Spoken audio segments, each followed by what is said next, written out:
Good morning. Good morning. I will call to order the April 4th, 2023 meeting of the Santa Barbara County Board of Supervisors. Madam Clerk, please call the roll. Supervisor Nelson. Here. Supervisor Lavanino. Here. Supervisor Hartman. Here. Supervisor Capps. Here. And Chair Williams. Here. Please stand and join me in the Pledge of Allegiance. Ready? Begin. I pledge allegiance to the flag of the United States of America and to the republic for which it stands, one nation, under God, indivisible, with liberty and justice for all. Next item of business is the minutes from the March 21st meeting. Move approval. Is there a second? I second. All those in favor, please say aye. Aye. Opposed? Next, we have approval of the of an amendment to the January 24th, 2023 minutes. Is there a motion? So moved. And I will second. All those in favor, please say aye. Aye. Opposed? Thank you. CEO's report. No report this morning, Chair.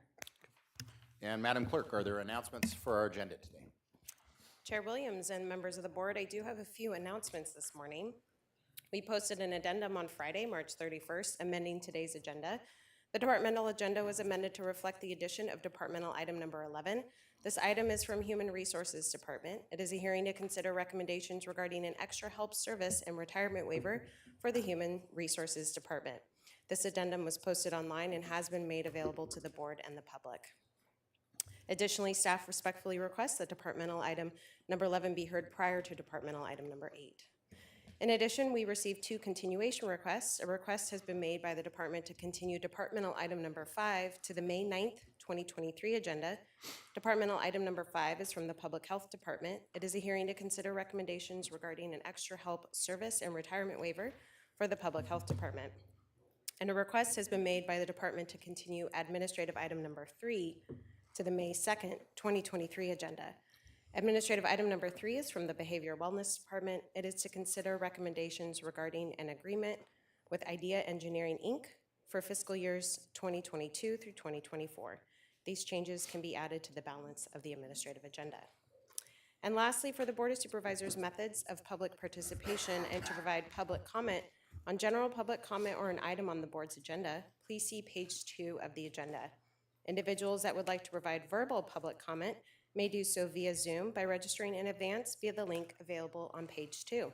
If you have any questions, please contact the clerk of the board's office at area code 805-568-2240. Again, that's 805-568-2240. And that concludes my announcements for today.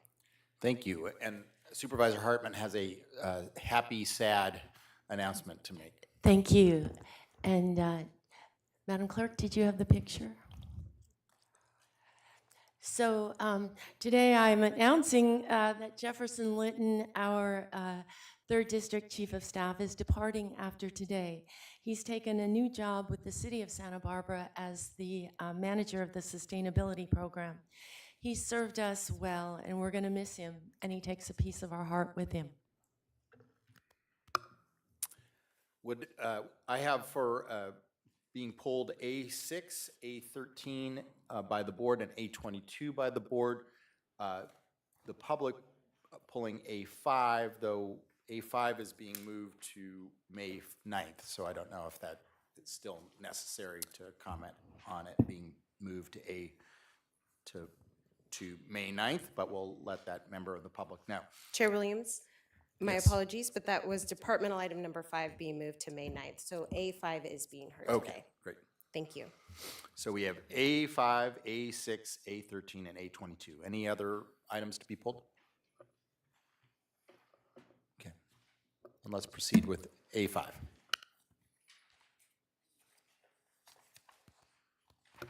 Actually, can I get a motion on the balance of the consent agenda? So moved. All those in favor, please say aye. Aye. Opposed? Thank you. A5. Chair Williams and members of the board, administrative item number 5 is from the Community Services Department. It is to consider recommendations regarding the County of Santa Barbara Racial Equity Grant Program Award Disbursement Recommendations. And currently, we have 4 requests to speak on this item from the public. And we will go to Zoom with Connie Alexander, to be followed by Raquel Johnson. Connie?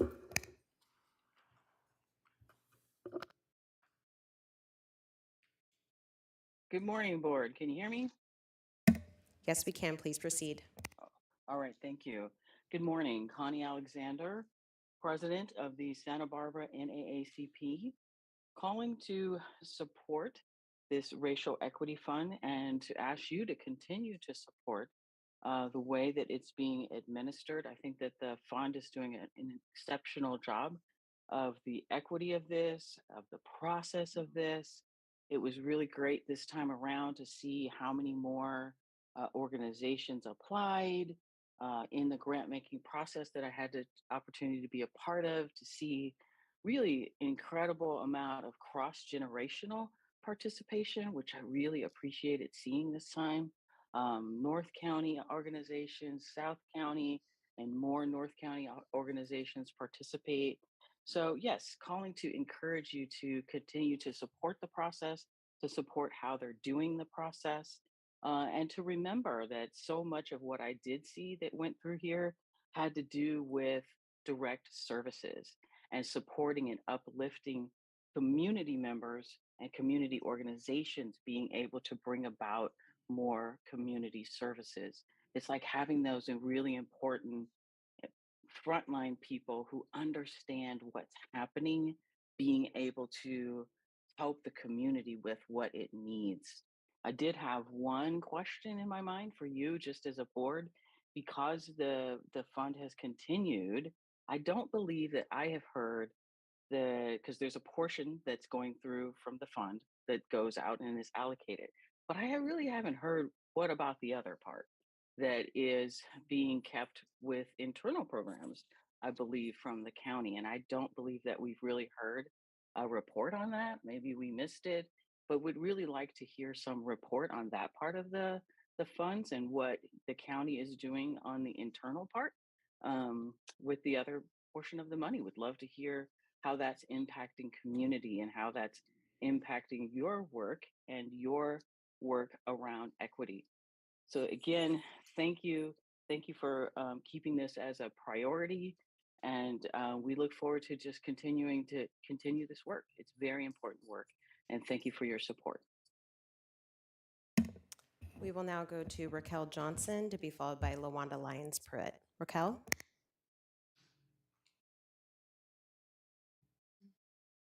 Yes, good morning. Good morning, Board of Supervisors. My name is Rachel Johnson, and for the last 2 years, I've had the great honor of serving as one of the co-chairs of the Racial Equity Fund Grant Making Committee. So I'm really just here to thank you all for continuing to commit county resources to the important equity work that's happening in our communities. I also want to uplift the previous commenter's question about the other funds. We get to see on the grant making committee the incredible programs and work that we are moving these resources to, and we'd also love to hear about what's happening with the other part of the money that we are not a part of the process on. Thank you also for trusting the Fund for Santa Barbara to help move these resources. I've been volunteering with that organization for years, and it's really wonderful to be part of a process that kind of moves funds to those folks who are really on the ground doing the good work.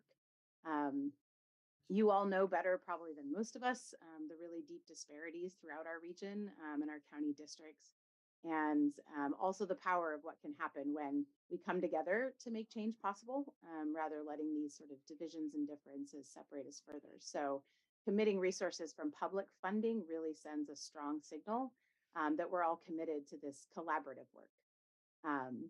So I'm here to express full support of the recommendations before you, and also to remind everyone listening that these decisions are all made through a participatory grant-making process. So it's not led by staff of either the county or the fund, but community volunteers from all over the county who do some of this work themselves and also kind of know really well, better than most, what's happening throughout our county. So thank you again for making the decision to support the Racial Equity Fund and continuing to commit county dollars to it.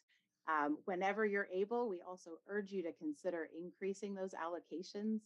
We see more and more and more requests, and we just don't have enough to fund all the incredible work. So thank you again. We will now go to Luanda Lyons Pruitt to be followed by Rosalind Collins. Luanda?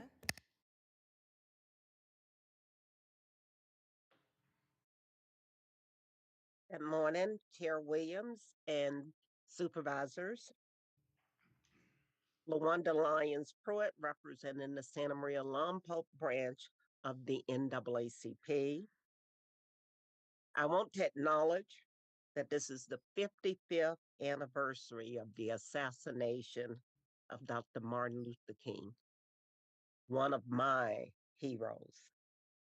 And it's not lost on me that he died because he was fighting for racial equity.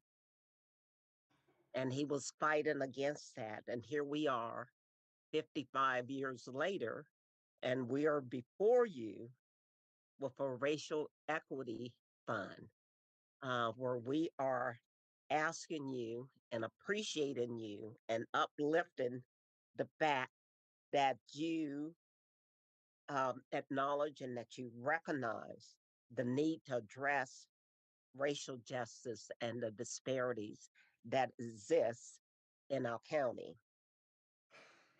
We want to thank you for entrusting the fund for Santa Barbara because they have a proven record in our community of supporting and developing and executing this process. Not only because this time around, their recommendation is that we are recipients and we have invited you all. You're all welcome to come to any programming that we have. If we haven't invited you, it's because you're not in our district, but we want you to know that everyone is welcome to any programs that we have, Black History, Juneteenth. We also have, we've been working with the schools, the middle schools in Lompoc, and we're making really good progress doing some work in those schools around the pervasive use of the N word and some other things that are happening there. So in supporting these recommendations, we believe that you're playing a key role in preserving historical wisdom and solidifying our community values. This is a long-term investment in the overall health and well-being of our community. And we applaud you for making the decision to invest in and support the Racial Equity Fund. And we urge you to continue to invest and allocate future funding to this program. Thank you so much. I'd like to close public comment on A5. And we will proceed with Rosalind Collins to be followed by Vashti Wilson. Rosalind?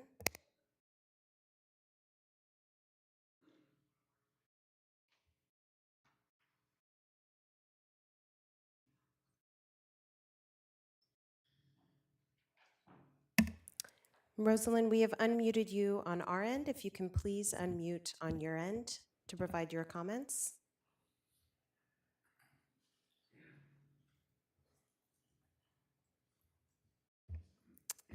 Rosalind, if you can hear me, we have unmuted you on our end. If you can please unmute on your end to provide your comments. Great. Yes, my apologies. I was having difficulty with it. I just want to reiterate what everyone else has mentioned in regards to the Racial Equity Fund. This is my second year being a part of this committee. I have been in the Santa Barbara area for over about 3 decades now. And to be able to see the great moves that the County of Santa Barbara is making on behalf of these communities and really letting not just Santa Barbara understand the importance of support and moving forward, but for surrounding communities as well. A great model. I do again agree with my colleagues who have been on the committee that to be able to see this move forward uh, would be such a legacy for the county of Santa Barbara. And my recommendation couldn't go any higher for all that has gone forth. And I hope that you see it through. Thank you for your time. And again, my name is Rosalind Collins, and I've served within the Santa Barbara community in various ways. So I will leave it at that. Thank you so much for this time. We will now go to Vashti Wilson, to be followed by Liam Gallo here in Santa Barbara. Vashti?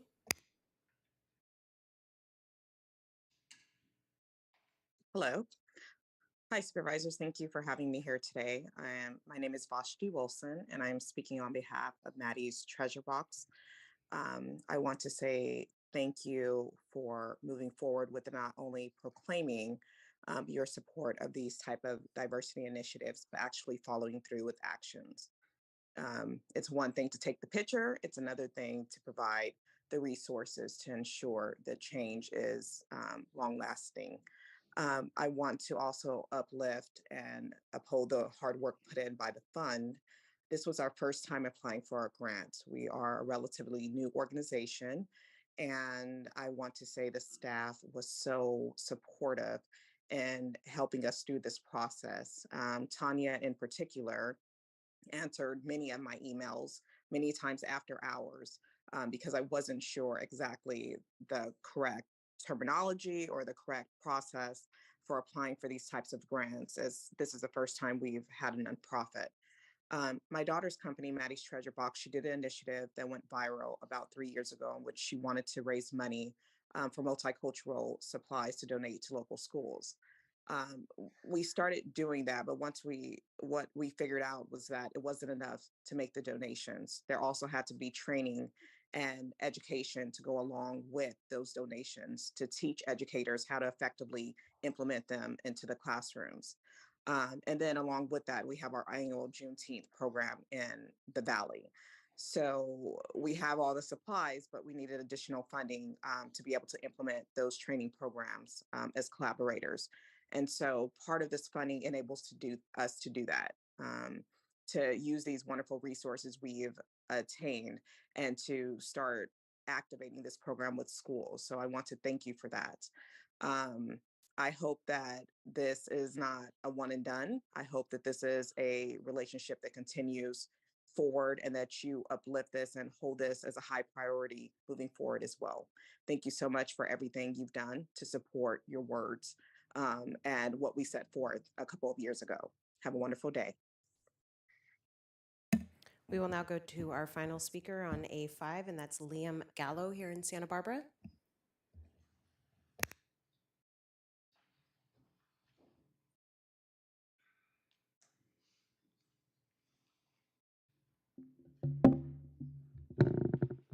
Good morning, Board of Supervisors. Can you hear me? My name is Liam Gallo. I am employed by the Northern Santa Barbara County United Way. I'm a program director for their Homeless Services AmeriCorps program. I was also a part of the Race Equity Fund's grant-making committee for their first year and for this past cycle. I just want to tell you that I personally guarantee the recommendations that the fund has made. I think that their process is thorough. That's why I want to encourage that you keep entrusting them with the process for distributing the funds. I think it's vital. I think that their process is constantly improving. It's democratized, decentralized, and trusted with community leaders that have been doing work for years. All the folks that you've been hearing speak today have been doing work in race equity and social justice for decades. And so I believe that the process is to be trusted. I also wanted to thank you for making this a priority. I think this is a pressing community need locally and nationally, globally. I think that you're smart to address it in the way that you've done. I think the process is good. And the last thing that I want to say is I want you to make this a recurring annual priority. I want this to continue in perpetuity. And I want you to continue to trust the fund with this process. And I would like you to increase the amount of dollars allocated. We did get more applications this year. They are getting better. And so I think that it will be critical in the following year to increase the amount of funding allocated. That's all that I've got. Thank you. And that concludes public comment on A5. Can I get a motion on A5? Second. All those in favor, please say aye. Aye. Opposed? Thank you. A6, Mr. Nelson. Chair Williams and members of the board, administrative item number 6 is from the Community Services Department. It is to consider recommendations regarding the approval and execution of home program home loan documents with Good Samaritan Shelter for rehabilitation and improvement work to a single-family residence located at 2723 Marlberry Street in the city of Santa Maria, the project. And this is in the 4th District. Yes, thank you, Chair Williams. I brought this up just, I think, a meeting or two ago that I was concerned about this moving forward without the proper outreach, what I thought was necessary. I have been working with the Good Samaritan on developing that scope and what that will look like for that neighborhood, but it still has not happened yet. So I'm still, they've got to go through a couple more steps, but at this point, I'm still going to abstain on this one. I think they're moving in the right direction, but I can't in good conscience vote for it at this point without having that outreach in place. Can I get a motion on D6? Well, I have a question about that. Sure. So I'm just curious if, I mean, they agree to do the outreach and you're going to be part of it and you're okay with us moving forward. It's just, okay. Yes. I don't want to step on No, toes out there. it's Yeah. Okay. I I'll move. understand why it would need to move forward today, but I think to represent the people in that neighborhood that haven't had that outreach yet, I think it's going to be important for that to happen. And I can't personally vote for it at this point, but I understand why they're asking for these funds. Okay. So that's where I stand. All right. I'll move the item. Then I'll second it. All those in favor, please say aye. Aye. Aye. Opposed? Abstain. Abstain. A13. You know, Chair Williams, I'm okay without pulling that item after all. Okay. So Can I guess get a we motion on still- A13? So moved. Second. All those in favor, please say aye. Aye. Unanimous. A22.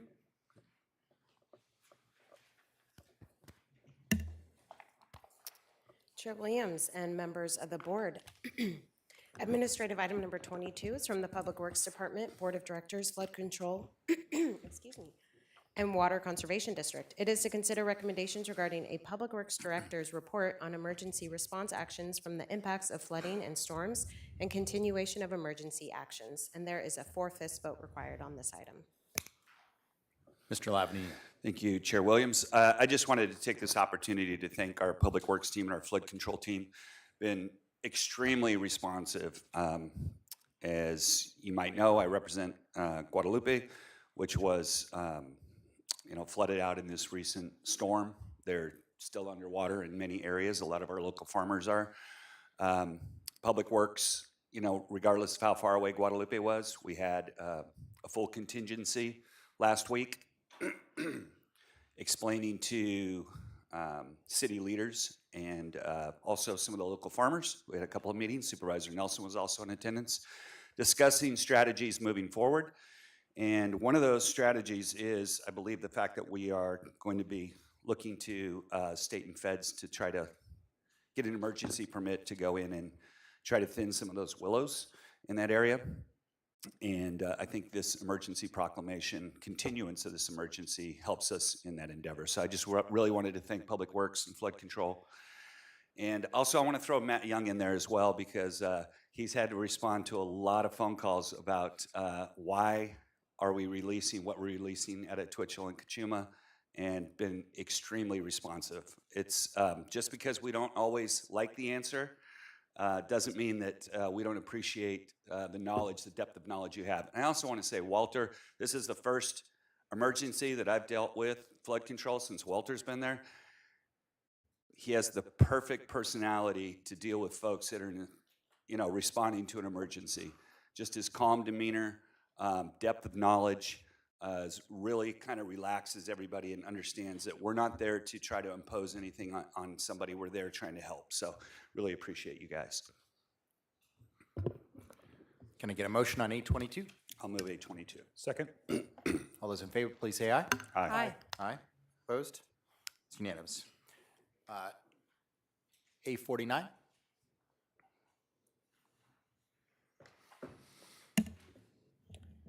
Chair Williams and members of the board, administrative item number 49 is sponsored by Supervisor Williams. It is to adopt a resolution proclaiming the month of April 2023 as National Poetry Month in Santa Barbara County. And joining us today here in Santa Barbara, we have Madeline Miller and Sarah York Rubin. And joining us in Santa Maria, we have Lucas Chuan and Hannah Rubakava. And I will go ahead and read the resolution into the record. Whereas the United States Congress and Academy of American Poets has designated April as National Poetry Month to highlight the extraordinary contributions and ongoing service of poets in uplifting our shared humanity through self-expression. And whereas the County of Santa Barbara stewards programs such as Poetry Out Loud and the Youth Poet Laureate, creating educational opportunities and civic engagement platforms for our next generation leaders. And whereas Madeline Miller, a recent graduate of San Marcos High School, is concluding her term as the inaugural Santa Barbara County Youth Poet Laureate, where she eloquently and passionately advocated for youth voices, accessibility, social justice, and the arts. And whereas in the annual County Poetry Out Loud competition, Lucas Chuan from Ernest Brigetti High School won first place for his powerful recitation of Invictus by William Ernest Henley, representing Santa Barbara County at the state level, and Diane Peterson from Laguna Blanca High School was honored for her recitation of Here's an Ocean Tale by Kawoya Fagan Maples. And whereas in these endeavors, Madeline Miller, Lucas Chuan, and Diane Peterson serve as distinguished ambassadors for Santa Barbara County as they join students throughout the state and nation in the collective effort to bridge across differences and cultivate empathy through language. And now, therefore, let it be resolved that April be proclaimed as National Poetry Month in Santa Barbara County, and residents are encouraged to read, write, speak, listen, and share through the medium of poetry. And be it further resolved and hereby ordered that this Board of Supervisors commends Madeline Miller, Lucas Chuan, Diane Peterson, and all participating students for their exceptional efforts and accomplishments in the advancement of poetry, passed and adopted today.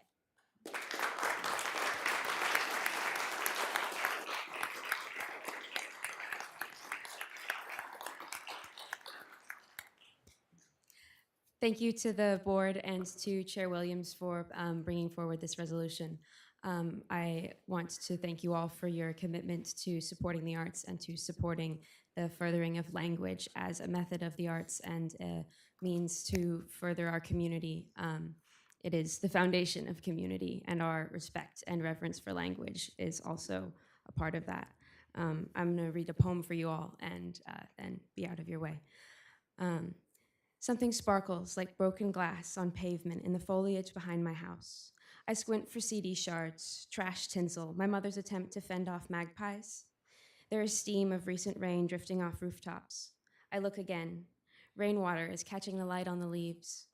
Here, you can have every kind of beauty without any destruction.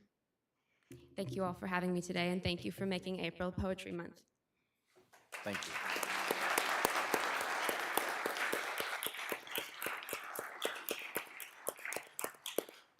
And Chair and members of the board, I believe Lucas is at the podium in Santa Maria to thank you as well.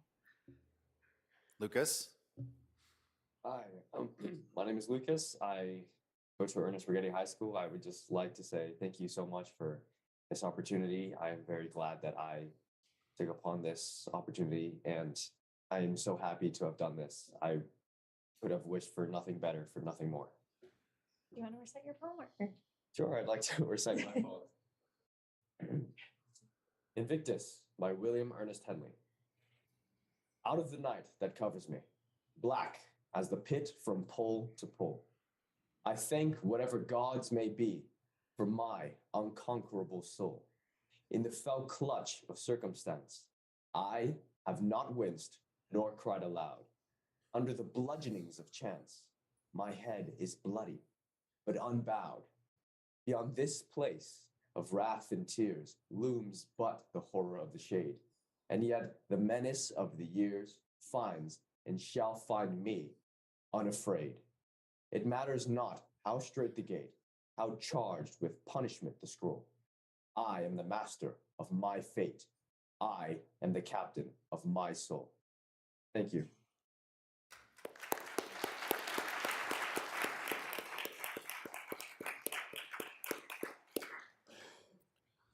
A50.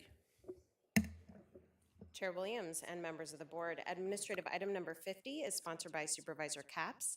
It is to adopt a resolution proclaiming the month of April 2023 as Donate Life Month in Santa Barbara County. And joining us here in Santa Barbara today, we have Scott Burns and Tom Moan, Chief Executive Affairs Officer VP of One Legacy Foundation. And I'll go ahead and read the resolution into the record. Whereas organ, eye, tissue, marrow, and blood donation are life-giving acts recognized worldwide as expressions of compassion to those in need. And whereas more than 100,000 individuals nationwide and more than 20,000 in California are currently on the national organ transplant waiting list, and on average, 17 people die each day while waiting. And whereas the need for donated organs is especially urgent in Hispanic, Latino, and African American communities, and a single individual's donation of the heart, lungs, liver, kidneys, pancreas, and small intestine can save up to 8 lives. And whereas donation of tissue can save and heal the lives of more than 75 others. And organ donors saved more than 42,000 lives last year, the most ever. And any person can register to be an organ donor, organ, eye, and tissue donor, regardless of age or medical conditions. And being a registered donor does not impact the quality of life-saving medical care a person receives in an emergency. And whereas California residents can sign up with the Donate Life California Donor Registry online at any time by visiting www.donatelifecalifornia.org or Spanish speakers www.donvitacalifornia.org. And whereas California residents can sign up to be an organ, eye, and tissue donor when applying for or renewing their driver's license or ID cards at the California Department of Motor Vehicles. And whereas California residents interested in saving a life through living kidney donation may visit www.livingdonationcalifornia.org. Now therefore be it hereby ordered and resolved that this Board of Supervisors proclaims April 2023 as Donate Life Month. Passed and adopted today.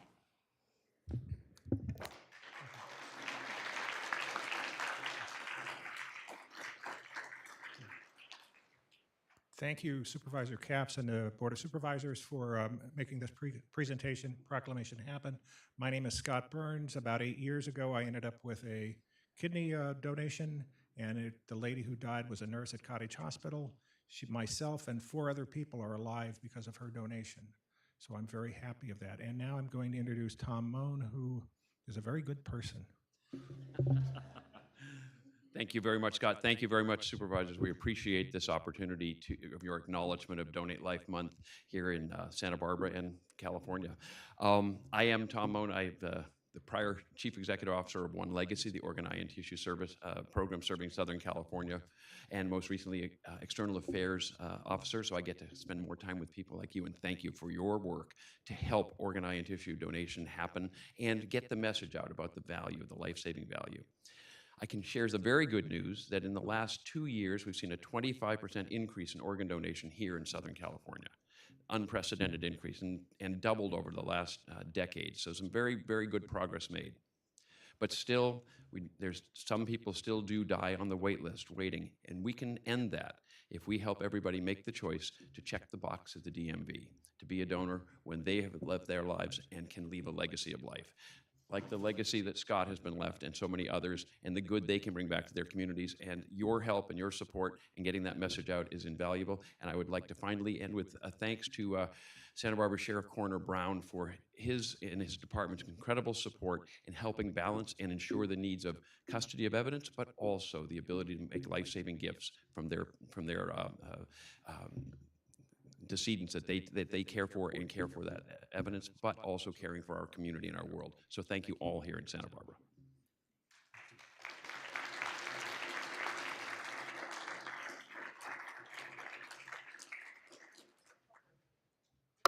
A51.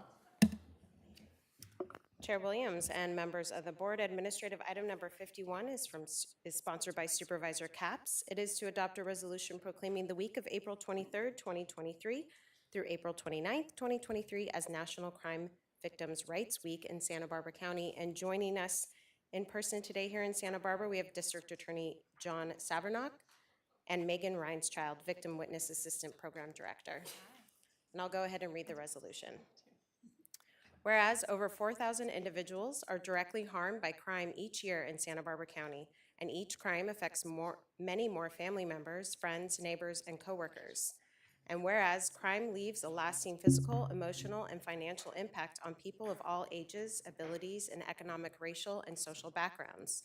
And this year's theme of Survivor Voices, Elevate, Engage, Affect Change, calls upon communities to amplify the voices of survivors and commit to creating an environment where survivors have the confidence that they will be heard, believed, and supported.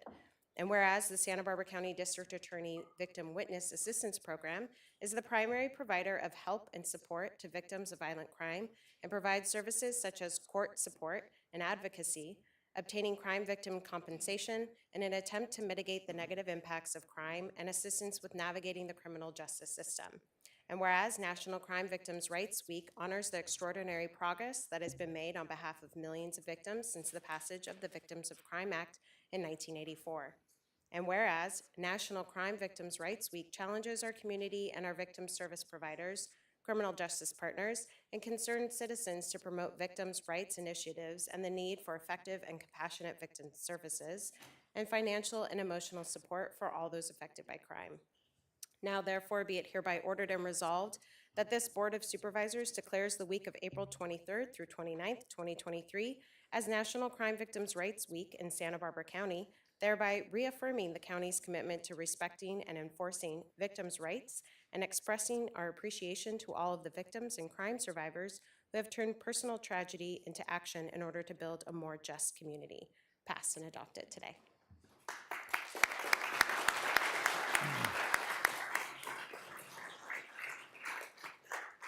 Supervisor Capps, through the chair, members of the board, thank you for this really important resolution. We've had a lot of discussions here in this room about the criminal justice system. And in those discussions, we must never forget the victims of crime. As the voice of the victim in court, the DA's office intersects with victims at what is almost always the lowest point in their life. They have been battered, they have been beaten, they have been molested, stabbed, shot, abused, stolen from. Their bodies and psyches have been torn apart in ways that most people can't even comprehend. Yet through it all, I have seen victims display amazing acts of resilience and forgiveness. And in my 30 years as a prosecutor, they do that in ways that still amaze me on a daily basis. So the DA's office is so fortunate to have an amazing victim assistance program. We have skilled, caring, dedicated, devoted advocates who help the victims. And there is no greater satisfaction for anybody in the DA's office than to contribute in any small way to a victim's healing journey as they go from being a victim to a survivor. Our victim advocates help, they provide support, they provide assistance, they provide guidance. They help navigate people through a criminal justice system that they have entered into through no fault of their own. And for those reasons and many others, I thank you for this resolution, and I would like to introduce the head of our Victim Witness Assistance Program, Megan Reinschild. Thank you, Supervisor Capps, members of the board. We appreciate your ongoing support for victim witness assistance in our district attorney's office. And also I want to recognize some of our victim advocates who are here today, who are sitting in the audience, and their everyday work working alongside and walking alongside victims of crime throughout the criminal justice process. I think it's important to note, and it's not lost on me, that there's many people in this room who experience the firsthand trauma of working with victims of crime. So I'd like to just take this opportunity to say to our partners, it takes a village. We have child welfare here. We have the Office of Emergency Management, fire, the Public Guardian's Office, behavioral wellness. These are all partners in the work that we do. I'm grateful for the ongoing support of our new district attorney, John Savernock, who continues to beat the drum on the issues that are facing victims of crime. And lastly, I just want to say for those that don't know, that even when our office is not prosecuting a case, we work with victims of crime. If there's a mass casualty incident, we are there working in the Family Assistance Center to walk people through that. So I thank you again for your support, and thank you.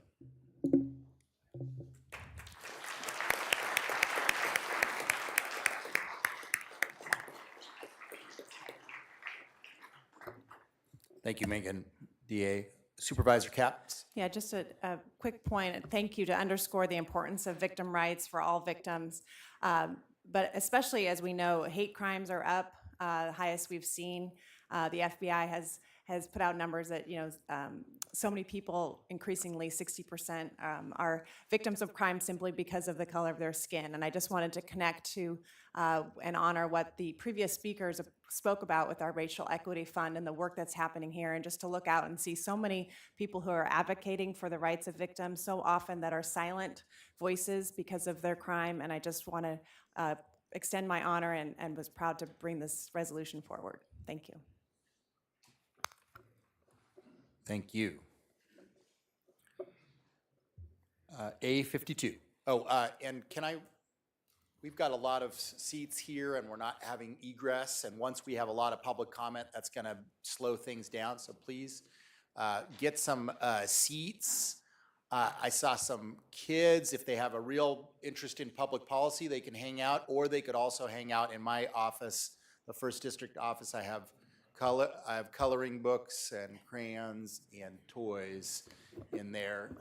So come on up. That's for me. Those are for you, right? Yeah. A52. Chair Williams and members of the board, administrative item number 52 is sponsored by Supervisor Capps and Supervisor Hartman. It is to adopt a resolution proclaiming the week of April 1st, 2023 through April 7th, 2023 as Week of the Young Child in Santa Barbara County. And joining us today, we have Jackie Banta. And if you can please come to the podium, and I'll go ahead and read the resolution into the record. Whereas access to quality early childhood care and education, ECE, serves an essential role in our society. And whereas ECE professionals are invested in the health, positive development, safety, and well-being for our children. And whereas children's cognitive, physical, social, and emotional development, as well as language and literacy skills, are built on a foundation of positive interactions with adults, peers, and their environment. And whereas participation in stable, quality ECE programs makes working families more economically secure and prepares children to succeed in school and life. And whereas the need for ECE care in Santa Barbara County has increased significantly since 2015, yet there continues to be a critical shortage of licensed facilities and qualified staff. And whereas communities reap significant social and economic benefits when quality ECE programs are available and affordable. And whereas the Board of Supervisors is joined by the Santa Barbara County Child Care Planning Council, First Five Santa Barbara County, Children's Resource and Referral, Santa Barbara County Child Abuse Prevention Council, the Santa Barbara County Network of Family Resource Centers, in celebrating the Week of the Young Child by recognizing the valuable, essential, and professional work of early childhood care and education professionals. Now, therefore, be it hereby ordered and resolved that this Board of Supervisors proclaims April 1st through the 7th, 2023 as Week of the Young Child. Passed and adopted today.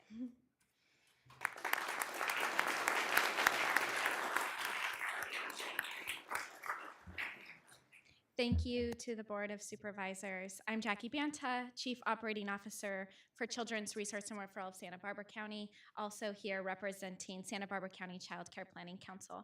As we all know, the COVID-19 pandemic left a path of destruction throughout our communities, country, and world. We saw impact on health, the economy, mental health, the workforce, and the child care sector at large. The Directors Collaborative was established during the pandemic, a place where directors could support one another with understanding the ever-changing climate, innovate, and build strong systems that support high-quality early learning environments, despite the never-ending hurdles and barriers and restrictions laid upon them. Still focusing on high-quality measures to ensure the best results for our children, directors and child care providers throughout our county navigated the last 3 years with strength, resiliency, vulnerability, and commitment. Month of the Young Child was created for the purpose to express support for early care and education professionals and to focus public attention on the needs of young children and their families. Month of the Young Child calls on the various sectors of the community, government, businesses, nonprofit organizations and foundations, elementary through high school education systems, and the media to recognize the early care and education programs and professionals who are doing the work for our young children and families every day. Extensive research reports the positive outcomes for children participating in high-quality early learning and education programs, improving school performance, decreasing the need for special education, increasing high school graduation rates, decreasing crime rates, and increasing earnings in adulthood. These findings are found to be magnified for children of families at the lowest income levels. Let our community be dedicated to all young children, their families, and the professionals who provide high-quality, developmentally appropriate early care and education programs for our youngest children. Thank you very much for this recognition.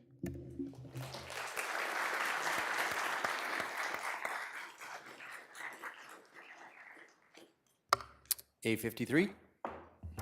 Chair Williams and members of the board, administrative item number 53 is sponsored by Supervisor Hartman. It is to adopt a resolution proclaiming the month of April 2023 as Healthy People, Healthy Trails Month in Santa Barbara County. And joining us today, we have Mark Wilkinson, SBC Trails Councils, Dr. Kristen Hughes, pediatrician at Franklin HCC, and Susan Lyles, Director of Nutritional Services, WIC. Go ahead and read the resolution. Whereas Santa Barbara County has an abundance of natural resources and freely accessible parks and open spaces that play a central role in our community's quality of life, health, and economic well-being. And whereas Healthy People, Healthy Trails is a county-wide collaborative working with healthcare providers and land recreation organizations to improve the public health and welfare of community members by aiding and increasing equitable access to nature and the enjoyment of trails, parks, and open space for all. And whereas the month of April honors many national celebrations promoting an active lifestyle, such as National Park Week, Park RX Day, National Play Outside Day, Every Kid Healthy Week, National Public Health Week, Children and Nature Awareness Month, Move More Month, and Earth Day. And whereas an obesity epidemic among both adults and children is pervasive in the United States and accounts for higher medical costs and stress on the nation's healthcare system. And whereas the County of Santa Barbara Board of Supervisors initiated the Recreation Master Plan process to evaluate the countywide park system, define community priorities, and provide a roadmap for making strategic and equitable investments to meet the parks and recreation needs of residents and generate economic, social, and environmental benefits for the entire community.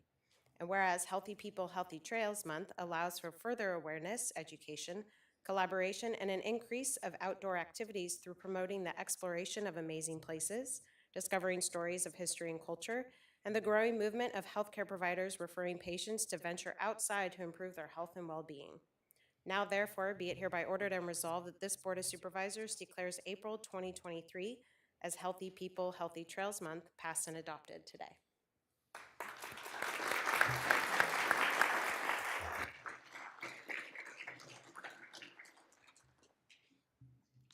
Good morning, Chair Williams and Supervisors. My name is Mark Wilkinson, and I'm a member of the Healthy People, Healthy Trails Initiative Steering Committee.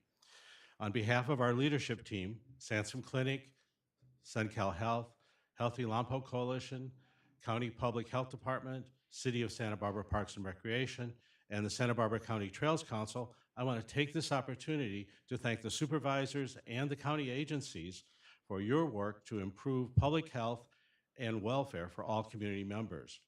Our organization is a platform for healthcare and recreation-focused organizations to collaborate and to make it easier for people to reap the well-known benefits of spending time in nature and leading an active lifestyle. As executive director of the Santa Barbara County Trails Council, I see trails as healthcare infrastructure and active transportation corridors.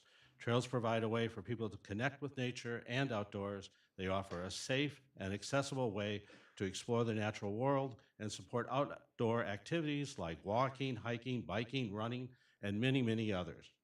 Trails can also help improve physical and mental health and provide a sense of community and connection to others. Best of all, no membership is required. We would only be able to celebrate Healthy People, Healthy Trails Month with the support we receive from organizations that host outdoor events and those who maintain access to trails, parks, and open space. The list includes California State Parks, Central Coast District, Cheadle Center for Biodiversity and Ecological Restoration, the City of Carpinteria Parks and Recreation, the City of Santa Barbara Parks and Recreation, the City of Santa Maria Recreation and Parks Department, the City of Goleta Parks and Recreation, County of Santa Barbara Parks Division, Elings Park, Guadalupe Napomo Dune Center, Los Padres Forest Association, Montecito Trails Foundation, Move Santa Barbara County, Sage Trail Alliance, Santa Barbara Audubon Society, Santa Barbara Botanic Garden, Santa Barbara Bucket Brigade, Santa Barbara Historical Museum, Santa Barbara Trust for Historic Preservation, Santa Maria Valley Discovery Museum, Santa Maria Valley Open Space Orchid Trails, the Sierra Club Santa Barbara Group, the Bucket Brigade, the Land Trust for Santa Barbara County, the UCSB Coal Oil Point Preserve, the UCSB Sedgwick Nature Preserve, the U.S. Forest Service, Los Padres Forest, and many, many others. Again, thank you for your resolution in support of helping young and old find more ways to join in outdoor activities that fit a range of lifestyles, abilities, and interests. Hello. Hello. My name is Dr. Kristen Hughes, and I'm a pediatrician with the Santa Barbara Public Health Department. I'd like to thank this board, along with our community, for its efforts to preserve our public parks and trails systems. Now, more than ever, I see in my practice the need for natural outdoor spaces for our youth. With the rising shift towards habitual screen use and the resulting deterioration in children's physical and mental health, access to natural environments is essential for improving our children's physical, mental, and emotional health. Just as children need good nutrition and adequate sleep, they also need physical contact with nature, namely, to play outdoors. An indoor sedentary childhood is linked to mental health problems.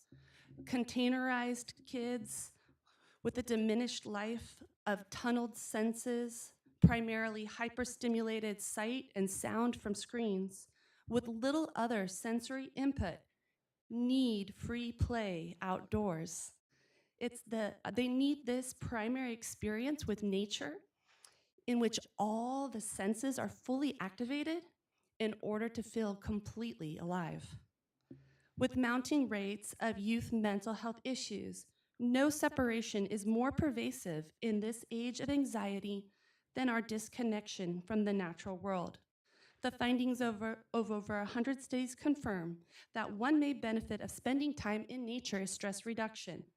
Time spent in outdoor natural environments bolsters children's resiliency against stress and adversity, and the protective impact of nearby nature is the strongest for the most vulnerable children, those experiencing the highest levels of stressful life events, also known as ACEs, or adverse childhood events.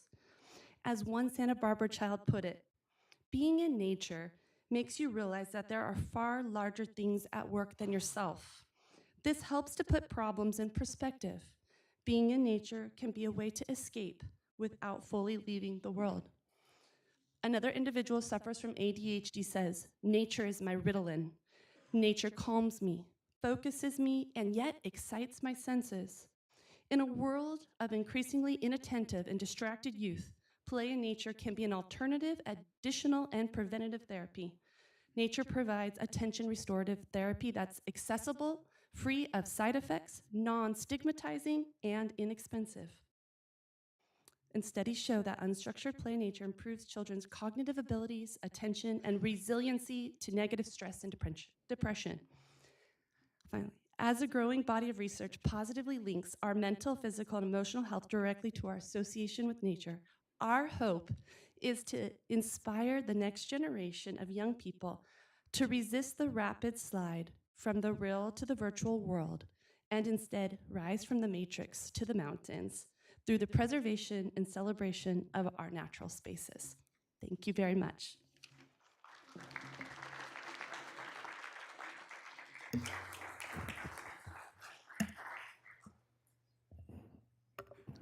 So I just want to make a couple announcements. D8, the ambulance RFP, if we go very fast, the soonest it will happen is at 11. The conference room next door is open to overflow. The hearing's on TV. And there are still many seats up here in the front available to folks. Now, captains, this is time for the leadership on your crews. You can bring them up front. And we will go on to item 54. Chair Williams and members of the board, administrative item number 54 is sponsored by Supervisor Hartman. It is to adopt a resolution of commendation honoring Dinah Perez Lockhart upon her retirement from the Community Services Department after over 30 years of faithful and distinguished service to the citizens of Santa Barbara County and the local community. And joining us today, we have Dinah Perez Lockhart and CSC Director George Chapchian. And I'll go ahead and read the resolution. Whereas Dinah Perez Lockhart is retiring from the Housing and Community Development Division of the Community Services Department after over 30 years of faithful, dedicated, and distinguished service to the local community, 11 of those working directly for the County of Santa Barbara. And whereas, as Deputy Director of Housing and Community Development, Dinah's unwavering and compassionate leadership through unprecedented times has been a model and inspiration to her CSC family about how to persevere through adversity to help those who are most in need. And whereas, during Dinah's tenure with the county, the homelessness response system has served over 17,000 persons, with 5,047 people transitioning out of homelessness into permanent housing. And whereas Dinah and staff negotiated with property owners and neighborhoods and coordinated with a broad network of community partners to develop 730 new affordable housing units, advancing the county's aspiration of creating opportunities for every single person to experience the fundamental right to shelter. And whereas Dinah has increased the housing and community development budget from $9,500,000 to $72 million engaged in federal and state advocacy and policy development, and facilitated countywide and municipal coalition building in order to better serve our most vulnerable residents through a comprehensive care-based network. And whereas Dinah helmed the county's multi-year effort to serve as administrator of the Continuum of Care, launching the Homeless Management Information System and the Coordinated Entry System to enhance the effectiveness of housing and services for persons experiencing homelessness. And whereas, amidst the helplessness and uncertainty of the COVID-19 pandemic, Dinah's assisted 4,040 households with emergency rent and utility arrears and housing navigation services through emergency rent assistance programs. And whereas Dinah embodies the principle of service above self and has continued to hold the community's well-being as her North Star. We are truly grateful for the impact and remarkable legacy she has made at the County of Santa Barbara. And whereas Dinah is both a global and a local citizen, as a Lompoc Valley resident where she lives with her husband Jerry and their two pugs, Zeus and Lulu, she is a constant volunteer and church elder. As a world traveler, she has visited over 13 countries, and we hope many more to come. Now, therefore, be it hereby ordered and resolved that this Board of Supervisors honors and thanks Dinah Perez Lockhart for her years of dedicated service to the residents of Santa Barbara County and congratulates her upon her retirement. Passed and adopted.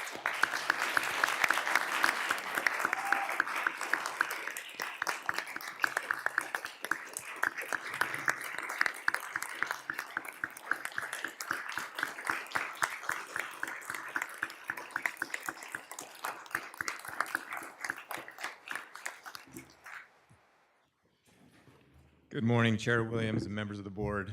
I'm pleased to be here honoring Dinah. As stated in her resolution, Dinah has over 30 years of experience working in various fields in her public service life and has accomplished quite a bit. So I'm not going to repeat those. Instead, I'd like to give you my perspective on Dinah. I've worked with her for 8 years, and I've known Dinah to be caring, empathetic, compassionate, understanding, giving, non-judgmental, sincere, honest, practical, calm, dependable, and soft when a situation needs a human touch.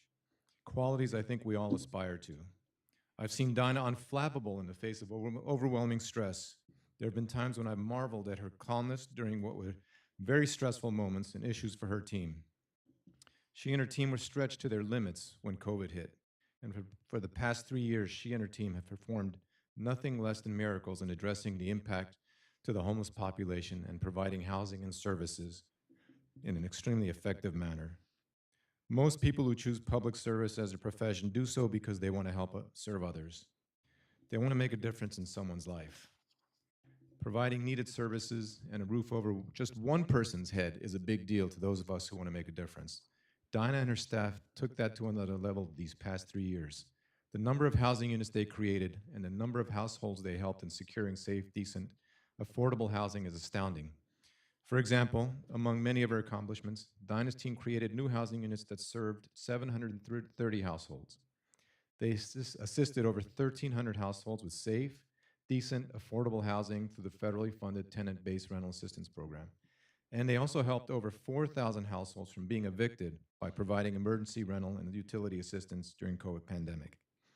Most of those she helped will never know that Dinah had a profound impact on their lives. But we here at CSD are proud of her accomplishments and impacts. I'm extremely proud and honored to have worked with Dinah these past 8 years. I believe I can speak for CSD staff in wishing Dinah the best in her retirement. Thank you, Dinah.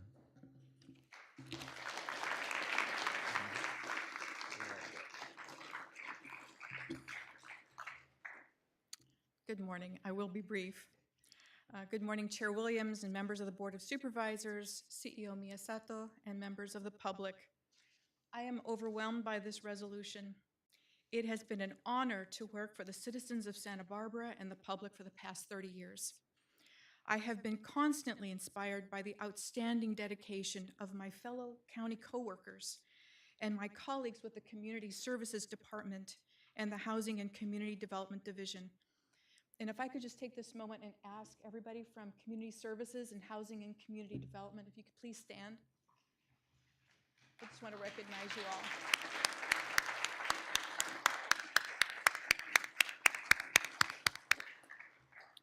Among many others, I want to especially thank CEO Miyasato, Assistant CEO Terry Mosnisic, and the Community Services Director George Chapchian for their support and wise counsel.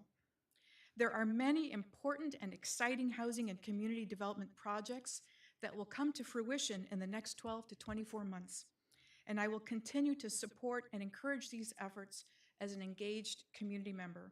Thank you again.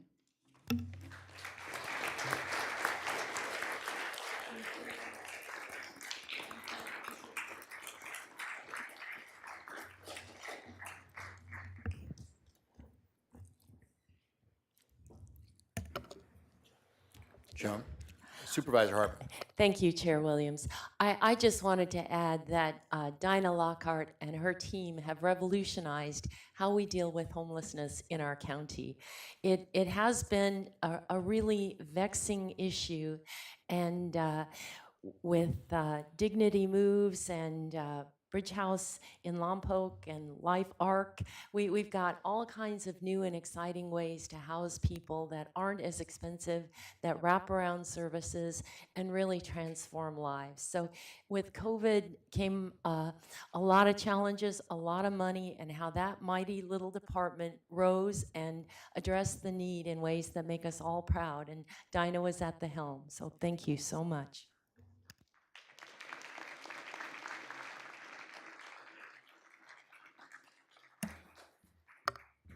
A55. Chair Williams and members of the board, our final resolution to be presented today, administrative item number 55, is sponsored by Supervisor Williams. It is to adopt a resolution of commendation honoring Teresa Curto of the Clerk Recorder Assessor's Office as the April 2023 Employee of the Month in Santa Barbara County. And joining us today, Teresa Curto and Michael Daly. I'll go ahead and read the resolution into the record. Whereas Teresa Curto began her career as administrative office professional with the Clerk Recorder's Office in 2015 and became an appraiser in the Assessor's Office in 2016, promoting to Appraiser 2 in 2017. And whereas Teresa has worked in the Santa Barbara and Santa Maria offices, assessing residential and business properties. And whereas Teresa consistently exhibits a positive attitude and is a wonderful team player, she willingly accepts additional assignments and adapts to new and varying work within the assessor's office. She doesn't hesitate to step up to the plate and completes the task at hand with courtesy and professionalism. And whereas Teresa has continually been a top producer in the assessor's office, she achieves outstanding results yearly without seeking recognition or accolades for her. And whereas Teresa seeks to improve herself professionally and serves as a role model to her colleagues, she displays the utmost professionalism in her interactions with the public. Now, therefore, be it hereby ordered and resolved that this Board of Supervisors recognizes Teresa Curto as the Employee of the Month for April 2023, passed and adopted today.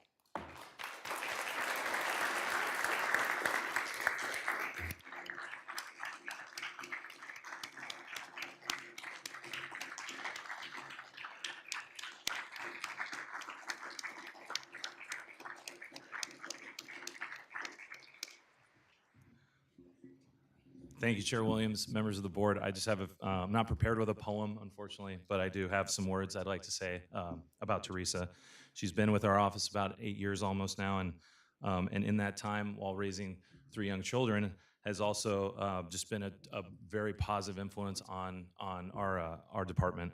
She has a very, very strong work ethic, always up to facing the challenges we have. Property tax appraisal might not seem glamorous, but or not understood, but it can be very, very complex and difficult and challenging, not both in volume and the issues we face. So Teresa has stepped up to all of those challenges whenever they arise. She's an exemplary employee, wonderful colleague to all of us, and overall, just as a person, very kind, courteous, respectful, a real good role model for all of us on civility and kindness in the workplace. So we're all very proud of Teresa and appreciative of this commendation. And I'll let Teresa say anything she'd like.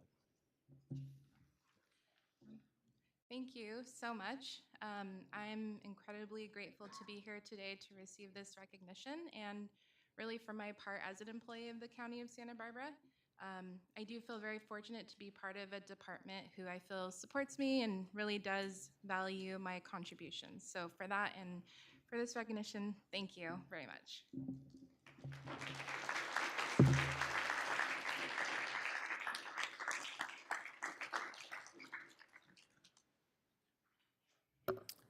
So now is the time for general public comment. And if you've detected a note of panic in my voice, it's because we have another 13 or so items today, including the housing element, the 101 appeal, and the ambulance RFP. So we've got a lot of folks who are waiting to speak. We set aside 30 minutes for general public comment every week. And so that means that when it goes over 10, we go down to 2 minutes. And when it goes over 30, it goes down to 1 minute. And so we're going to have to cut off people very quickly after that 1 minute. Our county clerk is going to do that. And if you know that you're the next person, just get ready to speak. Don't wait over in the other room or in the corner. Get ready to speak so that everybody can be heard. We also don't want that amount of time to take away from the gravity of the situation. Many of the speakers today are going to speak about a terrible number of evictions in Isla Vista.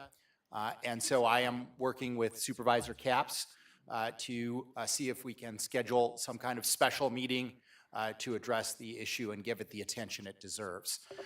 So why don't we begin public comment? And there are 38 speakers, so I will close public comment at this time. Chair Williams and members of the board, we have 38 requests to speak on general public comment, and we are going to begin on Zoom with Joffrey Wheeler, to be followed by Drea Marino. Joffrey?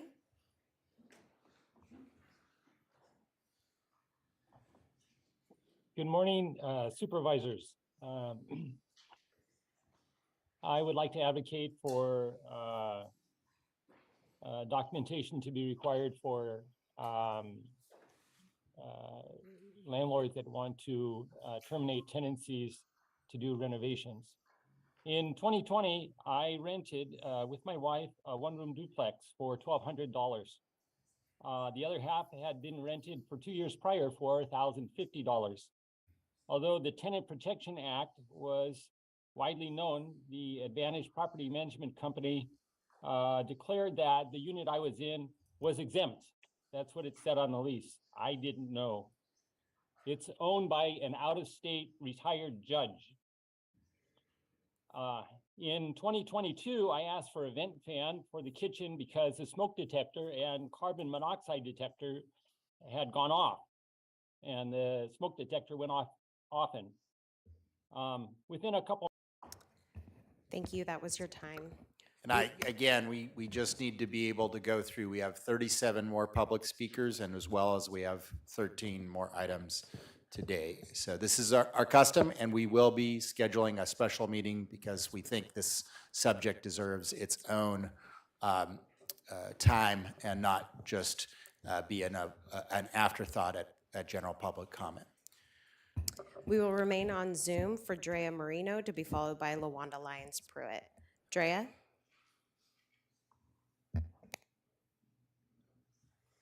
Hello, can you hear me? Yes, we can. Please proceed. Hi, I'm here to ask you to take action to protect tenants in Santa Barbara County who are at risk of rent eviction. Right now, people, including myself, are getting evicted from their homes, becoming homeless, and having to move further and further away from their jobs, schools, and families. This is the reality that me and my current housemates and hundreds of people and families at CBC and the Sweeps are facing, which is one of the most recent locations facing an unjust rent eviction. We are being forced to look for housing further from our college, which not only affects those of us who don't have cars, but also those of us with lower incomes who cannot afford the higher deposits and rents outside of the college town. Most of the residents here are younger college students who are not yet financially independent and prepared for just a random company to break their planned lease at such an inconvenient time. The fact that these companies can inconvenience so many people's lives like this is, with no real explanation, in the pursuit of profit, is an injustice, and it is a cruel and shameful act. We will now go to LaWanda Lyons Pruitt, to be followed by Marcus Aguilar. LaWanda?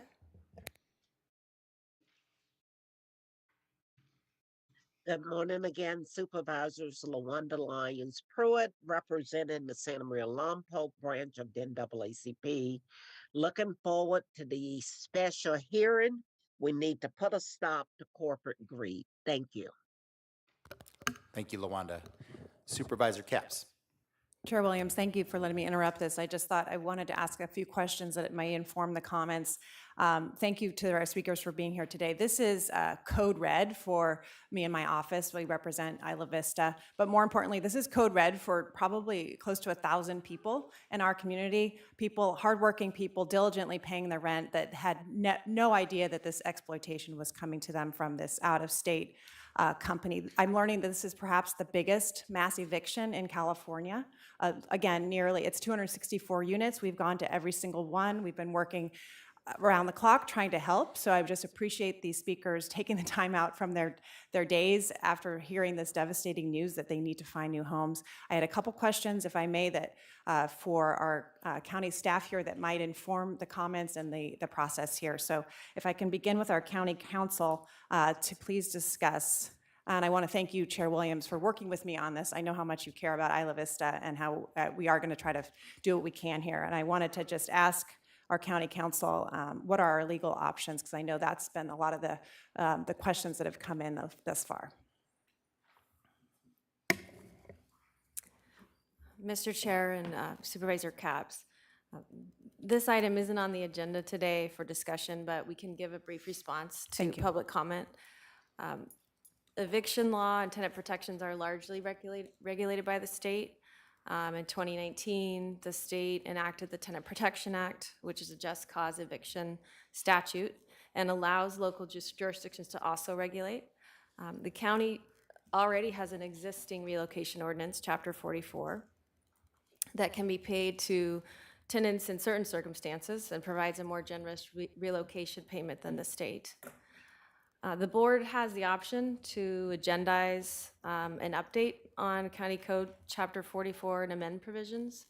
However, I do want to point out that even if it's adopted as an urgency ordinance, ordinances operate prospectively and not retroactively. Based on some of the information we've already heard so far and in previous hearings, we can further evaluate the county's enforcement options, including affirmative litigation and administrative penalties. And can you include in that consultation with all the options available, legal options, not only to the county, but to the district attorney as well? Yes, Mr. Chair, I've actually spoken with District Attorney Savernock, and we will be coordinating and looking at options that maybe our respective offices can take regarding this issue. Thank you. And for our CEO, Miyasato, I know one of the requests that has come in from speakers and might be voiced today is funding from the county for legal services. Obviously, that might be entailed in some potential legal options, but if you can just speak to the what we're currently doing for legal aid, that'd be helpful. Supervisors, through the chair, we have a contract with Legal Aid. We've had a long-standing partnership with them. It's $25,000 for fair housing outreach, mediation, and education, including mitigation and prevention of fair housing abuses. And they've spent a little less than half of that so far. Thank you. I just imploring that we use every tool possible. Thanks again. And then just the last one is that my understanding that the ordinance, in the county's ordinance, the minimum relocation is $7,000. Mr. Chair, members of the board, I'm just going to read that section if I can find it. Under County Code Chapter 44, relocation benefits is a sum equal to 3 months of the fair market value rent for the area, which is determined under a specific federal statute, or $7,000, whichever is greater. Thank you. Please proceed with public comment. Chair Williams and members of the board, we will continue on Zoom for Marcus Aguilar, to be followed by Linda Honickman. Marcus?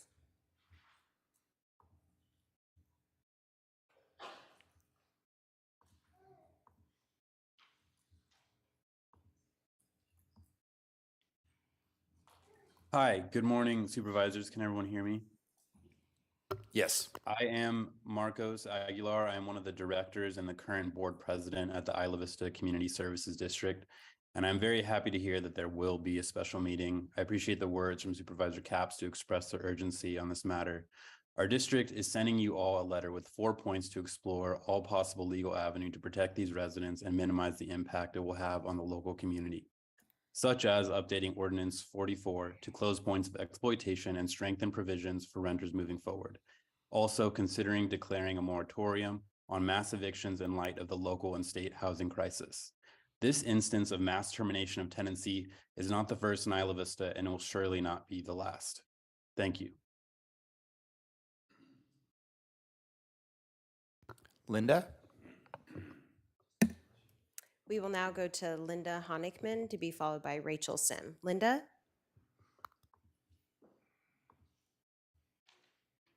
Thank you, supervisors. I'm Linda Honickman, speaking as an individual who resides in District 2. The Ivy eviction situation must be treated as an emergency because the impact to the residents is just as devastating as if they lost a home in a disaster. What is happening in Ivy is the opposite of affirmatively furthering fair housing. There are many factors that contributed to this problem, but the most important are one, lack of housing production that was promised by UCSB, and two, the profit-driven corporations that are pouring fuel on this fire. It's time to relabel our welcome mat. If you are a corporation with no ties to our community like Core Spaces, in the future, you will disappoint your investors by doing business here. If you are a young professional or a new parent or local worker who commutes long distances, we want you back. So please think about what kind of welcome mat we want in the future. Thanks. We will now go to Rachel Sim to be followed by George Alvarez in Santa Maria. Rachel?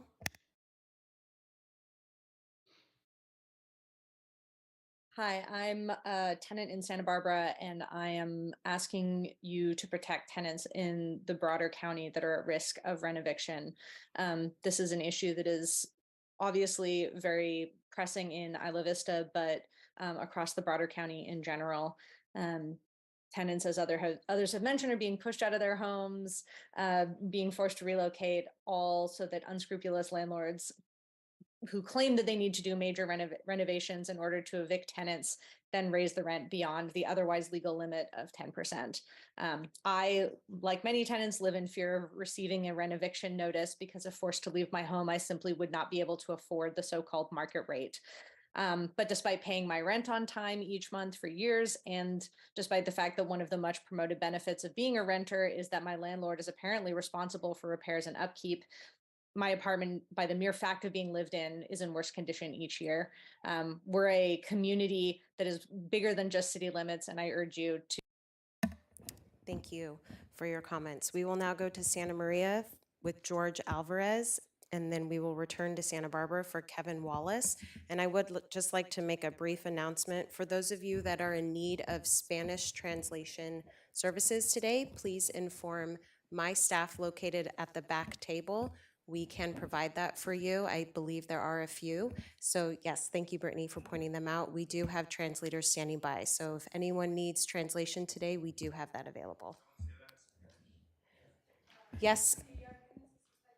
Good morning. He's actually logged in now. So if Carlos, if you can please provide that in Spanish here in the hearing room for me on Zoom. I am available. Great, thank you. If you can please just let our audience know that we have Spanish translation services provided here today through Zoom, that when they come to the podium, you'll be able to translate for them. Sí, para aquellos que quieran escuchar en español, estamos haciendo toda la interpretación en español vía Zoom. Para aquellos que quieran venir a hablar en español en el podio, por favor, cuando lo hagan, preséntense y yo voy a proveerles la interpretación. Thank you, Carlos. We will now go to Santa Maria for George Alvarez, and we will return to Santa Barbara for Kevin Wallace. George? Buenos días todos aquí en el Condado de Santa Bárbara. Ok, señor George, hable y espere porque voy a interpretar en inglés. Good morning, everybody. For those ones that are in Santa Barbara, adelante. Continúe. Okay, good morning. I just want to, my concern basically is your lack of scheduling and dealing with public comment. It's atrocious that it's okay for you guys to waste my time and the general public in giving out awards within a large amount of time that you give these people. Yet, in public comment, which is one of the most important aspects of being a democracy, you should allow a certain amount of time and prevail the fact that there are certain things that have to be discussed for your benefit.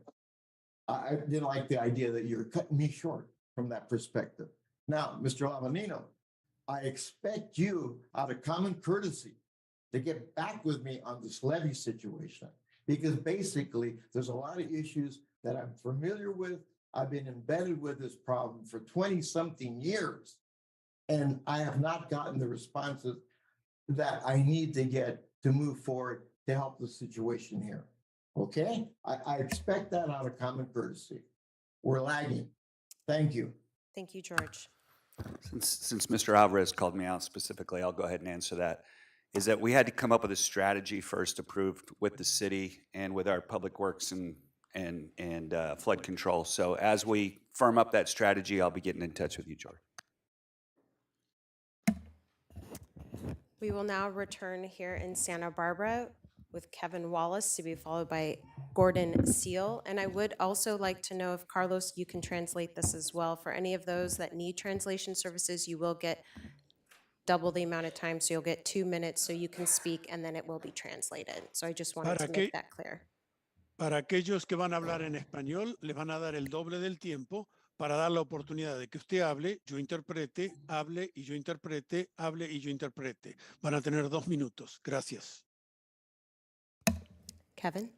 Good morning. My name is Kevin Wallace. I'm a hiker, resident of Santa Barbara, former board member of the Montecito Trails Foundation, frequent trail crew volunteer, and a member of the Santa Barbara County Trails Council. Thanks to the county for funding our recreation master plan and associated policy and zoning code changes. This is greatly appreciated by the trails community and other recreationalists and is a major opportunity to improve recreation throughout the county. I understand that one of the county's most valuable tools for acquiring easements from smaller developments for trail may no longer be available due to legal concerns. Without such easements across private property, in many instances, we may not be able to build new trails. Please request county parks and county council to seek solutions to this issue. Finally, I urge the board to explore how to create more local funding. And thank you very much for your time. We will remain in Santa Barbara for Gordon Seal to be followed by Kevin Snow. Gordon?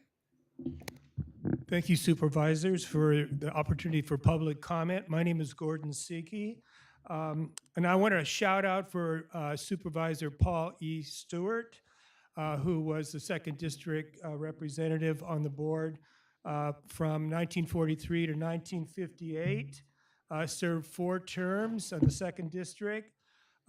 I've been a resident of the San Marcos Trail Club for 49 years, and did a deep dive into the founding of the Trail Club, the first decade, and one of the founders was Paul E. Stewart. In 1928, he was superintendent of Santa Barbara City Schools, which was an elected position at that time. He built and he financed Santa Barbara High School, Santa Barbara Junior High School, La Cumbre Junior High School, and 6 elementary schools with no debt at the end of his tenure. He went on to be the 2nd District Supervisor, as I said, in 1943 to 1958. He spearheaded and financed Lake Cachuma, the Tecolote Tunnel, the South Coast Conduit. Paul would be very happy Thank you, today Gordon. That is your time. with the lake all full. So here's to Paul Stewart. We will now go to Kevin Snow to be followed by Fernando Cortez. Kevin? Good morning, supervisors. My name is Kevin Snow. I've been a member of the County Riding and Hiking Trails Advisory Committee, and as well as Montecito Trails Foundation for over 40 years. And no one could say more eloquently than Mark Wicklinson and Dr. Hughes said about the value of trails for recreation in Santa Barbara County.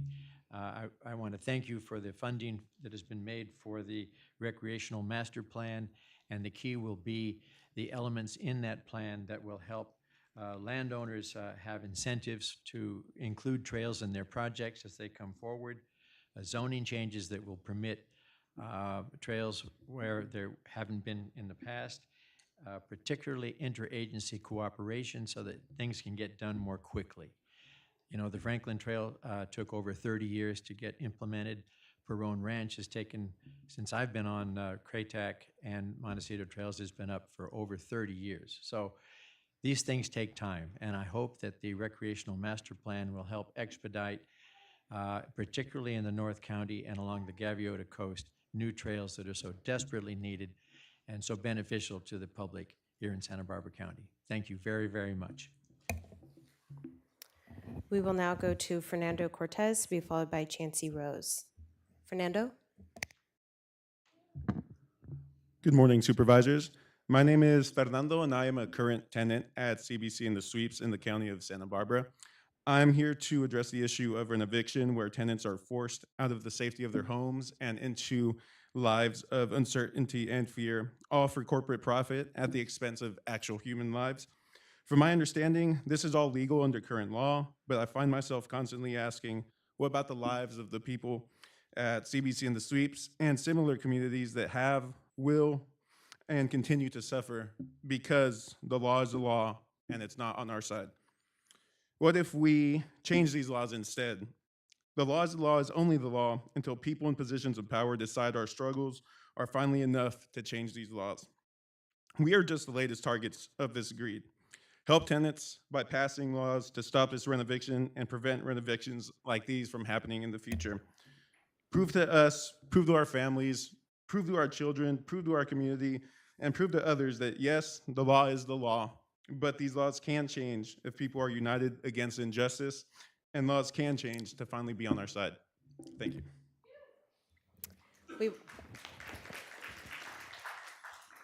We will now go to Chancey Rose to be followed by Maria Hernandez. Hello, my name is Shanice. I am a current tenant at CBC and the Sweeps. I have unfortunately experienced homelessness before as a child, and I never ever in a million years thought that as an adult I would be experiencing housing insecurity again. I think it's absolutely deplorable that a corporation with no connections to the people, to the community, can come in here and kick us out under the guise of these renovations or renovictions. We are people, we are human beings, we are not possible dollar signs. Housing is a human right. Right outside those doors on the elevator, it says, "We deliver exceptional services so all can enjoy a safe, healthy, and prosperous life." So show us that you embody that value, support the people who elected you, and ban these renovictions. Thank you. I just want to note, I was very inspired by both the last speakers, both their alacrity and their eloquence, but we do not have, and this is good for everybody because there's going to be a lot of controversial items. We do not have clapping. If you want to express support, you can do this little thing like this after someone speaks, but just because of the intimidation factor, if there were people on the other side, I don't think there is today, but that's our rules. Thanks. We will now go to Maria Hernandez to be followed by Zola Cabrera. Maria?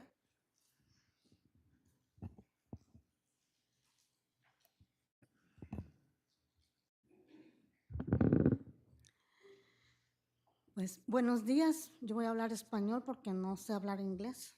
Señora, yo voy a ser su intérprete. Por favor, hable y pause para que yo interprete al inglés. Ok, Hable un poquito y pause. buenos días a todos. Good morning to Simplemente everyone. vengo porque pues no es que al momento de tantos años que estamos ahí viviendo, I'm here today because simply from de all un the momento years a that we've otro, been living there, from a moment to the next, de, adelante, de un momento a otro nos dicen que nos tenemos que salir. from one moment to the next, they tell us we have to leave. Entonces, esta vez no querían no podía pasar el pago de la renta. And this time, we couldn't go over the rent payment. Y entonces al último nomás pude pagar la renta yo y mi hija no, And finally, I was able to pay the rent, but my daughter could not. porque el apartamento que tengo es de 2 recámaras, The apartment that I have is a 2-bedroom apartment, pero están divididos los cuartos. Yo pago un cuarto y mi hija paga el otro. but the rooms are divided. I pay for one of the bedrooms and my daughter pays for the other one. Es diferente contrato. It's a different contract. Entonces, no es justo que nosotros de la noche a la mañana nos digan, se van a salir. It's not fair that from the evening until the morning, they say you have to leave. Tenemos familia. We have families. Entonces, ¿por qué nos están corriendo en esta manera? Therefore, why are they evicting us in such manner? Necesitamos el apoyo de ustedes We need your support para poder quedarnos ahí más so that we tiempo, can remain there a bit more of time, pensando en los niños, pues, porque van a la escuela. thinking about the children that have to go to school. Y ahorita es muy difícil encontrar un apartamento. Right now, it's very difficult to find an apartment. Y por eso, este es lo que puedo decir. Y, That's y- why Y el, This is what I apo can tell you. el apoyo de todos que nos apoyen en esta manera, porque For all of you to support us in this como manner. que nos están discriminando, porque It's sort of somos, like we're being discriminated porque somos mexicanos. because we're Mexicans. No puede ser eso. It cannot be so. Thank you. That is your Gracias. time. Thank you. Gracias. We will now Remember, go to no clapping and booing, just this. Zuela Cabrera to be followed by Buenos Marisola Becerra. días a todos los supervisores, mesa de supervisores. Good morning to all the Board of Supervisors. Estoy aquí presente esta mañana para dar mi apoyo a todas las familias, I'm here present this morning to support all of the families. ya que son muchas décadas que hemos vivido los desalojos We have been living through evictions for decades. y no queremos seguir pasando esto porque nuestros hijos son los que están perdiendo. We don't want to continue going through this. It's our children the ones that are losing. Sobre todo ya perdieron por la pandemia que no pudieron tener sus clases 100%. And particularly through the pandemics, they couldn't have their classes 100%, the children. Y ahora otra desastre con lo que nos están evictando. And now another disaster with these evictions. Entonces yo pido el apoyo que se nos den a todas las familias trabajadoras localmente. I Trabajamos request help for all of us, families that are working families, local working families that we are. y nuestros hijos, hijas están en colegios y escuelas locales. And our children are in colleges, in schools, local colleges and schools. Sería otro desastre que nuestras maestras queden sin los alumnos en sus aulas. And another disaster will be that the teachers will have no school, no children now in their own classrooms. Muchas gracias y Thank you very much. apoyo para que no seamos desalojados más. And I support that we should not be evicted anymore. Gracias. Thank you. We will now go to Marisola Becerra to be followed by Jean Zebach. Marisola?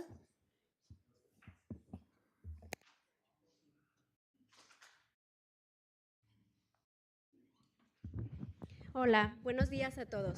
Estoy Hello, aquí, good morning, everybody. estoy aquí para plantearles mi situación. I am Ta- here to tell you about my situation. Soy compañera de todos los residentes de CVS en las SWIPs. I am a companion or a Des- buddy with all the CVS in industries. Desde que recibimos la noticia de que íbamos a ser desalojados, And since we received the notice that we're going to be evicted, nuestra vida se ha vuelto un calvario. our lives have become a calvary. Vivimos llenos de estrés. We live constantly full of stress. Desde el momento en que recibí la noticia, yo estaba embarazada. From the moment I received the notice, I was pregnant. Empecé a salir con mi presión alta. I started getting high blood pressure. Ahorita tengo 2 semanas de haber tenido a mi bebé por medio de cesárea. Now I had my baby 2 weeks ago through a cesarean section.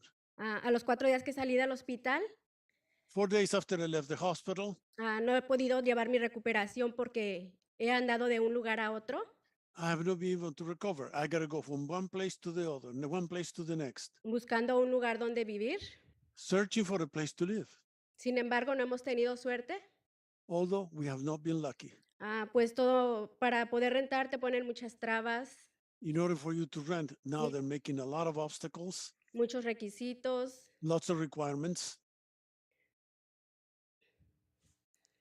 Cada día que pasa, Every day that goes by, la casa se llena de tensión, de estrés, the house is full of tension, stress. porque cada día es un día menos en el cual tenemos que desalojar. One day that goes by is one day less before we're evicted. Estamos aquí todos para pedirle su ayuda, que We're all here to paren con ask los you for your help. desalojos, Stop the evictions. que nos den la oportunidad de seguir viviendo ahí. Give us the opportunity to continue living there. Somos muchas las familias que nos están desalojando. We are a lot of families that are being evicted. La mayoría somos latinos, no sé si sea por discriminación. And the majority of us are Latinos. I don't really know whether there is discrimination. Thank you. Gracias. Gracias. Thank you. We will now go to John Zebak, to be followed by Nadia Abushanab. Jean, I'm sorry. Jean? Zebak? My apologies for mispronouncing. Okay, I didn't, good morning.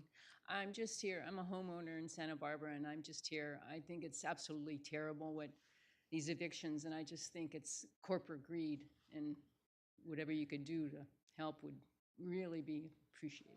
Thank you. We will now go to Nadia Abushanab, to be followed by Christian Torres. Nadia? Good morning, Chair Williams and Supervisors. My name is Nadia Abushanab. I'm here on behalf of SBCAN, Santa Barbara County Action Network, and myself as a tenant in the First District. I'm here simply to uplift the voices of the tenants you're hearing today. Thank you for scheduling a special meeting on this issue, and we urge you to pass an urgency ordinance to strengthen the just cause protections. There are actions you can take to protect these tenants. No one has yet received an unlawful detainer notice, and if you pass an urgency ordinance, it will apply to those future notices that they'll receive. There are also fair housing concerns because Core Spaces intends to displace these families who are elderly, disabled, families with young children. People are receiving Section 8, and they want to create student luxury housing that they would not have access to live in. And just remember that for every story you've heard today, there are 10 more at least who are not able to make it because they're at work, they're in school, or they've already been displaced. Thank you. We will now go to Christian Torres, to be followed by Frank Rodriguez. Christian? Good morning, everyone. My name is Christian Torres. I am a former tenant of the 6587 Cervantes Road Apartments. I'm here to bring attention to the fact that this is not the first time that it's happened within Isla Vista alone. I was re-evicted back in September of last year. I was forced to move all the way to Lompoc. I am a community member of Isla Vista. I work there still to this day. But because of their actions, I am forced to gain a ton of debt, $30,000 of debt for a car that would hopefully last me years on end. But for myself, this is $30,000, but for everyone else around here who have to move away from Isla Vista, from Santa Barbara, just because of the corporate greed, from Delaware of all places. So I ask you to take action and please stop these evictions. Thank you. We will now go to Frank Rodriguez, to be followed by Jonathan Aboud. Frank? Thank you, Chair Williams and Supervisors. Frank Rodriguez with Cause in support of the tenants in IV. They're organizing and the organizing of the Santa Barbara Tenants Union. In 2008, there was a mass eviction in Modoc Road that led to the creation of Ordinance 44.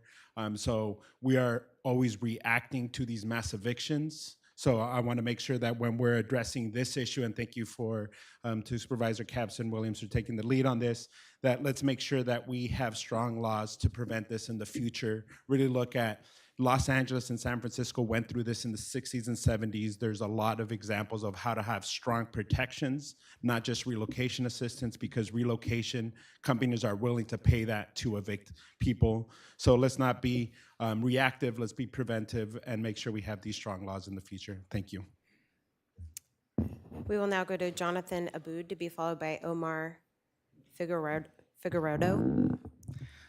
Chair Williams, Board of Supervisors, thank you for having us today, and thank you for having a special hearing in the future on this item. My name is Jonathan Aboud. I represent Isla Vista on the Santa Barbara City College Board of Trustees. I'm also the president of the board and representing our Board of Trustees today. We passed a resolution urging the Board of Supervisors to take all possible legal avenues to stop this and to stop things like this from happening in the future. This is opening a can of worms, and it's going to have a massive impact on not just the people who are living there. Those people are having their lives disrupted, but it's going to ripple out to the larger community as a whole. And I just have to tell you, I've lived in IV for 13 years. I've been in every election cycle. I've gone to the sweeps every single time for when I go door to door. I've seen a lot of these people. I know them, and just hearing their stories today, I'm kind of shaken up by it. I didn't expect to be. So I urge you to take action. Thank you. We will now go to Omar Figueroa, to be followed by Sam Spezies.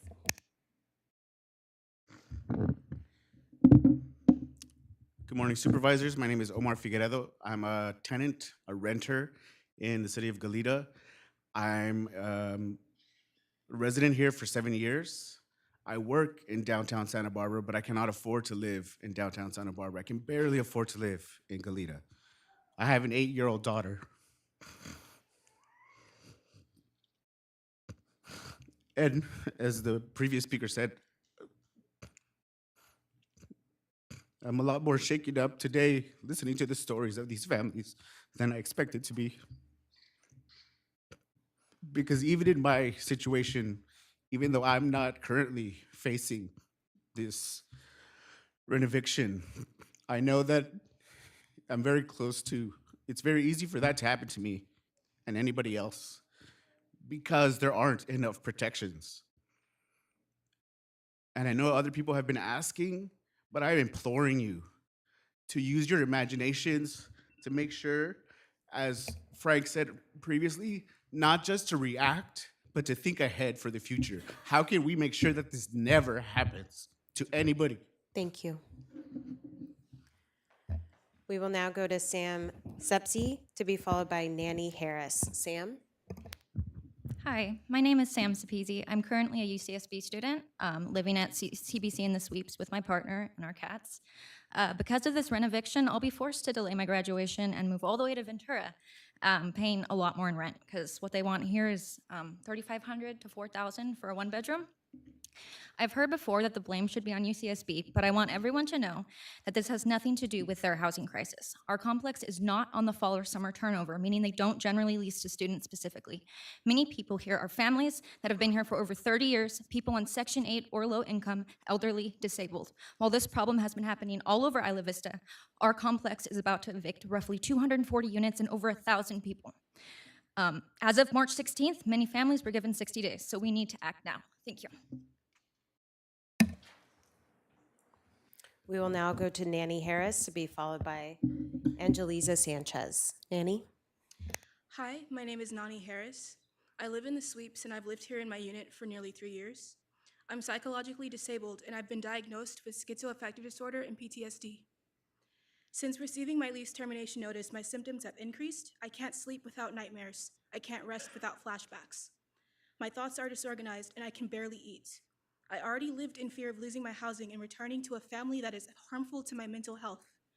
Now that fear may become a reality and it has severely impacted my ability to function and cope. I have considered hospitalization. I can't work, my income is disability payments. I afford the unit I live in only because of Section 8. I can't afford to move. Even still, I'm lucky to have public assistance at all. There are families who have children, where are they to go? If you allow these renovictions to continue, entire communities are going to be uprooted. We will now go to Angeliza Sanchez to be followed by Joshua Michael Chan. Angeliza? Hi, I'm a student at UCSB. I'm more so here to speak on behalf of all the people who couldn't be here, whether they have jobs, whether they have kids. This is going to affect more than just us as students. This is affecting families who have been here forever.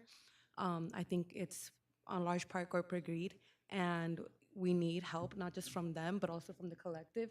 I see a lot of the fire department here. I think that individuals who stand together can really create change. And I know that it just takes momentum and advocacy on behalf of everybody, especially from those who couldn't be here. So I really do appreciate having the time to be here and speak and be able to speak here. But there are a lot who couldn't. So I do feel that we really need to listen and really empathize with the people here, because I feel that sometimes it's just being heard and not really being, I guess, taken seriously. And I don't know if anybody here has experienced eviction, but it's not an ideal situation.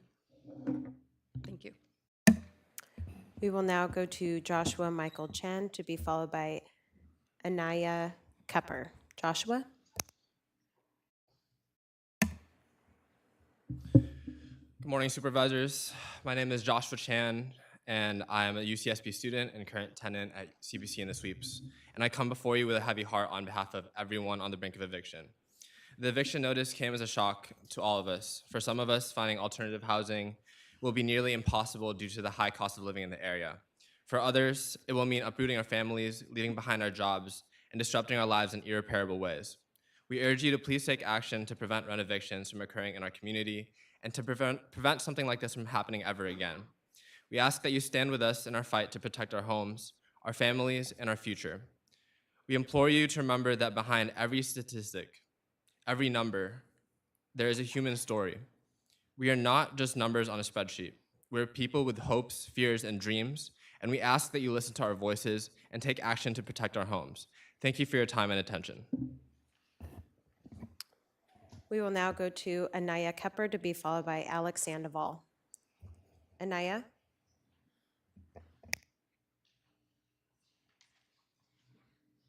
Hi, I'm Ananya Kepper. I'm also a student at UCSB, although I'm a little older. So finding housing has been really challenging since getting to Santa Barbara because I pay all of my own bills. Everything comes from either grants, scholarships, my work study, or my restaurant job. Right now, I'm making do. If this eviction goes through, I'm not sure what I'll do. Currently, the plan is to petition the University of Santa Barbara to allow me to buy on-campus parking passes and stay in one of the structures so I don't have to stay in my car while looking for other housing. I know I'm not the only one in the CBC sweeps that's considering this. We've had this conversation, several of us. It's terrifying. I'd rather just not have to leave. Thank you so much for taking this time and for considering this and for considering making this kind of eviction illegal. We will now go to Alex Sandoval to be followed by Chelsea Lancaster. Alec?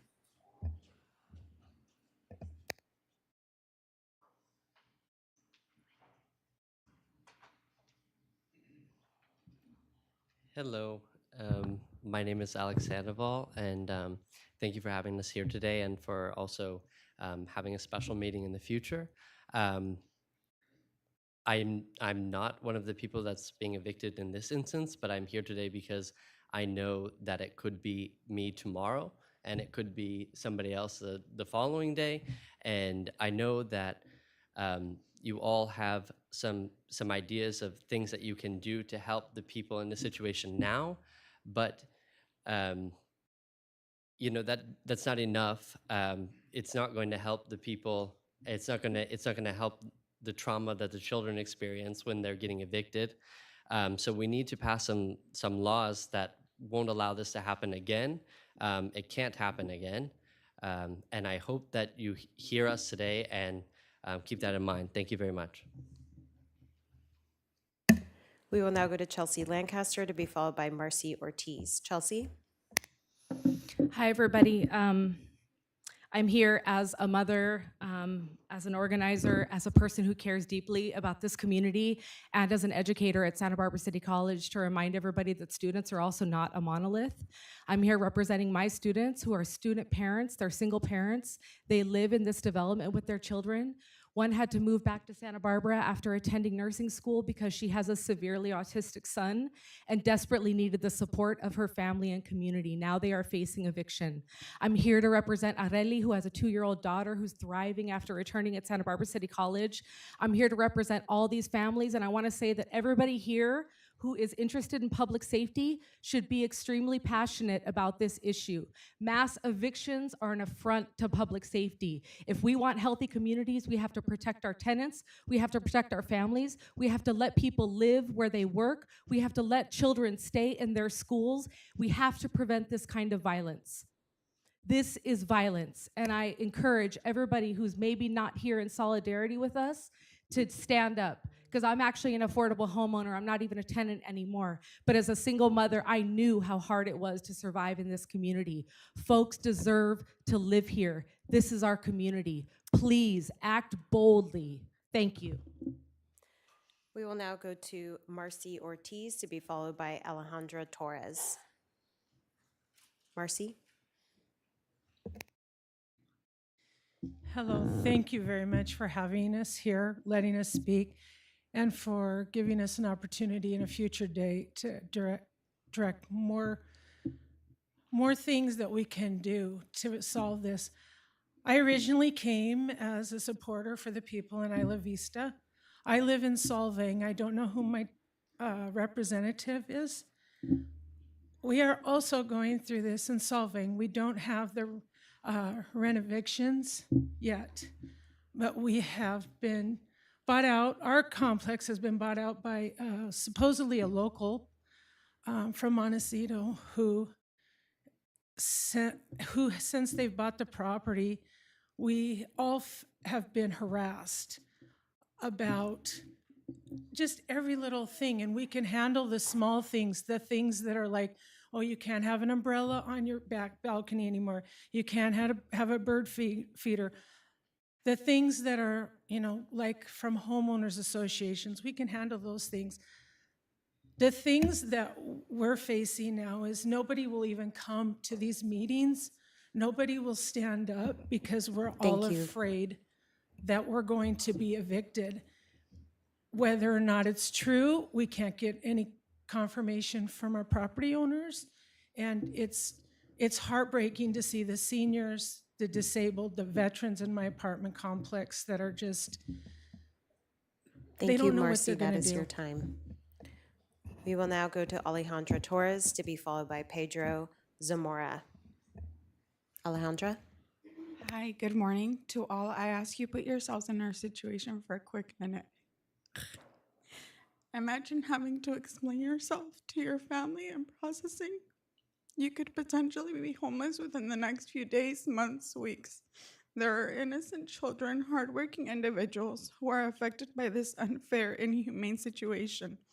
I ask you, please put yourselves all in our situations for just a minute and reconsidering banning these unfair situations. Thank you for giving this the importance and attention it deserves. We will now go to Pedro Zamora, and Carlos is available for translation. Buenos días. Good morning. Estoy aquí porque me gustaría que hicieran algo al respecto porque I'm here because I would like you to do something respect to this. yo viví Adelante. en el edificio 6711 en el 98. I live in the building 1711 in 1998. Hicieron algo similar que desalojaron a todas las personas con And they did con la something historia similar. de They que evicted everybody de que iban a remodelar, pero with solamente the story that sacaron they las were going to personas y renovate. But y they en got their realidad people out, no remodelaron. and in reality, they never renovated. So, ahora tengo 4 niñas que Now I have 4 pues, girls. no sé cómo explicarles que nos tenemos que ir porque ellas I tienen don't know ahí how to su tell them. escuela We have to leave. They have their school y there, nuestra vida está básicamente and our ahí, lives are basically y me gustaría there. que hicieran algo I would like you to do something para about it ayudarnos. to help us. Gracias. Thank you. We will now go to Chella Hazen to be followed by Max Golding. Chella?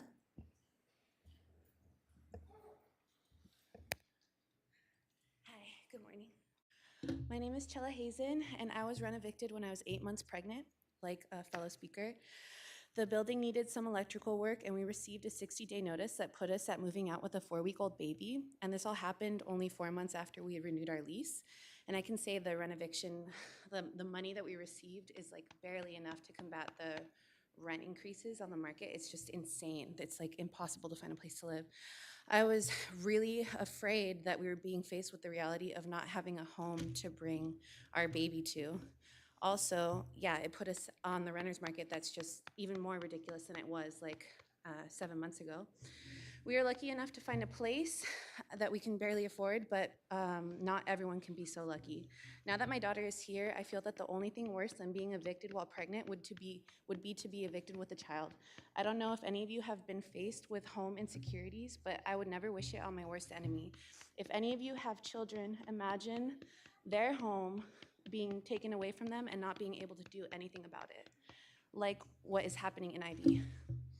We're a community, and as defined, we share a feeling of fellowship with one another. So please help your community and put an end to rent evictions. Help parents protect their children because they are so vulnerable and they need us. They deserve the security and comfort of having a place to live. Thank you. We will now go to Max Golding to be followed by Stanley. Stanley Tatskoff. My apologies for mispronouncing that. It's okay, thank you.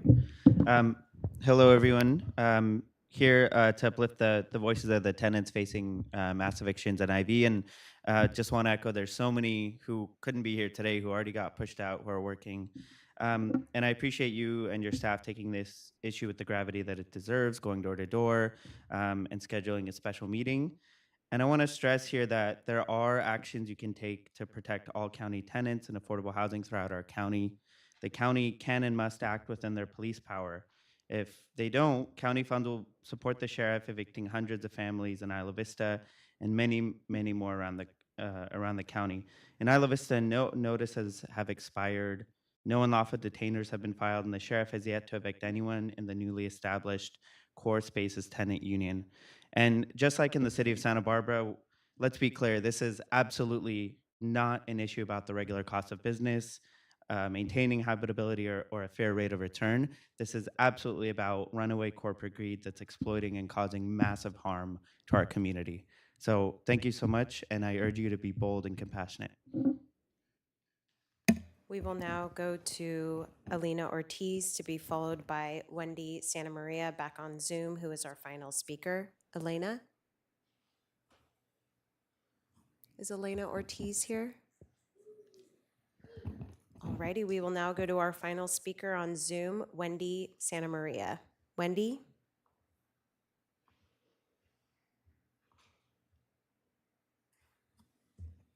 And Wendy, we have unmuted Can you. you hear me okay? Yes, we can. Please proceed. Hi, everybody. I'm here. My name is Wendy Santa Maria. I'm here as a community organizer, as a tenant, as a neighbor, as a member of this community, begging you to do something about the renovictions happening in all these unincorporated areas and in the cities in this county. We know that the unincorporated areas like Isla Vista do not have a city government that is able to advocate for them. So this responsibility now falls on you. I am begging you on behalf of all of the mothers, students, families, everybody that is in those buildings and who are in buildings that are being renovicted or will be renovicted. We don't do something about this now, this is going to be us eventually at one point. No one is safe from these renovictions when greed is the motivating factor. We need to stop the ability of going around this loophole to raise the rents by claiming to renovate and then not doing so just to evict families. We need to do something now, and we need to act boldly to protect these families and children. Thank you. And that was our final speaker on general public comment. I just want to thank everybody for being so disciplined with time and expressing their passion and their alarm and the savagery this is creating in their lives in a way where we could have it actionable for the future. Thank you. We now have departmental item number 1, and I'm just going to ask, because there's a number of these waivers, unless there is public comment or a question from the board, to try to keep their presentations in about a sentence or two.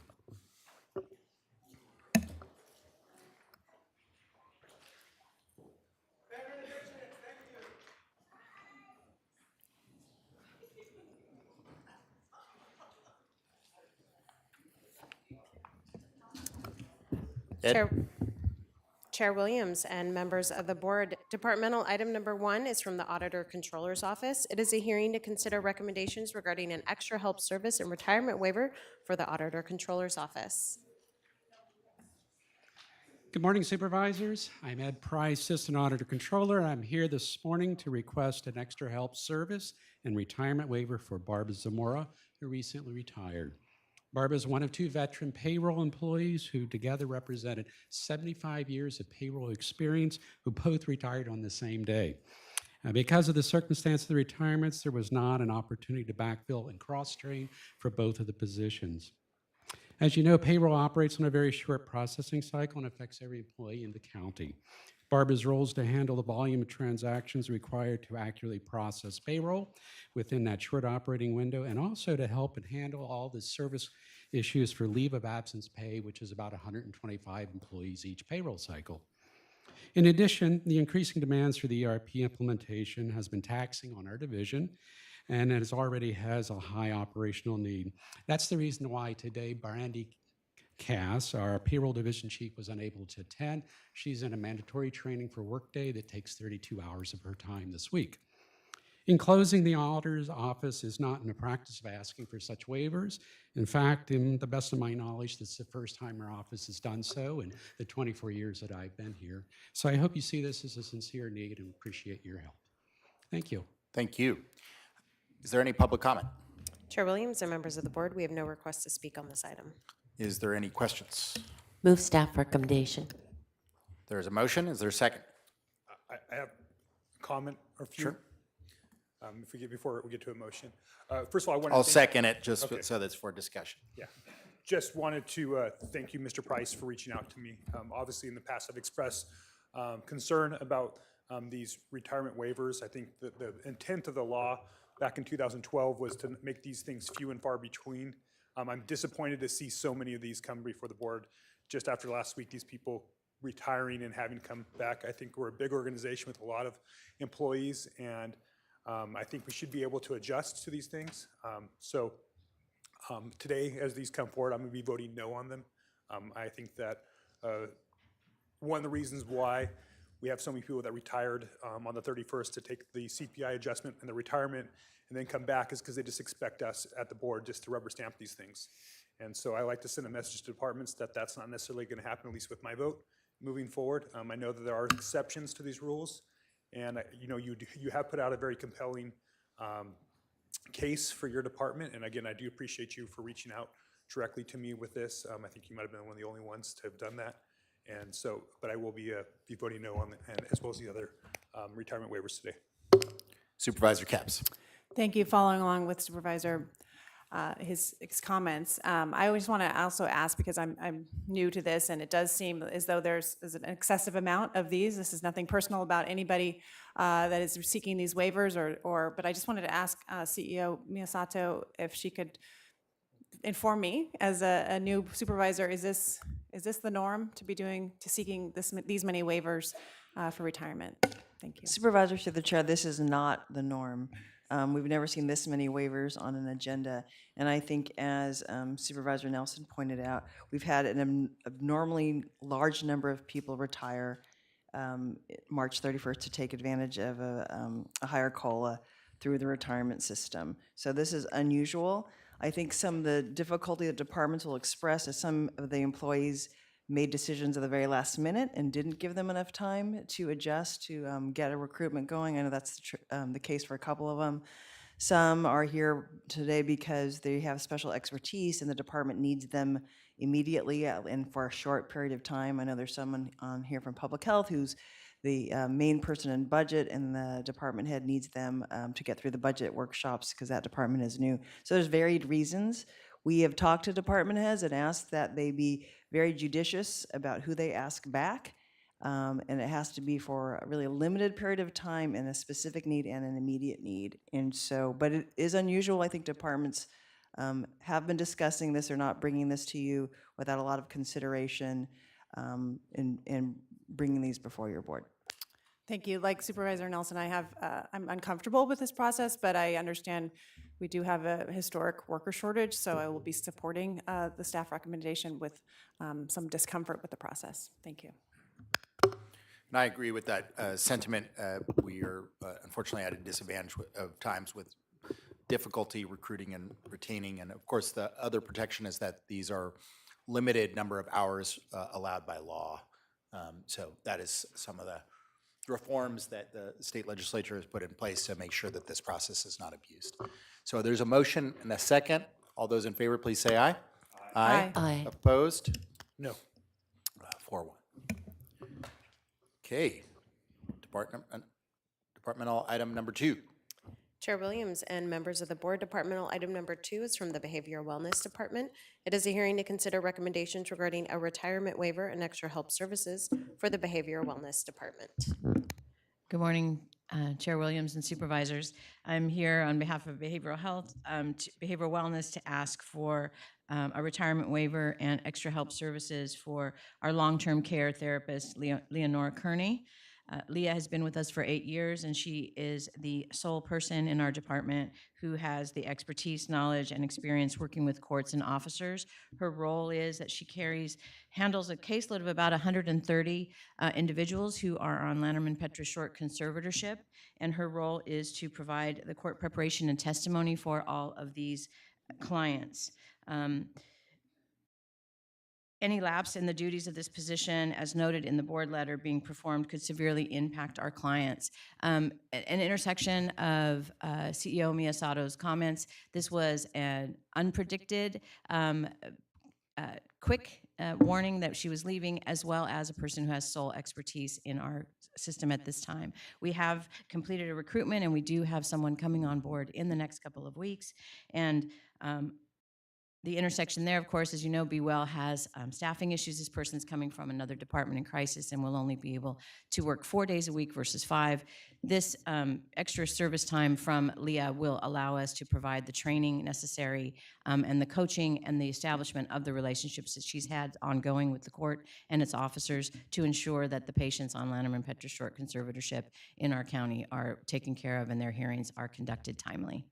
So we ask, originally, we understand that Leah is eager to retire, and we will not be utilizing the full 960 at this point. We think that we will be utilizing only about half of those hours, if not less, over the next 2 months. Thank you, Director Navarro. Any public comment on this item? Chair Williams and members of the board, we have no requests to speak on this item. Is there questions or a motion? I'll make a motion to accept staff recommendation. Second. All those in favor, please say aye. Aye. Opposed? No. 4-1. Departmental item number 3. Chair Williams and members of the board, departmental item number 3 is from the fire department. It is a hearing to consider recommendations regarding an extra help services and retirement waiver for the fire department. Good morning, Chair and Supervisors. Sonia Thompson requesting approve extra help services and retirement waiver for Sonia Thompson. Had very short notice. She does help the county with the filing of all of our disaster recovery for the EOC and other disasters, and our Homeland Security and federal grants, which is quite a few $1 million that she was managing for us. Simple, coming back to help train the next person. That recruitment closes today at 5 p.m. Anyone interested? Department Business Specialist 2, please, 5 p.m. And then just simply to train the next person and make sure we don't lose any of that funding. Thank you. Good audience for that pitch. Okay, questions from the board? Any public comment? Chair Williams and members of the board, we have no requests to speak on this item. Motion, please. Move staff recommendation. I'll second. All those in favor, please say aye. Aye. Aye. Chair Williams, members of the board, can I confirm the second on that? Yes, you can have the Lebanon. Thank you.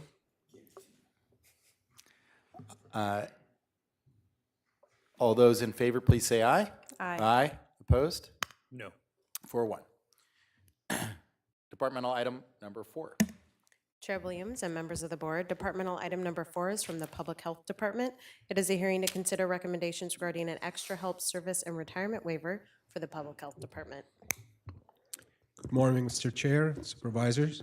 I'm here on behalf of the department asking for a waiver and extra help for Suzanne Jacobson. Suzanne was the CFO for our department for 30 years. With her retirement goes a lot of the institutional knowledge, and especially the finances that are related to programs, as well as some of our grants. And as a newcomer, I need that knowledge as well. We have identified a successor, but we need Suzanne to come back in order for the onboarding. It will be for a limited time and moving forward. Thank you. Is there any public comment on this item? Chair Williams and members of the board, we have no requests to speak on this item. Move staff recommendation. Motion? Is there a second? Second. Second by Caps. All those in favor, please say aye. Aye. Aye. Opposed? No. 4-1. We are, departmental item number 5 is being moved. So that would be departmental item number 6, treasurer tax collector. Do we need to make a motion to continue item D5, or was that done earlier? Chair Williams and members of the board, we did indicate to add that to the balance of the administrative agenda, but for clear transparency, it might be helpful Belts to and have a suspenders. Why don't you make continuation. that motion, Yeah. Mr. Nelson? I make the motion that we continue item D5 to the date May 9th, to May 2023. 9th, 2023. Hartman seconds. There's a motion and a second. All those in favor, please say aye. Aye. Opposed? None. Let's move to number 6, Treasurer Tax Collector.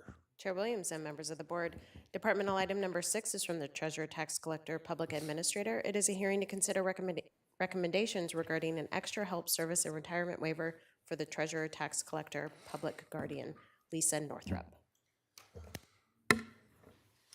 Good morning, Chair, members of the board. This is a request to waive the 100-day period for bringing back Lisa Northrup. Lisa is our LPS investigator.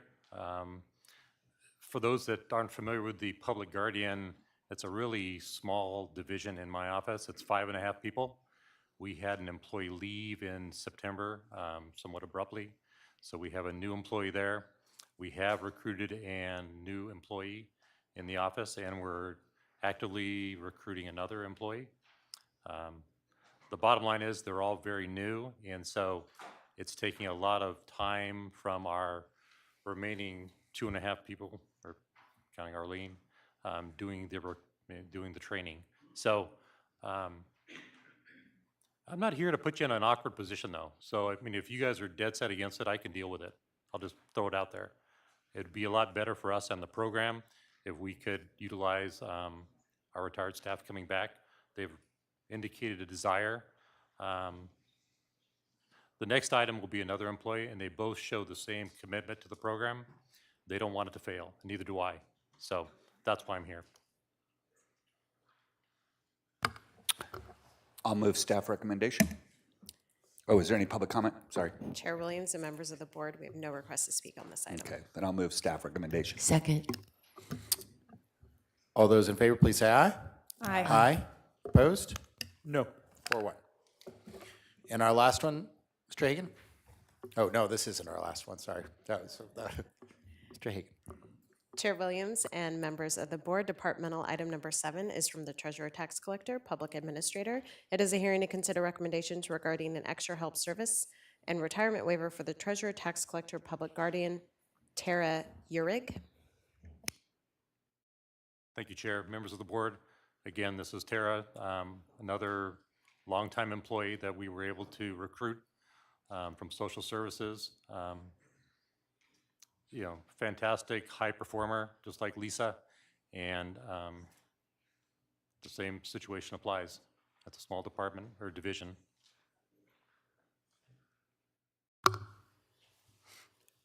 Any public comment? Chair Williams and members of the board, we have no request to speak on this item. Move staff recommendation. Second. There's a motion and a second. All those in favor, please say aye. Aye. Aye. Opposed? No. 4-1. Thank you. D8.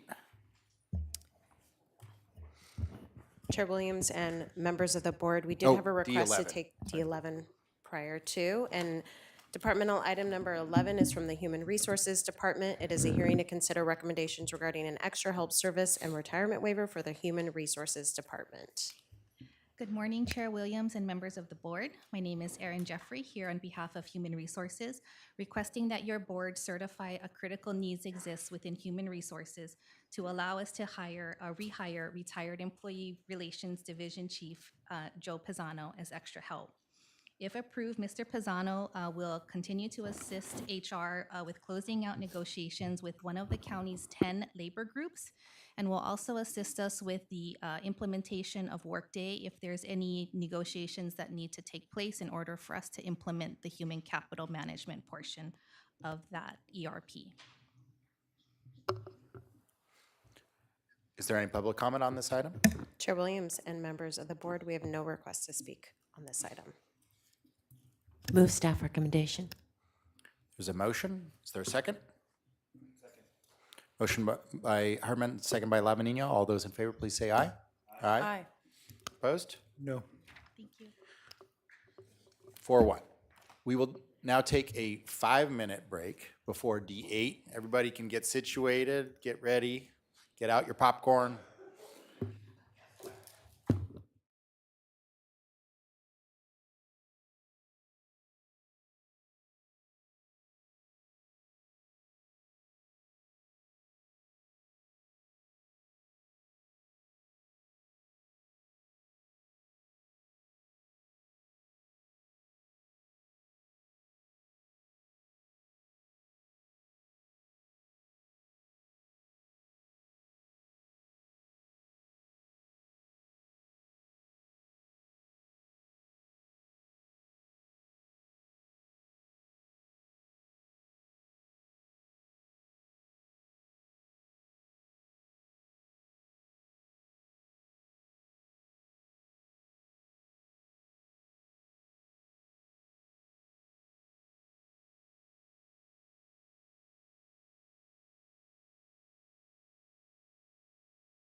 We are returning to session.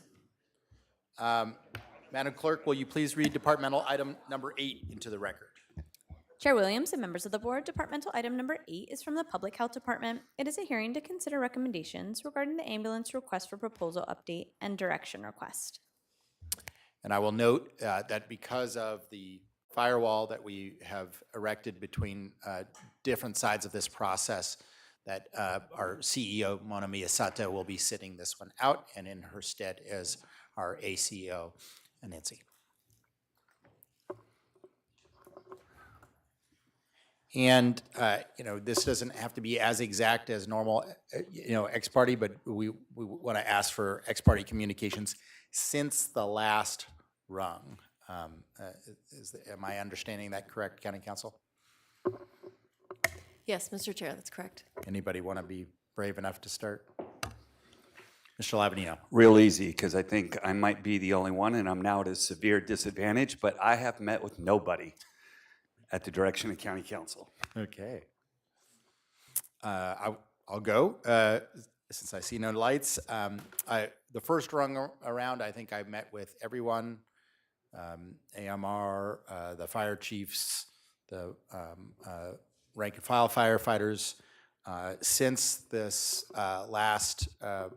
since the RFP process has come to a close, I have met with the county fire chiefs on Wednesday, the 22nd, and Santa Barbara County firefighters on this Monday, the 3rd. And had one phone conversation with the fire chief. Thank you. Yes, let's see. I have also met with the fire chiefs, I believe it was on March 22nd. I've discussed it more frequently with Chief Hartwig, who I meet with regularly.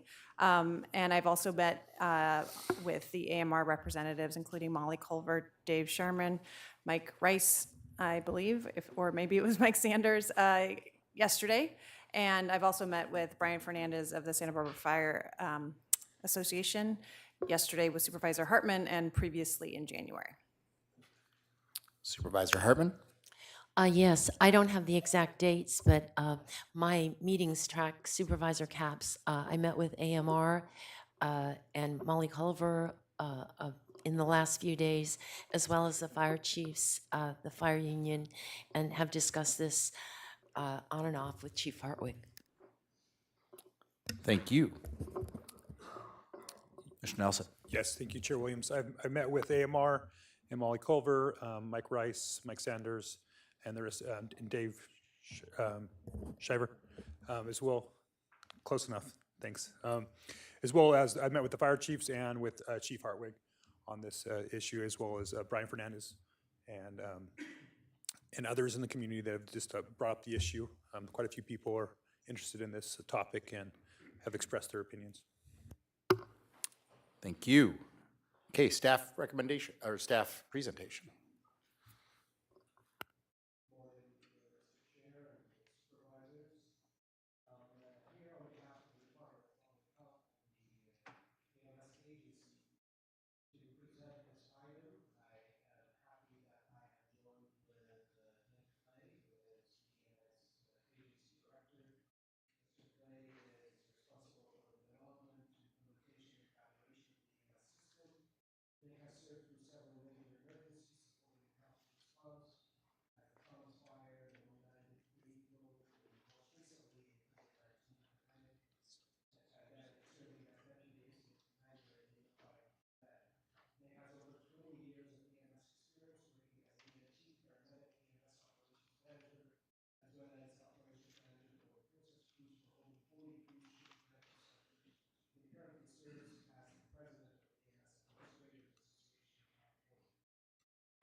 Oh, okay. I'm not going to go back and repeat things. Dr. Shepard is a provider for emergency medicine at Goleta Valley and Santa Barbara Cottage Hospitals. He also serves as the medical director for Carpinteria Summerland Fire Protection, formerly District, and Santa Barbara Fire Department. Dr. Shepard is currently our medical director for Santa Barbara County EMS Agency as well as Ventura County EMS Agency. Sir Chair, the department comes with the recommended action to negotiate the exclusive contract for ambulance services with the American Medical Response as through the procurement process. We also understand that there is the option of canceling the RFP in part or in whole upon finding that this cancellation is in the best interest of the county, and we provide alternatives with a recommended direction from the board to either start a new competitive procurement process or to update the current exclusive grandfathered agreement with AMR for Service Area 1, or let the current exclusive grandfathered agreement expire and enter into a non-exclusive ambulance arrangement, or to explore other options as necessary. We will go through each one of those options in details. The timeline for the RFP, I will let Nick go through that since he's been involved in it from the beginning. So just to provide you a brief overview, in October of 2019, we were directed to go to RFP. We started the process in earnest in January of 2021, working with Fitch & Associates. In fall of 2021, we culminated the research process with a public and stakeholder survey, and then released a draft RFP for comment. In the summer of 2022, we sought the board's input and made changes to the RFP as directed, and then sent that to the California EMS Authority for approval. And upon approval, immediately released the RFP for response. In fall of 2022, we received the RFP response period closed. We received 2 responses from AMR and County Fire. They were scored with an apparent successful bidder announced. A protest and appeal process followed, and that process has concluded with no changes to the results. And that essentially brings us to where we are today.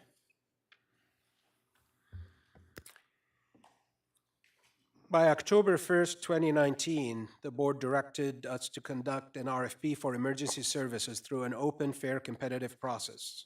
There were firewalls developed to obtain objectivity and to ensure that there is no bias. The RFP Advisory Committee was also established. The RFP Advisory Committee consisted of an Assistant CEO, the Public Health Director, Behavioral Wellness Director, as well as Deputy Public Health Director. The RFP Advisory Committee provided input and support to a third-party consultant, which is Fitch, for the development of the RFP. Prior to completion, an online survey was distributed for the public and providers, and we sought feedback of the RFP. The RFP was approved by the California EMSA and was brought to the board for approval, upon which some revisions were suggested, and we resubmitted the RFP to the state for approval and back to the Board of Supervisors for final approval by July of 2022. The procurement process was established, and we received, as Nick mentioned, 2 proposals. A third-party consultant, Fitch, conducted the RFP review. Actually, they were involved since the beginning from January 2021 until the end of the process, including some of the protests. The independent third-party consultant suggested 3 reviewers, and those were subject matter experts. We had an emergency physician, Dr. Justice Fairless, that is an emergency room physician in Fort Worth and serves as the medical director for several fire and EMS districts. We had Chief Steve Smith, who is a retired fire chief for Clark County Fire Department in Nevada with over 30 years for fire experience. And Richard Schump is the chief operating officer for Sunstar Paramedics in Florida and has 25-year service for fire service, retiring as the district chief of the City of Seminole Fire Rescue Department in Florida. 2 community leaders were suggested by the RFP Advisory Committee. Stephen Fellow, who's a retired Executive Vice President and Chief Operating Officer for Cottage Health System, representing the South County. Mr. Fellows currently sits on the Board of Advisors for Westmont College, and Luanda Lyons Pruitt, who is the retired Chief Investigator for Santa Barbara County Public Defender Office, representing the North County. Ms. Pruitt currently serves as, on several social justice committees and is the president of Santa Maria Lompoc chapter of the NAACP. During the process, the Public Health Department or the LIMSA did not have any weight on the decision or on the process and just lent support as an advisory. Scoring was divided as 7 categories. Some was pass-fail and some were pointed or graded. Minimum qualifications as pass-fail, clinical standards for a total of 200 points, operational standards for 100 points, administrative standards for 100 points, regulatory compliance and financial provisions pass or fail, default termination and other general provisions as pass or fail, and system integration, system innovation as 60 points. Each reviewer had a total of 460 points available, and cumulative of the 5 reviewers would get a total of 2,300 points. Based on the proposal and the reviewer scoring, AMR was scored at 2,077.75, and County Fire was scored as 1,760, making AMR's proposal as the winning proposal.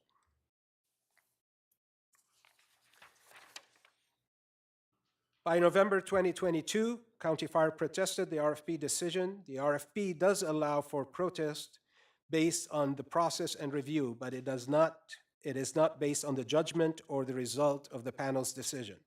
The protest was reviewed by the county's chief procurement officer and was determined not to support reversal of the panel's decision, and therefore it was denied.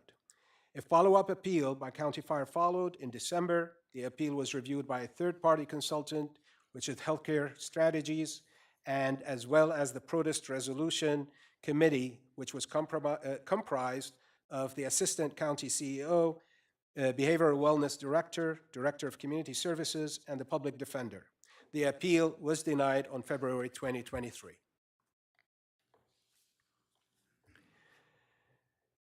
The department recommends action to authorize the negotiation with the winning proposal. By doing so, we will benefit from certain enhancement that the winning proposal has added, such as a dedicated behavioral health transport system that would increase and increased behavioral health collaboration. With such, there is a proposal for a partnership with third party that will augment behavioral wellness transportation. This third party is specialized in this type of transport, and it would free the ambulances for real emergencies rather than to overwhelm ambulances in transporting behavioral health patients. It also allows for a yearly subscription for air transportation or air ground transport, and this is through CallStar, which will reduce the cost for the patient whenever an airlift is needed. The proposal also would allow the enhancement to the interfacility transport system. This enhancement would allow a concierge-level service which considers the level of transport needed and the criticality of the condition, and it's coordinated accordingly. The winning proposal would furnish 34 brand new ambulances that would replace and upgrade the current fleet. It will also allow the critical care units to have automatic CPR devices, and for every paramedic unit with advanced life support would have video-assisted airway placement devices. In addition, there will be 10 AEDs, these are defibrillators and life support devices that will be placed in public places such as shopping malls and other congested and crowded areas to assist in emergencies. Should the board decide not to go with the RFP in whole or in part, then there are other options that might be able to that you might be able to consider. One is to start a new competitive procurement process, or to update the exclusive grandfathered agreement with AMR for Service Area 1, or let the current exclusive grandfathered agreement expire and enter into a non-exclusive ambulance arrangement, or explore other options for service delivery. With option one, to start a new competitive procurement process, there are things that we would benefit from, but there are also some logistics that are to consider. This would still ask for one provider in an exclusive zone. It will require to solicit a new consultant. It will require to conduct a new EMS system assessment because the assessment is almost 5 years old. And we need to finalize the RFP that would also need to be approved by the board as well as the California EMSA. This, of course, would require timing. We estimate the timing for 12 to 18 months, and there is also cost involved by getting the assessment done as well as hiring a consultant. And assuming we go through the same process and get the same results, we don't know if there are guarantees that the result would be amenable to any of the people that, or the entities that are going to be going through this, and we might come back here with the same problem. The other option is to update the current grandfathered agreement for Service Area 1, which basically is maintaining the status quo. We would still be operating in 3 zones. We have one exclusive zone that is going to be served by AMR. We will have a second zone that is non-exclusive, served by County Fire and AMR, and this is Lompoc and Vanderburg Village, and Zone 3, which is exclusively served by Fire, which is Cayoma. This would also require a negotiation with AMR for a new contract for that zone, and we would definitely need to go back to the state for approval.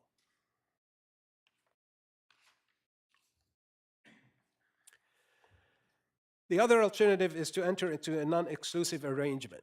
And I have to confess that when I came here and I looked at this, it seemed to be a logical solution, and it seemed to be this is where everybody can share the same market and the same zone and serve our county.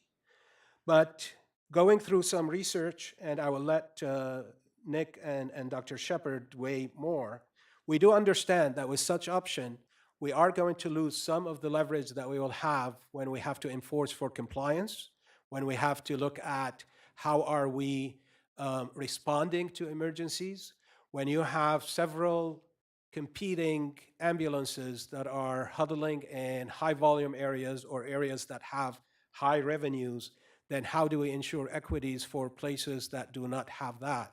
And how we ensure that our rural areas are not going to suffer from such a free market that is competitive. This would also require a lot of research and a lot of time because we're building a system from scratch. And if we break the system and replace it with a system that is not solid enough, then we might be jeopardizing the safety as well as our role as maintaining services to our county residents. I'll let Nick talk about what we have done in looking at other models across the state, and then Dr. Shepard can weigh in from a clinical perspective as well and the patient experience. Thank you, sir. So just as a brief aside, in looking at the state's EMS zones, so the state's broken up into 293 different EMS zones. Multiple zones per county is why you end up with so many. We discovered that out of half of those zones, about half of them are non-exclusive. However, they are non-exclusive single providers. There's no competition in that area. Of those 293, 6 of them are multi-provider non-exclusive. What we found is in 2 of them, Lassen and Trinity, they are very rural and just happy to have the service provided, and there is no exclusive arrangement there. In Mendocino County, they just recently had another provider that serves about 60,000 folks. We actually have a non-exclusive multi-provider arrangement in Lompoc and Vanderburg Village. However, because of the different dispatch systems, they're essentially treated as exclusive. Shasta County is an example of a functioning multi-provider, non-exclusive system serving about 100,000 residents. They have been doing this for time in memoriam. They have a very symbiotic relationship between the 2 providers. They cover each other. They supervise each other's personnel on scene. However, they do have a joint dispatch center and a joint deployment plan. However, there are no response time penalties with that particular system. And last but not least is Sacramento, which is predominantly operated by 4 fire departments serving their respective jurisdictions. That area has no response time compliance requirements, actually no response time requirements at all. And their ambulance patient outflow times are probably the worst in the state currently. So not a lot of examples for us to choose from. As you can see, it is a very limited model across the state, which gives us a little bit of pause as we move forward. There's not a good example for us to follow and replicate as we explore this option. Yeah, good morning. So as has been discussed, we're essentially looking at an exclusive versus non-exclusive model. And when I contemplate the question, I use a risk-benefit analysis. So if our system was broken, dysfunctional, it would make sense to scrap it, sort of start over. But that's not the case. We have a high-performing system that really provides excellent care. So my impression is that the risk to our system doesn't justify entering into a non-exclusive model, kind of scrapping what we have. And the county's hospitals agree that maintaining an exclusive model is the best path forward for our system. An exclusive model also allows your board to set the standard of care, set the expectations, with the ability to impose penalties that demand accountability for a failure to deliver on those standards. And my assessment of this, of maintaining an exclusive model, is independent of the bidders. I think that's just the right path to go for the county. In addition, for such system to operate efficiently, we need a strong and robust dispatch system that is able to manage all those moving pieces. And my understanding is that while we are working on a central dispatch, that it's still not up and running, and that also the time gap between the end of the agreement and the new dispatch should be considered. There are other options. For example, we can be the provider as the Public Health Department. This is the Tuolumne model. It's non-exclusive, or the non-exclusive model in Santa Barbara. But with that, we definitely need to start again from the beginning and establish all that from scratch. There might be others that we can also explore. It will require some time to go and research what other states are doing and how we can definitely come back to the board with several different options.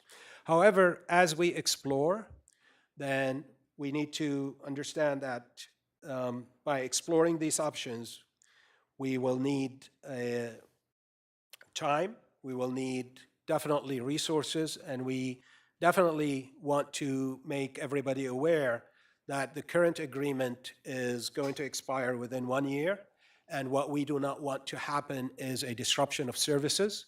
So with any option that the board decides to go, except with continuing with negotiating the contract, then we would like to also, the board, consider an extension of the current contract that would cover services, so we will not be left without services. So, Mr. Chair and Supervisors, we ask at the Board of Supervisors authorize the Public Health Department to start negotiating the exclusive contract with the winning bid for ambulance services with AMR.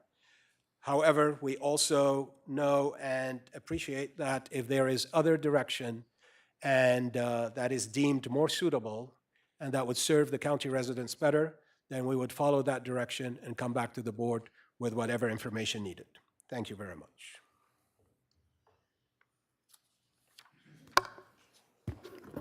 Questions from the board? And we'll go straight to public comment. Chair Williams and members of the board, we will begin with Shelley Huddleston via Zoom, to be followed by Susan Petrovich. And again, this is 2 minutes, and you don't have to use 2 minutes when you get all the way through. There's 28. Members of the board, can you hear me okay? Yes, we can. Yes. Thank you. My name is Shelley Huddleston, and I am the National Labor Representative for the IAEP Santa Barbara Local 70. AMR has been proudly serving your community for over 20 years. During that time, they have demonstrated over and over again their ability to meet and exceed expectations of the county whenever requested. They have shown a willingness to consistently grow, add, or change to serve your community for as long as your partnership has existed. Our members are treated fairly, have a voice, and have constantly treated your community with compassion while providing exceptional care, just like the medical professionals they truly are. Their medical training is the same as any fire department medical employee, only more in depth as the ambulance crew consistently follows the patient from beginning to end and not just a few minutes in the beginning. This is the sole job of our EMTs and paramedics, 24/7. Their only mindset is patient care. It is their only responsibility to the community. Your constituents deserve the highest level of care, and with AMR, they will receive it. I urge the board to vote yes on the RFP in support of AMR. Thank you. Susan Petrovich, to be followed by Carlos Escobedo. Good afternoon. Can you hear me okay? Yes, we can. Thank you. Your board has long attempted to let contracts to local vendors where possible. And obviously the current vendor is not local and it's a for-profit company. I have no reason to criticize their service history, but I think our departments, fire departments can do better. Our fire departments have facilities all over the county, which gives them an advantage when fast response is essential to the quality of the service. I don't criticize them for making a profit, but I think the people who live here shouldn't be paying a great deal of money to a company that isn't local. I spoke with a neighbor briefly yesterday about this issue. I heard the term high performance mentioned, and this neighbor said that he has families who've had several emergency health issues that required an ambulance. He said that he frequently had to call 911 for help, and in every case, the fire department crew with paramedic arrived well before the ambulance company crew arrived. He said the current situation seems to be inefficient because you have a duplication of services, and that really the fire department could have completed the service, but they turned it over to the ambulance when they arrived. But it seems to me the fire department has a certain advantage and we should be taking advantage of that. Thank you. Carlos Escobedo, to be followed by Jonathan Aboud. And I will close public comment. So please proceed, Carlos. Can you hear me? Yes, we can. Yeah. Hello, my name is Carlos Escobedo. I'm City Council Representative for District 1 in the city of Santa Maria. And I would like to speak in favor of giving the contract for the ambulance services to our Santa Barbara County Fire Department. They are highly professional, high quality of service, and they're looking forward to keep serving our community. And I think it's and that's because of that, I think and they're looking forward to also give back to the community and provide better reinvest those revenues back to the community in terms of local education and supporting our youth and our families. So I call to consider them to have the contract for the ambulance service. Thank you. Jonathan Aboud, to be followed by Turn Bailey here in Santa Barbara.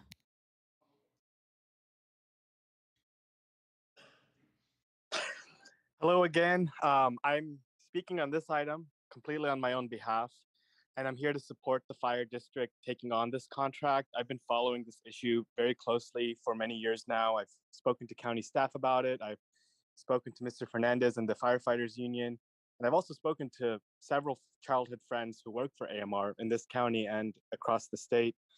The way I see it is this contract is about the work of saving lives, and the calls for an ambulance are just absolutely, like, in the moment you're calling for that ambulance, it's the number one most important thing in the world. And I don't think we need the profit motive in that. You know, we don't have profit motive in police. We don't have profit motive in firefighting. We shouldn't have the profit motive in saving lives. The working conditions at AMR, from what I've heard from my personal friends, are not the working conditions and pay that I'd want for the people who are saving lives. And that's just, what comes with the profit motive. And I think what they've told me is that they'd love to work for a public agency to do this work. And I've just personally seen the fire department's ambulance services in Isla Vista are absolutely incredible and just the kind of thing we need across the entire county. Thank you. We will now return to Santa Barbara for Turn Bailey, to be followed by Lay Birdsmore. Turn. Hi, good afternoon, Board of Supervisors. I'm Terry Bailey, and I am a consumer in the crossfire of this battle. My son, on February 6th, as well as March 7th, had to have ambulance rides to Cottage Hospital. We called 911. At no point during the call were we informed that there were contract negotiation problems, which would then in turn affect our insurance. Upon arrival, the ambulance company and the fire department, which I'm very thankful for, came and no one advised us that this would probably be a very expensive call for us. Not once were we informed that we could take the option to transport our son, even though he was unconscious. So we live by Dos Pueblos High School. We transported from Dos Pueblos to Cottage Hospital to the tune of $4,100 both visits. This is ridiculous. The consumer is who is being hurt. It's not AMR, it's not the fire department, it's the consumer. Our son is now being treated for a neurological disorder. He's had to quit his job. He's had to put his graduate education on hold, and we're having to come up to pay the bill. Side note, when there is an organization such as AMR that has been appointed, there should be a way to reach those individuals. I have called so many times to try to reach them, to try to explain the situation and see, yes, I do have insurance, but our insurance company is not paying it. What can we do? Only to find out that you are given a customer service person that's probably being paid minimum wage to say, I'm sorry, there's not anybody that can help you. There's not a supervisor. Finally, yesterday, 24 hours ago, I was able to figure out how to get to one of the people at AMR and leave a message. Have I heard back? No. In my line of business, I'm required to get back to people within 24 hours. So I can appreciate the camaraderie that the fire department has and that AMR has. And I mean, I'm very appreciative. Thank you. But That is your come time. on, something has to happen. We will now go to Lay Beardsmore, to be followed by Jave Shearman. Lay. It's Loy Beardsmore. It's a common mistake. Thank you.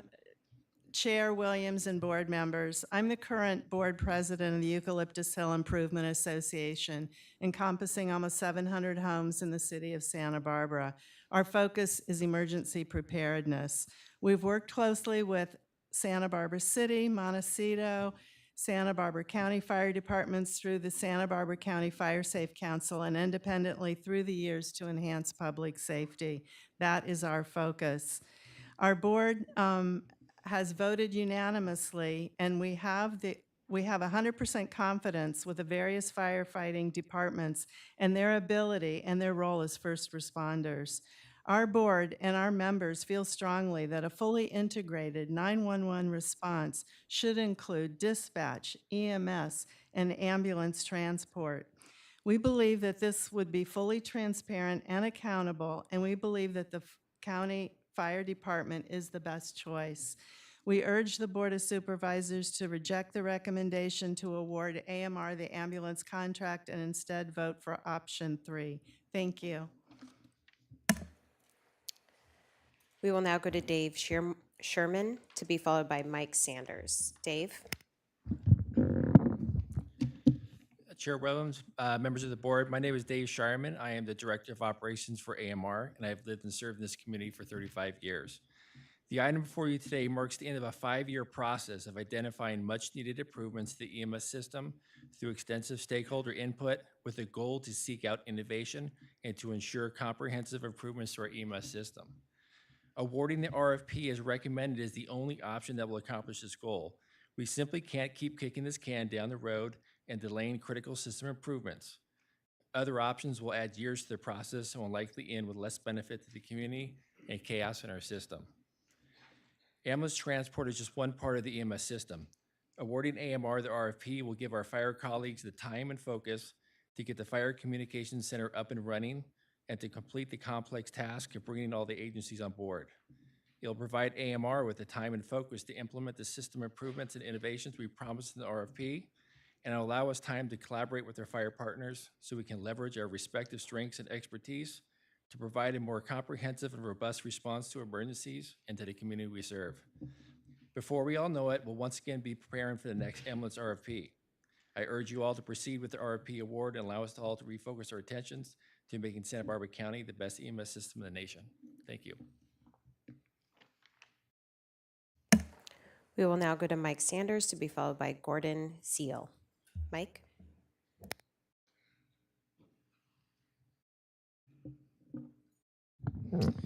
Chair Williams and distinguished members of the board, my name is Mike Sanders. I am the Regional Director for American Medical Response in Santa Barbara County. I would like to start off by saying thank you to the county for trusting AMR and its predecessor companies as your paramedic ambulance service for over the past 50 years. Thank you to the county leadership for establishing a well-written RFP and for stringently following the process to date.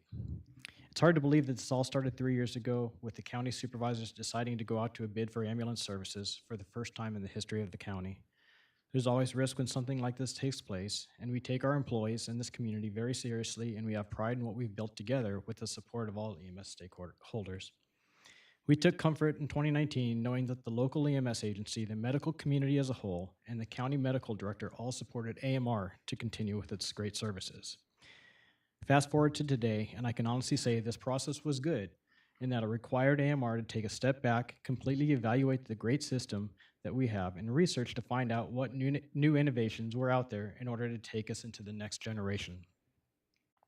Ideas were placed into our proposal that included nurse navigation, telemedicine, state-of-the-art equipment enhancements, online ordering of ambulances for our hospitals, support SUVs dedicated specifically to transport our behavioral health patients, and the list goes on. Additionally, we proposed integration with our diverse community groups so that we may better understand their needs, integration with great local companies such as Care Connection and Blue Sky Center, and integration with CalStar Air Medical, integration with the public by providing multiple AEDs throughout the county, and much more. The results of the bid were clear. AMR won by over 300 points for a reason. The experienced AMR staff that live and raise their families in this community have been patient with the uncertainty of this process. Again, it was a process that has been well-run and entirely supported by all when it was released. I urge each of you to see this process through and to allow us to take what is already an award-winning and great system into the next generation. Thank you.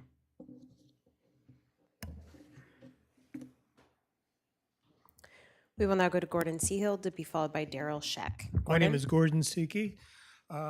I'd like to see a new county fire station at the top of San Marcos Pass. A permanently staffed fire station could provide quick responses to fires along the Caminos. I have met with Chief Hartwig to go over the details, including the need for $2.8 million a year to operate the station.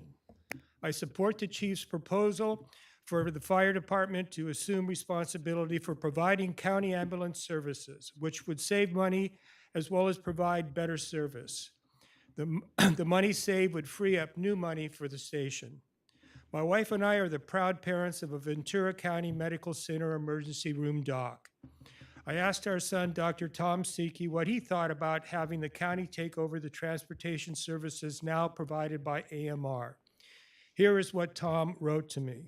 Quote, after 14 years in emergency medicine, my respect for the work of the county fire services has only grown. I believe that given the type of high-velocity trauma with complex extractions and difficult access on Highway 154, combined with the blatant fire risk, it would be beneficial for the community to have a greater fire presence on the mountain.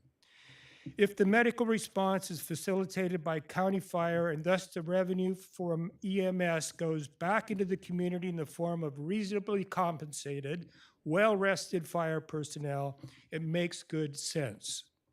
This seems a much better protocol than depending on overworked corporate ambulance crews with long response times and poor living wages, while the EMS revenue goes mostly to distant, top-heavy, for-profit corporate institutions that have no concern to make the mountain safer from rapidly spreading fires. End quote. The chief's proposal is a win-win. Paul E. Stewart, I believe, would support the chief and want to keep it local. Thank you. We will now go to Daryl Scheck to be followed by Louis Ferrum Jr. Daryl? Chair Williams and Board of Supervisors, my name's Daryl Scheck, Executive Director of SEIU Local 620, representing a large portion of your employees that make up the county workforce. I'm here today to speak to Departmental Agenda Item D8. On this issue, in my opinion, the choice is clear. There's only one ethical choice from a systemic global viewpoint. For emergency services, this board can choose to continue to funnel tax dollars toward a private national corporation recently taken over by billionaire Wall Street hedge fund managers, whose primary objective seems to be to boost corporate profit, likely through future higher prices. Industry consolidation and concentration will likely wipe out competition and stupendously raise prices on those in the most desperate medical need in the future. Or the board can pick the hometown solution with the local fire department and get local control of the operation and tabs on costs. I honestly can't think of any more stark a contrast or a decision that would be easier to make. Not only is it an institutional Wall Street hedge fund versus local public sector ideological battle royale that's going on here, there are also the employees to think about. Does the board want to be known as the board that granted a contract to a massive multi-billion-dollar company, the same company that pays low wages and benefits for emergency responders? Or does the board want to be a champion of supporting first responders and their communities that they serve by bringing this mandatory service back in-house? County fire stewardship would prevent a race to the bottom. As corporate private industry consolidates, it will more than likely lead to threats of service reductions in order to leverage higher fees from this board and taxpayers. We have seen this movie before, and it does not end well. We urge you as the Board of Supervisors to think of those that serve the public, medical personnel who serve all and are there for you in your time of highest need. It's time to break the cycle before tragic consequences result. Please support County Fire's request to bring back these services in-house and stop the madness of Wall Street hedge funds. Thank you. That is your time. Having potentially impacting our emergency services, and thank you for your time today. We will now go to Louis Ferrum Jr. to be followed by Leon Olson. Louis? Good afternoon, Chair Williams and distinguished members of the board. My name is Louis Farah, and I'm president of the Lompoc Firefighters Association. I'm here today to bring your attention to a critical matter that affects the safety and well-being of the residents of Lompoc.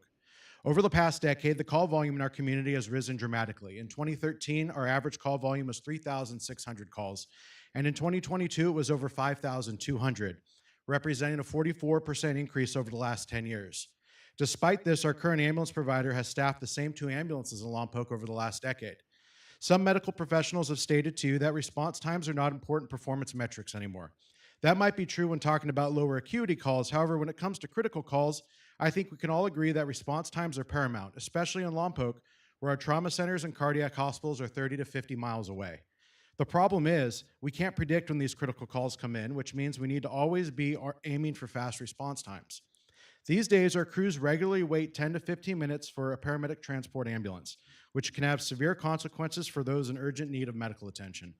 Fortunately, Santa Barbara County Fire has stepped in to supplement the Lompoc 911 system with their paramedic ambulance at Fire Station 34 up on Burnt Mesa. This solution, however, has limitations. Not only is the fire station more than 5 miles away from the south side of town, but it also impacts the unincorporated areas of Vandenberg Village, Mesa Oaks, and Mission Hills, where their ambulance is busy responding to and transporting patients within the city of Lompoc. Without County Fire's ambulance, our next closest ambulance comes from Santa Maria and Buellton, 30 and 20 miles away, respectively. As supervisors, you have the power to make a decision that will have a profound impact on the residents of Lompoc and the incorporated cities within your districts. The city of Lompoc deserves better response times and service. Our residents should not have to wait for an ambulance to arrive when they're in dire need of medical attention. I urge you to act today to improve the ambulance service in Lompoc by awarding it to the county fire department, and I thank you for your attention and consideration in this really important matter. We will now go to Leon Olson to be followed by Brad Moore. Leon? Good afternoon, Chair Williams and Board of Supervisors. My name is Leon Olson. My wife and I live in Santa Barbara for over 40 years. I'm active in many community affairs, and I've also been a developer and contractor. My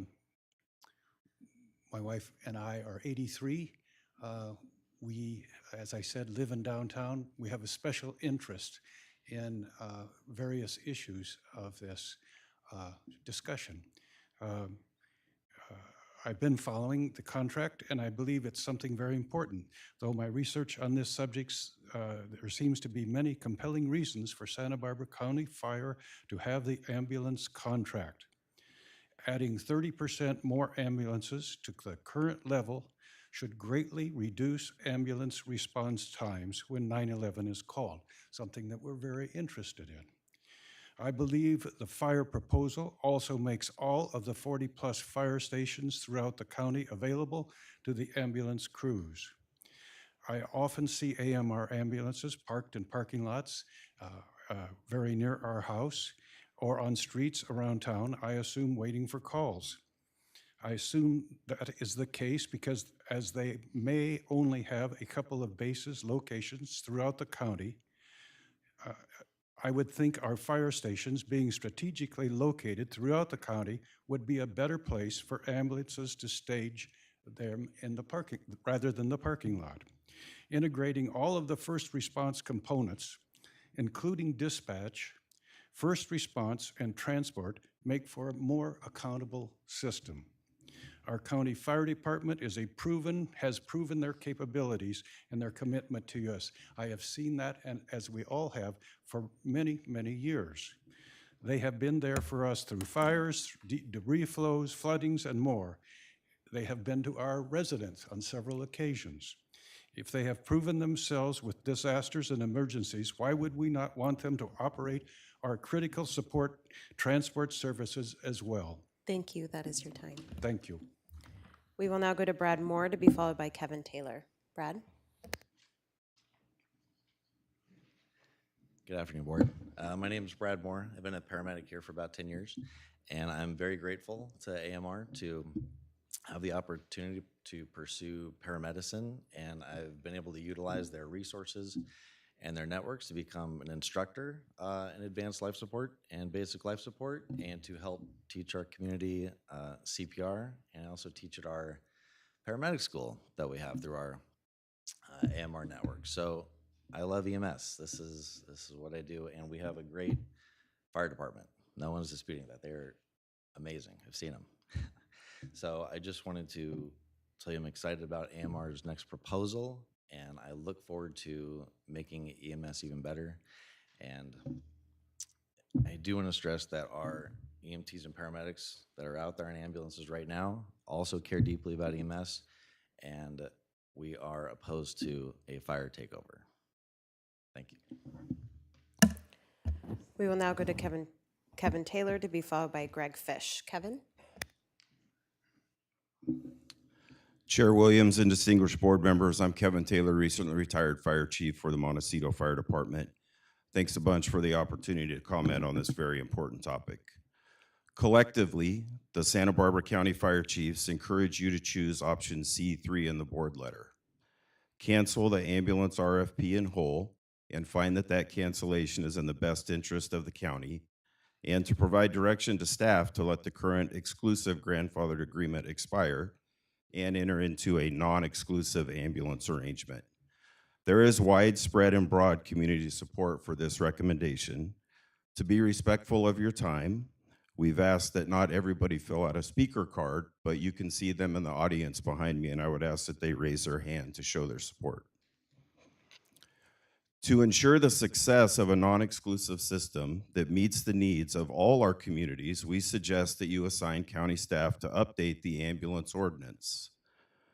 An updated ambulance ordinance provides our communities with several things that we do not enjoy today, including but not limited to a needs-based permit system controlled by the county department that your board designates, more ambulances in the system, ensuring response time compliance in all our communities, transparency and accountability with respect to response time and staffing levels, legitimate response time compliance enforcement, and financial transparency to include revenue after expenses.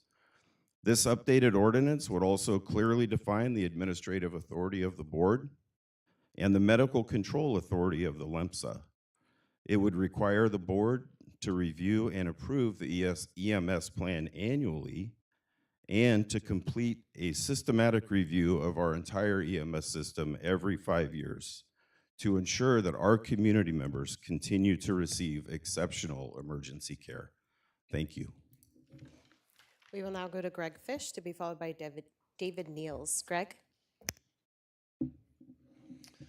Chair Williams and distinguished board members, my name is Greg Fish, and I am the Fire Chief of the Carpinteria-Summerlin Fire Protection District. Thank you for taking the time to hear from us today. I'd like to articulate the major points of a non-exclusive ambulance transport system. To start with, the response areas within the geographical boundaries within the county would be divided between the two incumbent providers that provide those services today. These providers will be dispatched by a single communication center, resulting in the closest and most appropriate ambulance arriving on scene. Under this response model, the goal is to provide ambulance coverage for the busiest times and to establish a benchmark for minimum staffing. The net effect of this system improvement would result in more ambulances being deployed, which would have a significant impact on lowering response times and consequently maximizing the opportunity for improved patient outcomes. I'd like to emphasize that the Carpinteria-Summerlin Fire Protection District Board of Directors, some of whom are here today, passed a resolution supporting the Santa Barbara County Fire Department as the ground ambulance provider in the county. In closing, all the fire department agencies within the county have never failed in their mission to provide outstanding public safety services. Your board can be confident that we will not fail in this endeavor. We will continue to keep our promise as we add the ambulance transportation component into the exemplary emergency medical services we currently provide to those who visit and live in our communities. Thank you. We will now go to David Niels, to be followed by Brian Fallon. David? Chair Williams, members of the board, my name is David Niels, and as the newly appointed Fire Chief for the Montecito Fire Protection District with over 25 years of EMS and fire service response experience in Santa Barbara County, I would like to recap our support of a regional fire-based ambulance transport model.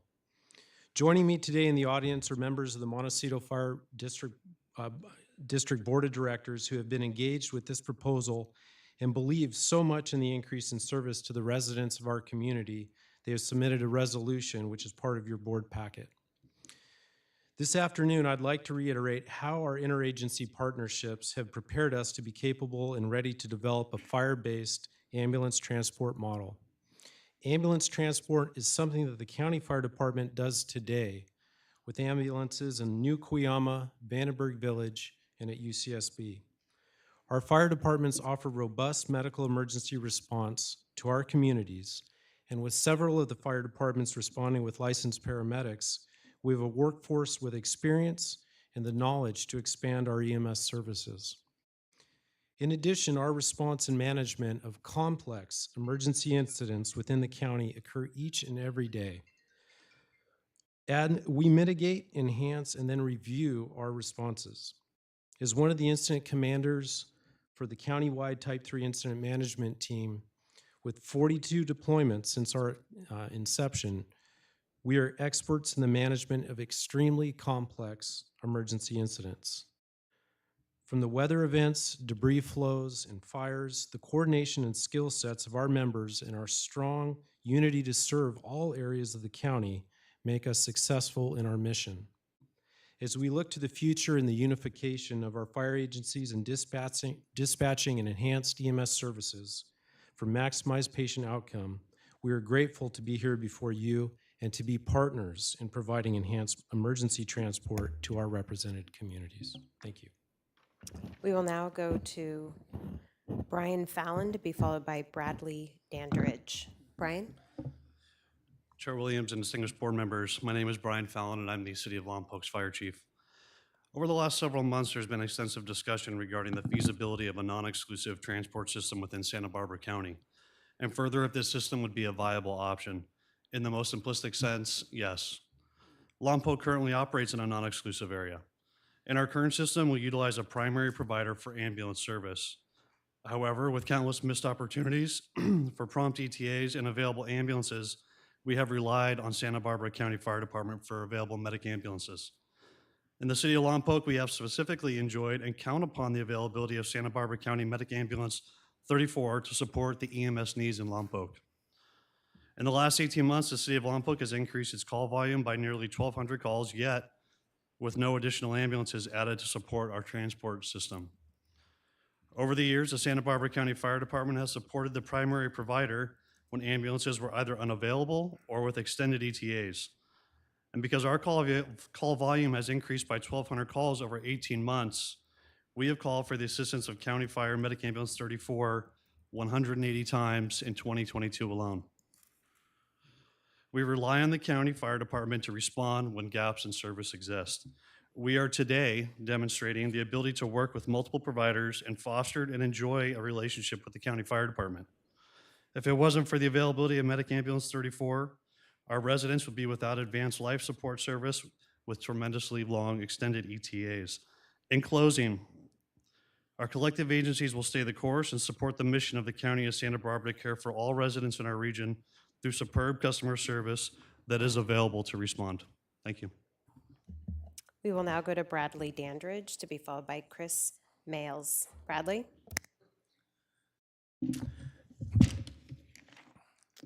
Chair Williams, distinguished members of the board, my name is Brad Dandridge. I'm the interim fire chief for the City of Santa Maria Fire Department. Thank you for the opportunity to allow me to speak to you today. I stand before you to express my support for the proposal presented by the County of Santa Barbara Fire Chiefs to provide ambulance service to the residents of Santa Barbara County. The model presented by the chiefs is a model based on service first and provides for enhanced service delivery to the patients utilizing the 911 system. A more robust ambulance service delivery model minimizes on-scene wait times for crews and conversations between fire chiefs and local regional hospitals have identified the benefits of a dedicated separate interfacility fleet, allowing for timelier interfacility transfers for its patients. County-provided ambulance service will also provide jobs through the county and a career path for the diverse population of my community. With a defined benefit package and living wage, allowing for a standard of living for the employees and their families. It sets a foundation for a trade with career options expanding into other fields, including that of the fire service or even the medical field. I look forward to the opportunity providing a non-exclusive ambulance service delivery system, prioritizing its residents and putting service above all else. Thank you for your consideration. We will now go to Chris Miles to be followed by Brian Fernandez. Chris? Chair Williams, distinguished members of the board, my name is Chris Males. I am the Santa Barbara City Fire Chief and also the president of the Santa Barbara County Fire Chiefs Association. Today, you're seeing and hearing widespread support for a fire-based ambulance transport system. You have great trust in the fire departments that provide exemplary EMS care in this community. Currently, deployment of fire and ambulance units is managed on a daily basis by multiple dispatch centers. That is about to change. The Regional Fire Communications Center will dispatch all of our county's local government fire and ambulance resources. The mission statement of the RFCC in part reads, closest, most appropriate resource regardless of jurisdiction. All local fire agencies and ambulances will be expertly dispatched every minute of the day from one center using a highly technical and sophisticated computer-aided dispatch system. This will be a game changer for the county. The RFCC will be completely administratively and operationally transparent with minute-by-minute accountability and compliance, all subject to public review. Deployment of all ambulances could be overseen by an ambulance ordinance, the strict requirements set forth by your board.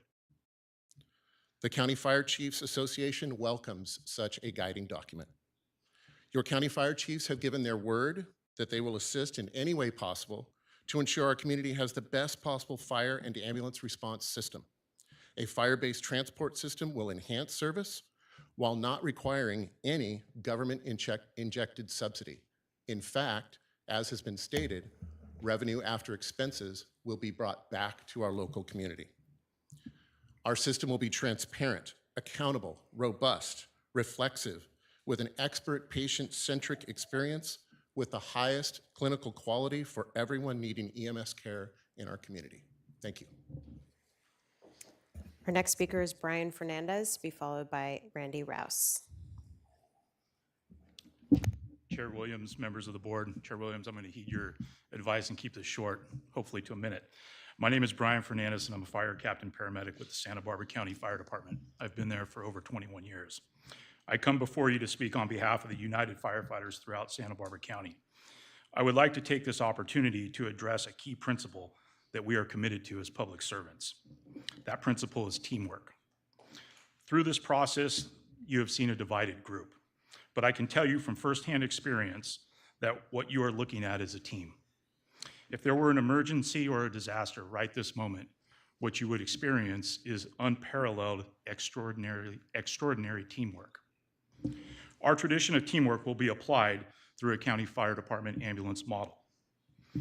As a labor leader, I understand the importance of job security. I look out here to our members of our team. Although some of us may wear different uniforms, we are all united. We are all committed to the same thing, and that is providing the best care and service to those who call 911. You have our commitment. No matter what the system is that you decide on, the life and safety of ours and your community will always come first. Thank you. We will now go to Randy Rouse, to be followed by Luz Reyes Martin. Randy?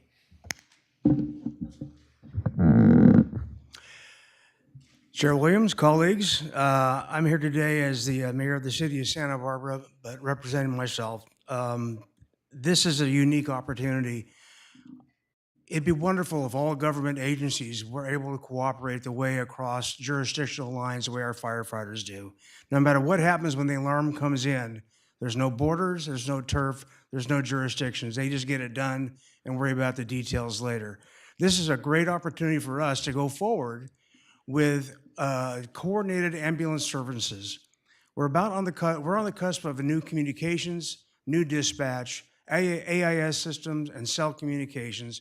This is the final piece of the puzzle that can provide excellent service and upgraded service for all our constituents. So please go forward with the firefighters' recommendation. Thank you.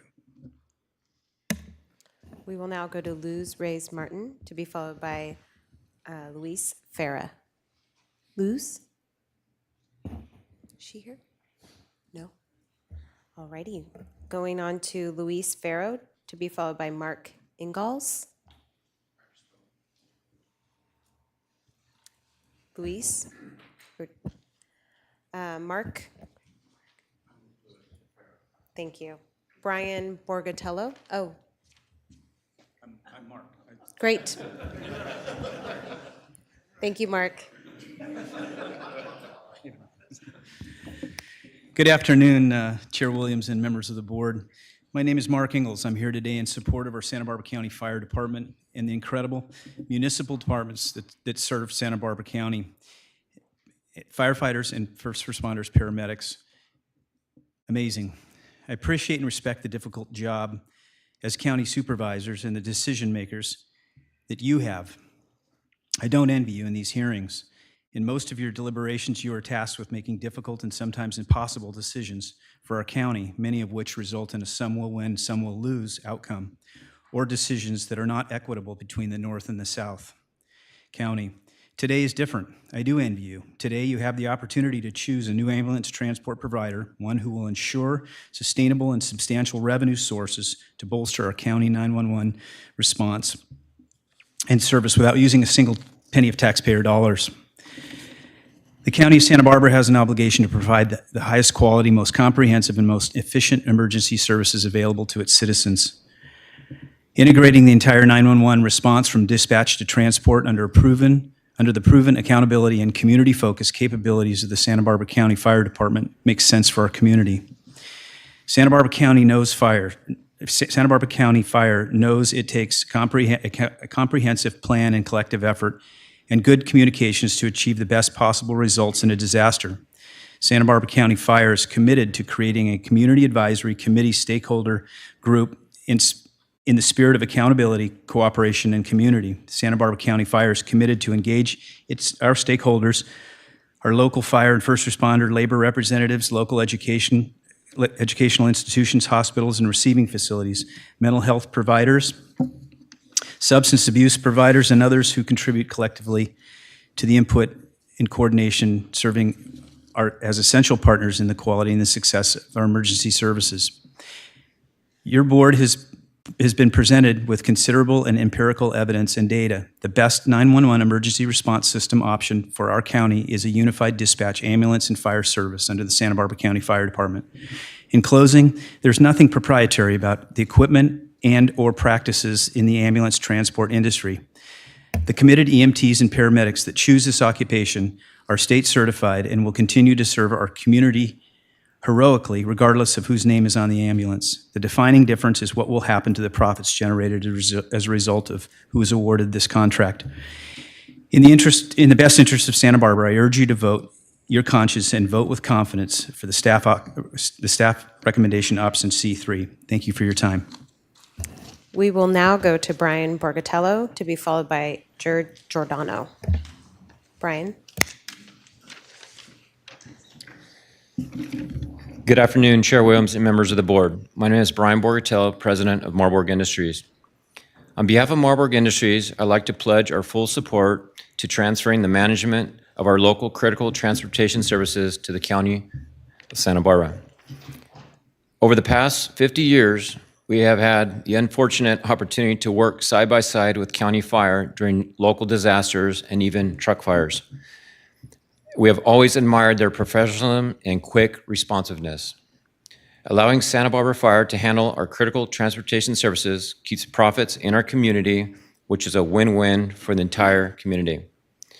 I do not have a doubt in my mind that the men and women of Santa Barbara Fire are the right people for this essential service. Thank you. We will now go to Jared Giordano, who is our final speaker. I was going to start out by saying good morning, but now I'll say good afternoon. Chairman Williams and Board of Supervisors. I'm Jared Giordano. My husband Pete and I have lived in Santa Barbara for many, many decades. No, I'm not going to tell you how many. It's been a long time. But we treasure our community like all of you do as well, and the medical service is available for all of us. It is an amazing medical background. I have enjoyed being a nurse in my past days for Cottage Hospital and in other endeavors in the community. And for that reason, I am extremely interested in this subject of ambulance services.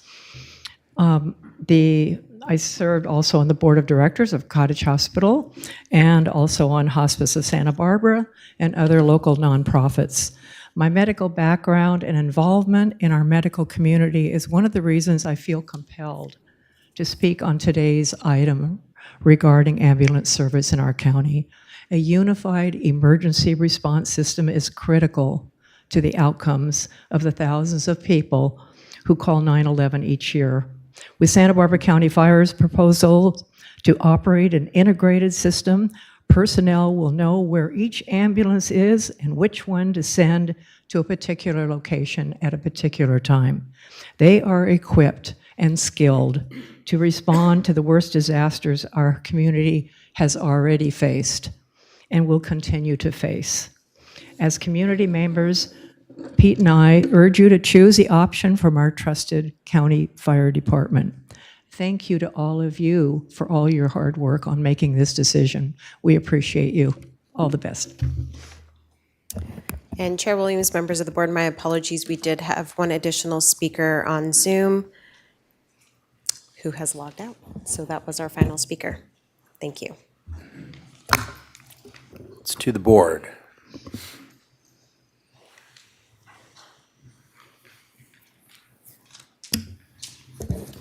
Mr. Nelson. Yes, thank you, Chair Williams. I guess I have a couple more questions still for staff. I think we're still not quite into deliberations. I'd like to hear from Chief Hartwig. I know he's not the presenter here, but he's in here somewhere, right? There he is. If we could hear from Chief Hartwig, I'm want to understand from his perspective exactly how an ambulance ordinance might work if we did go down the non-exclusive route.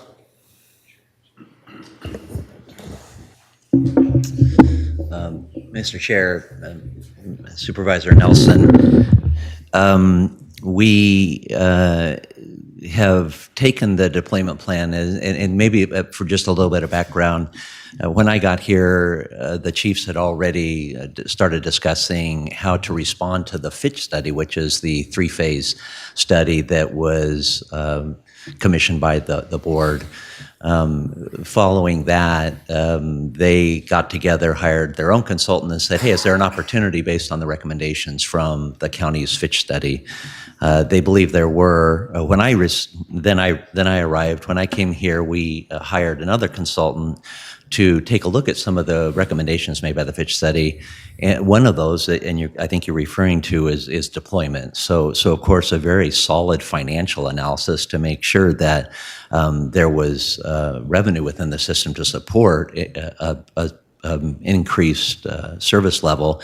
And then really the fire chiefs getting together with consultants from Carpinteria to Santa Maria and saying, what do we need to do to make the system better? So essentially we came up with a deployment plan and we proposed it as a single provider.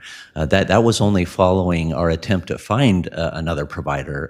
We actually put 2 bids out for private providers to see if we could partner with another provider to provide this really what would amount to a non-exclusive service, split the area. We couldn't get a private partner in either one of those RFPs or bids that we put out. So we have since, and this was now when we realized through this process, as was already outlined, that there is an opportunity outside of an EOA, an exclusive operating area that was just gone through. We took that deployment plan and the finances and we said, let's do a very now detailed analysis to say, can we take that priority 1 based deployment plan, that deployment plan that's based on those priority 1 calls. And I do think it's an important distinction that today, even though the providers, myself included, are required to measure priority 1 responses, when we report those responses, they're an aggregate. So the priority 2s and 3s are combined with the priority 1, and yet we know, and everybody in the room knows, that those priority 1 calls are the highest priority. So we developed that system, and then we went back and said, how could we make this deployment work? Well, we can split the area. We know financially it would support 2 providers for sure, 2 permit holders, and an ordinance in our mind, and I think the fire chiefs actually in a previous meeting have given and distributed a potential ordinance based on some of the other counties within the state that would then have permit requirements as part of the ordinance that would include dispatch support, payment to first response agencies, some response time compliance or performance compliance as a condition of holding the permit. So we do believe that through an ordinance system and multiple providers, we can do essentially what many of my colleagues talked about today. That's very helpful. I think something we need to be clear on as well. If we just choose not to renew the contract and go to a non-exclusive environment, are we hearing from you? You'll absolutely be putting on the table and standing up an ambulance service that would be handling those responsibilities? Yes, sir. In fact, we have an 8-month deployment or ramp-up model that we proposed in our proposal, quite frankly, and we're at about 10 months today. Okay, thank you.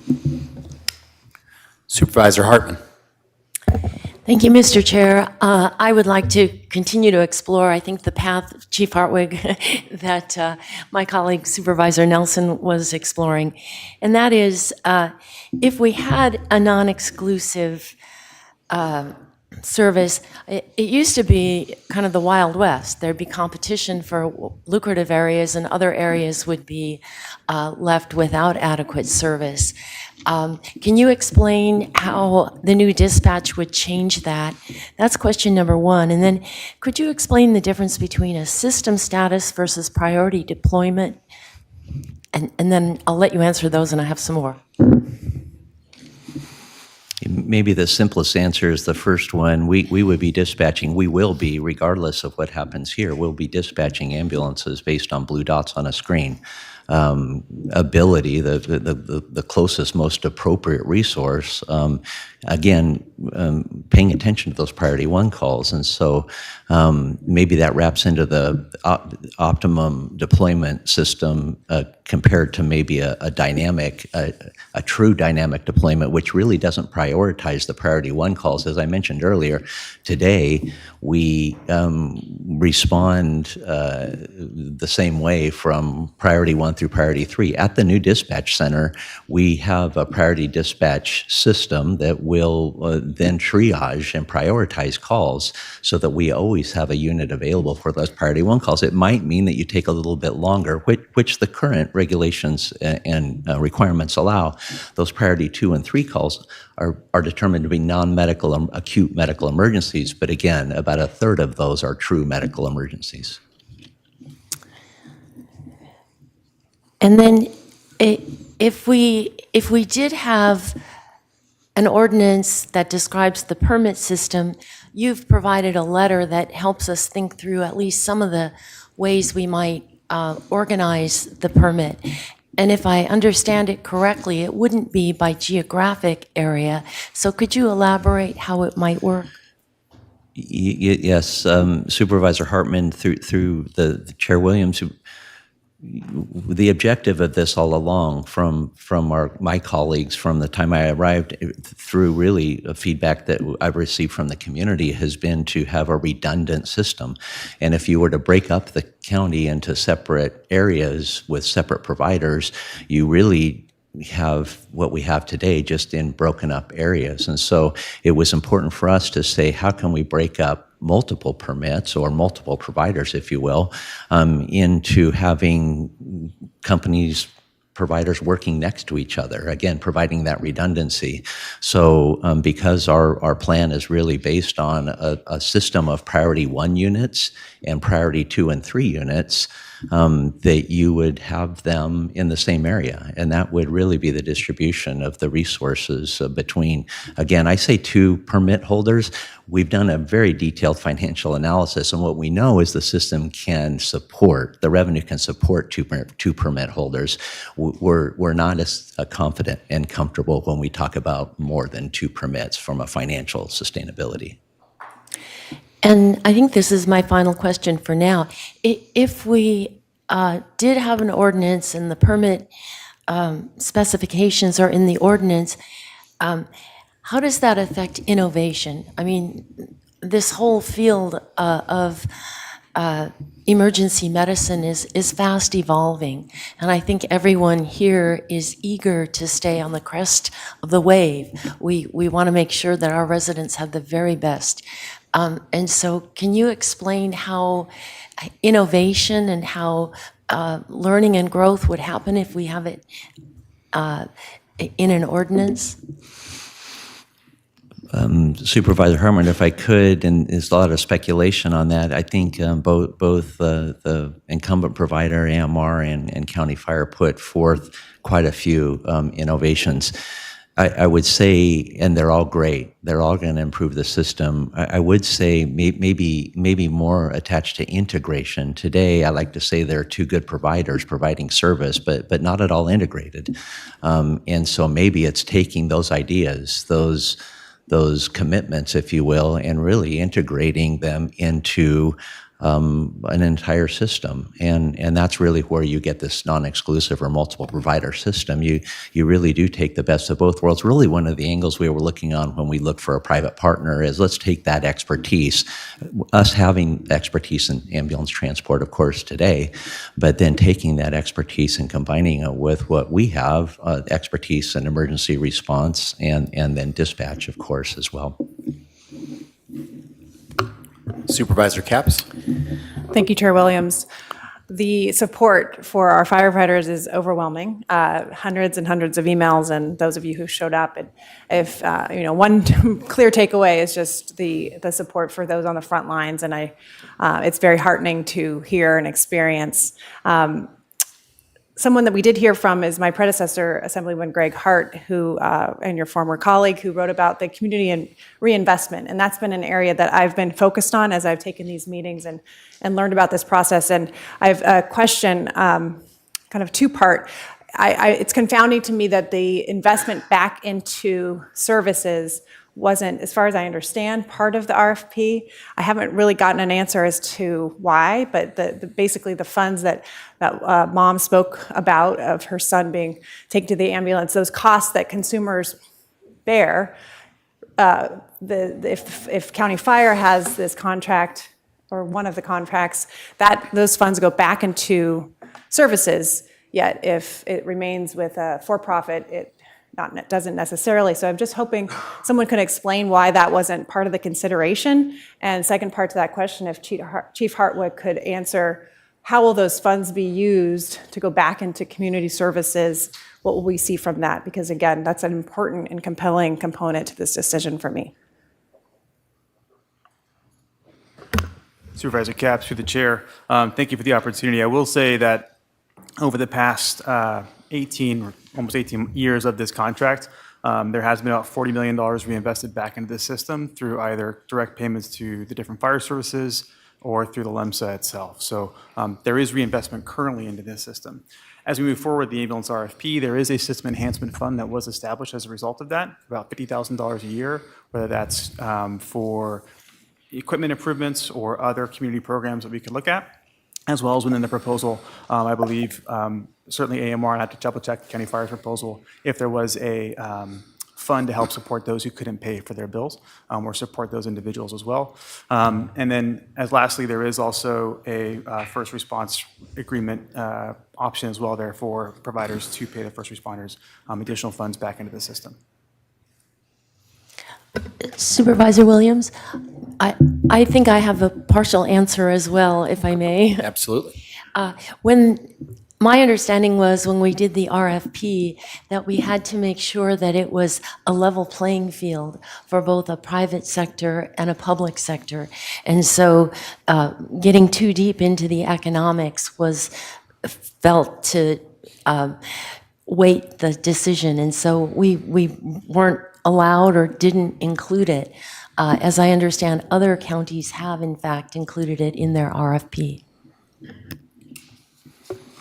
I'm sorry. Go ahead, Chief.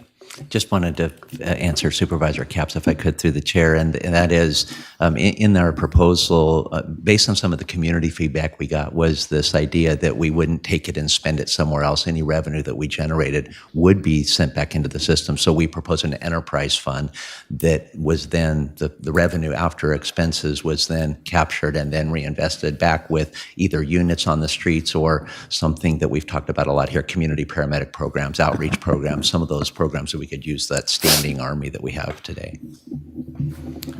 Supervisor Lavanino. Thank you, Mr. Chair. And Chief, if you could stay there for just a second. I just want to say that first off, I just wanted to say thank you to everybody that was at public comment. Stark difference from the last one we had where we had two sides kind of warring with each other. So this is nice. And Brian, I really appreciate your comments. That was good to hear. My question is the one I didn't hear during public comment, which is, why didn't you score higher? I don't know. I brought a sheet with me because I'm tormented by that, to be honest with you. I find myself waking up in the middle of the night sometimes thinking, man, that one section, I got to go back to the RFP. By the way, they're all on the website. Right. I go back and I say, now, one more time, integration, and I list AMR, and I list county fire, and I list the integrations, and I list the innovations. I don't have an answer for you. I'm comfortable with the way the innovations read compared to the proposal that we were up against. And yet I wasn't there when they scored it, so I really couldn't tell you. Yeah. Because honestly, that's the quandary I'm in is, we have huge public support. I personally went into this and asked for this RFP because I thought there was a better way to do this, or that we needed to get more innovation. And no slam against AMR, but anytime you have a business for 50 years and you really don't have any competition, you're probably at some point not waking up every day going, how are we going to do this better? Because there hasn't been the competition. That's why I supported the RFP. But then when the RFP comes back and you don't score higher, that really sets off an alarm for me.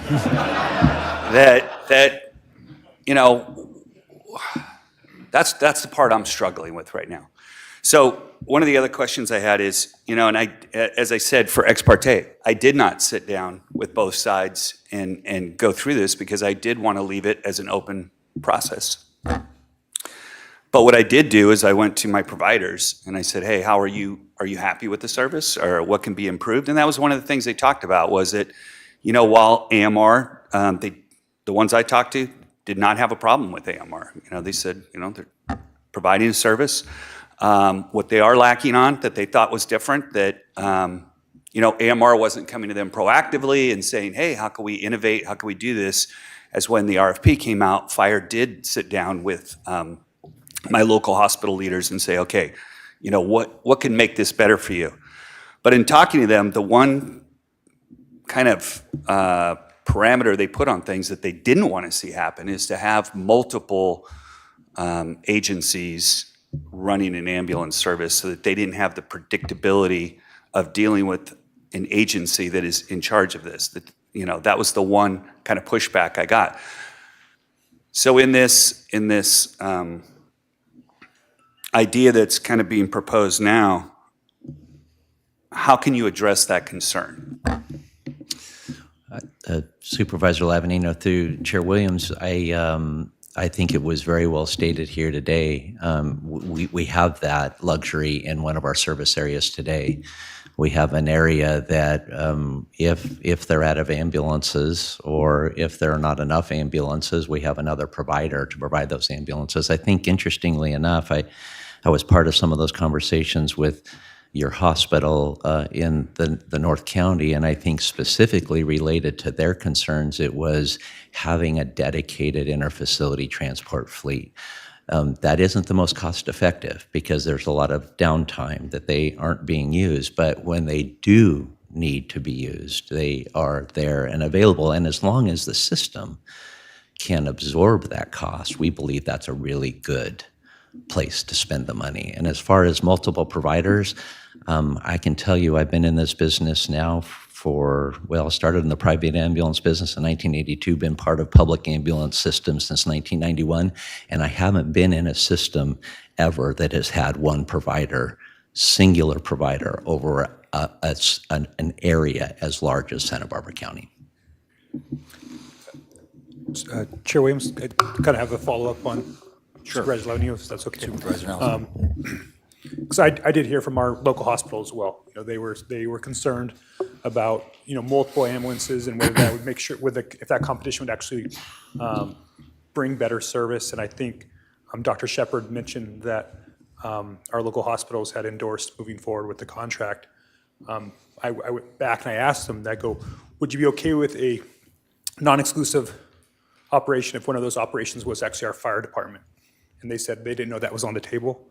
And so they said that would be a preferred option, at least from our hospital. So I think in the absence of the trust in what they had in the fire department, they would be concerned about multiple operators. But my understanding is that if you guys are willing to be that backstop and that safety net, I think it changes the game for our local medical professionals. And I think my take on it, the answer to your fundamental question of why it was the scoring how it was, is because I don't think the RFP scored adequately either. Obviously, the economics, we went over that. The fact that the taxpayer is already investing a ton of money into this system, it doesn't account for that. But it also doesn't adequately value the innovation and improvement of response times and deployment models that are possible.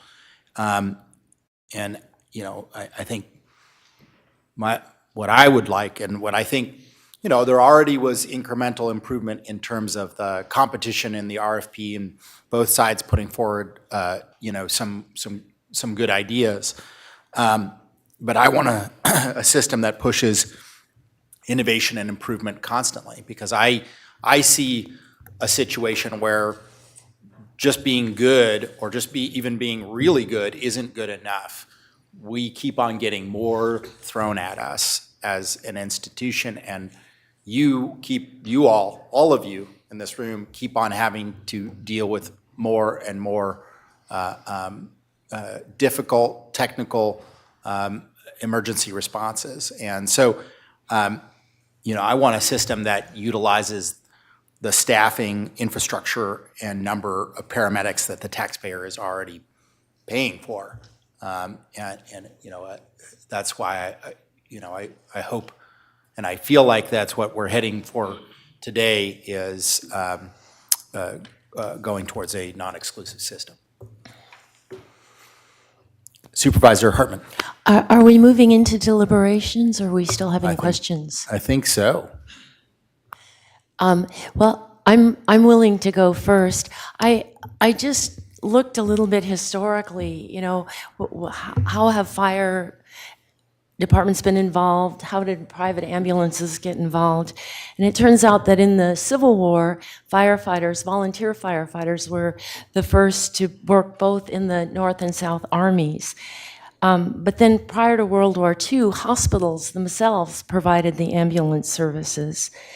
And then when they didn't have enough, they turned increasingly to private services. They started in smaller communities where people didn't want to invest in the public firefighting. And so one of the interesting things was in the early 70s, funeral homes were the largest providers of ambulance services because they had hearses where people could actually lie down and be. You don't have to worry about response time either. Right? So then these evolved into mom and pop shops, and then more into larger regional companies. But ambulance services have become much more professionalized today, and with that, fire has been involved in search and rescue. They've been involved in responding to all manner of emergency calls. So they have the medical expertise. They're just not haven't always been the ambulance, the transport. So, but they do that in UCSB and Kiama. So it's not like they don't have that experience even of transport in our county. My sense is that we have 2 qualified applicants. There were differences in scoring. I felt and really got deeply involved in the RFP was that we were straitjacketed on what we could and couldn't consider. And then it was each step in the appeal process, it was more and more limited. And it feels like this entire process has a lot of requirements from the state that are very uncomfortable to me. I feel that I'm open and ready to support a change. And I think that some of the things that I'd like to see are more transparency. Our system has been very opaque for the public, for the supervisors. It's done by LEMSA and the state and other committees that look at response times. And I would like to see it much more transparent, both in terms of where the ambulances are, how quickly they're responding, and the economics of it, which, again, that hasn't been something that the public has had an opportunity to be involved in or see. I also believe in system integration. I think that with the new dispatch, with fire playing an increased role in co-response, in community paramedicine was something else we were not allowed to consider in the RFP. But for me, that's prevention, and that's a huge area that CalAIM is a new program that the state is initiating that we're trying to prevent rather than just treat symptoms. And so I think that the system integration is another important thing that I would like to see with the change. We've seen overwhelming community support. We see a great deal of confidence and sense of familiarity and comfort with our fire department being involved. I think reinvesting locally is very important, and I thought what the city of Lompoc had to say was also very compelling about their experience.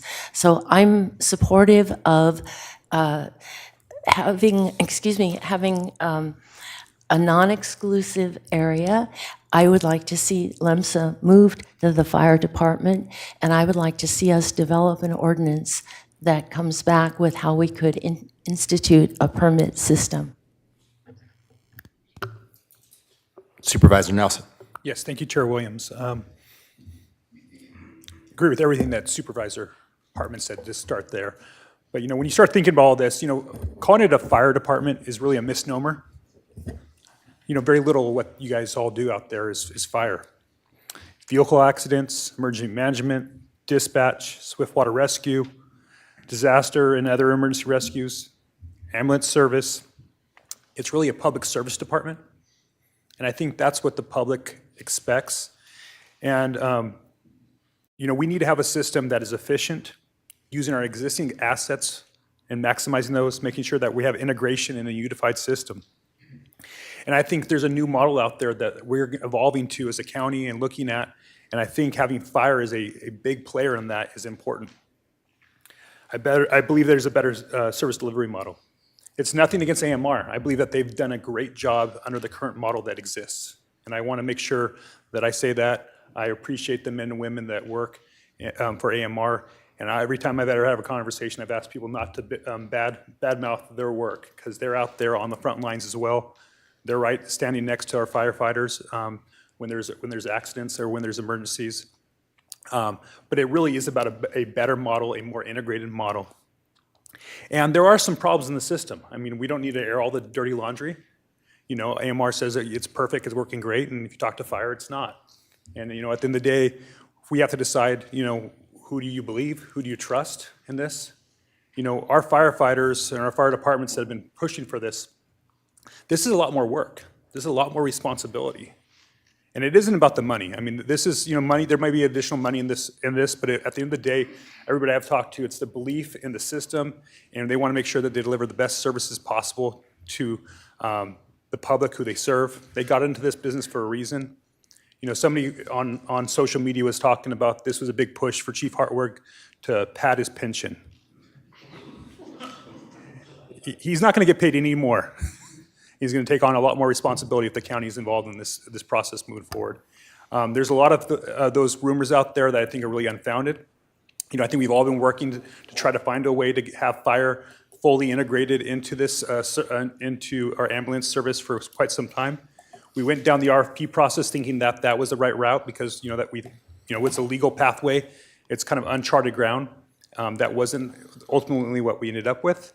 So I think now we have the options ahead of us, which is moving forward with a non-exclusive agreement. I hope that AMR still is one of our providers as well. They've done an excellent job, but I believe that both of the fire and AMR need to be a big part of our future in ambulance service moving forward. So I would also support C3, which is when the recommended actions or possible actions. Supervisor Lavanio. Thank you, Mr. Chair. Yeah, I think my first comment is the employees of AMR. It was interesting. Somebody made a comment today. They were talking about, well, they wanted to support the first responders, meaning fire.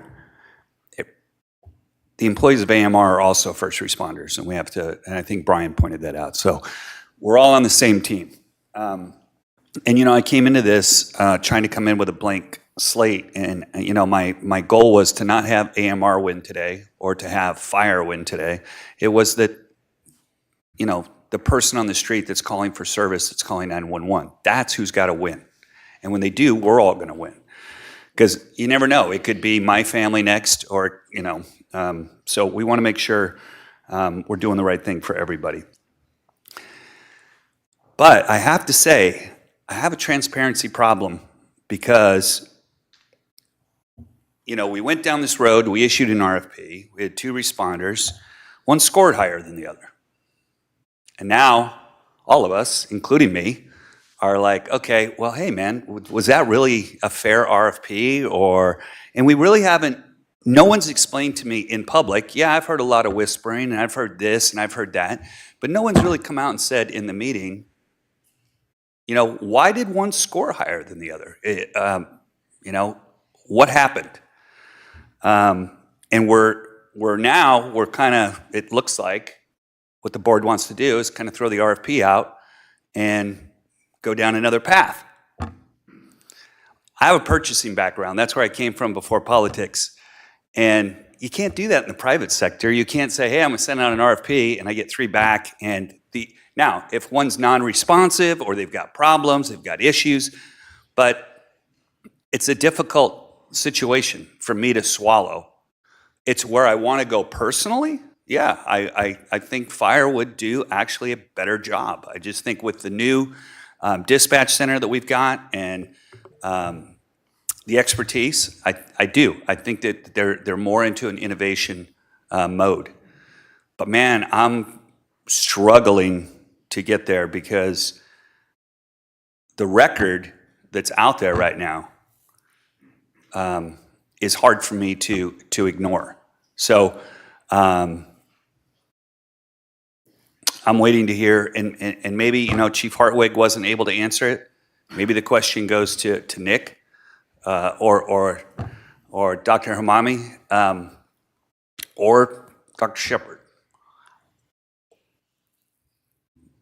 Was there an anomaly in the scoring? Was there things that you saw that later you say, okay, maybe we scored this improperly, or, you know, just kind of what's your take? Give me something, because right now, you know, there's a significant gap in both scores. So I'll try to answer that, Supervisor. And I think one benefit that I have is that I don't know either parties. I come very fresh, with fresh eyes. I did a crash course in ambulance services and learning my way through it. The process was exactly what the textbook should have been, how the RFP and how it was followed. The 2 proposals, and not to say one is better than the other, the 2 proposals were also meeting the requirements of the RFP.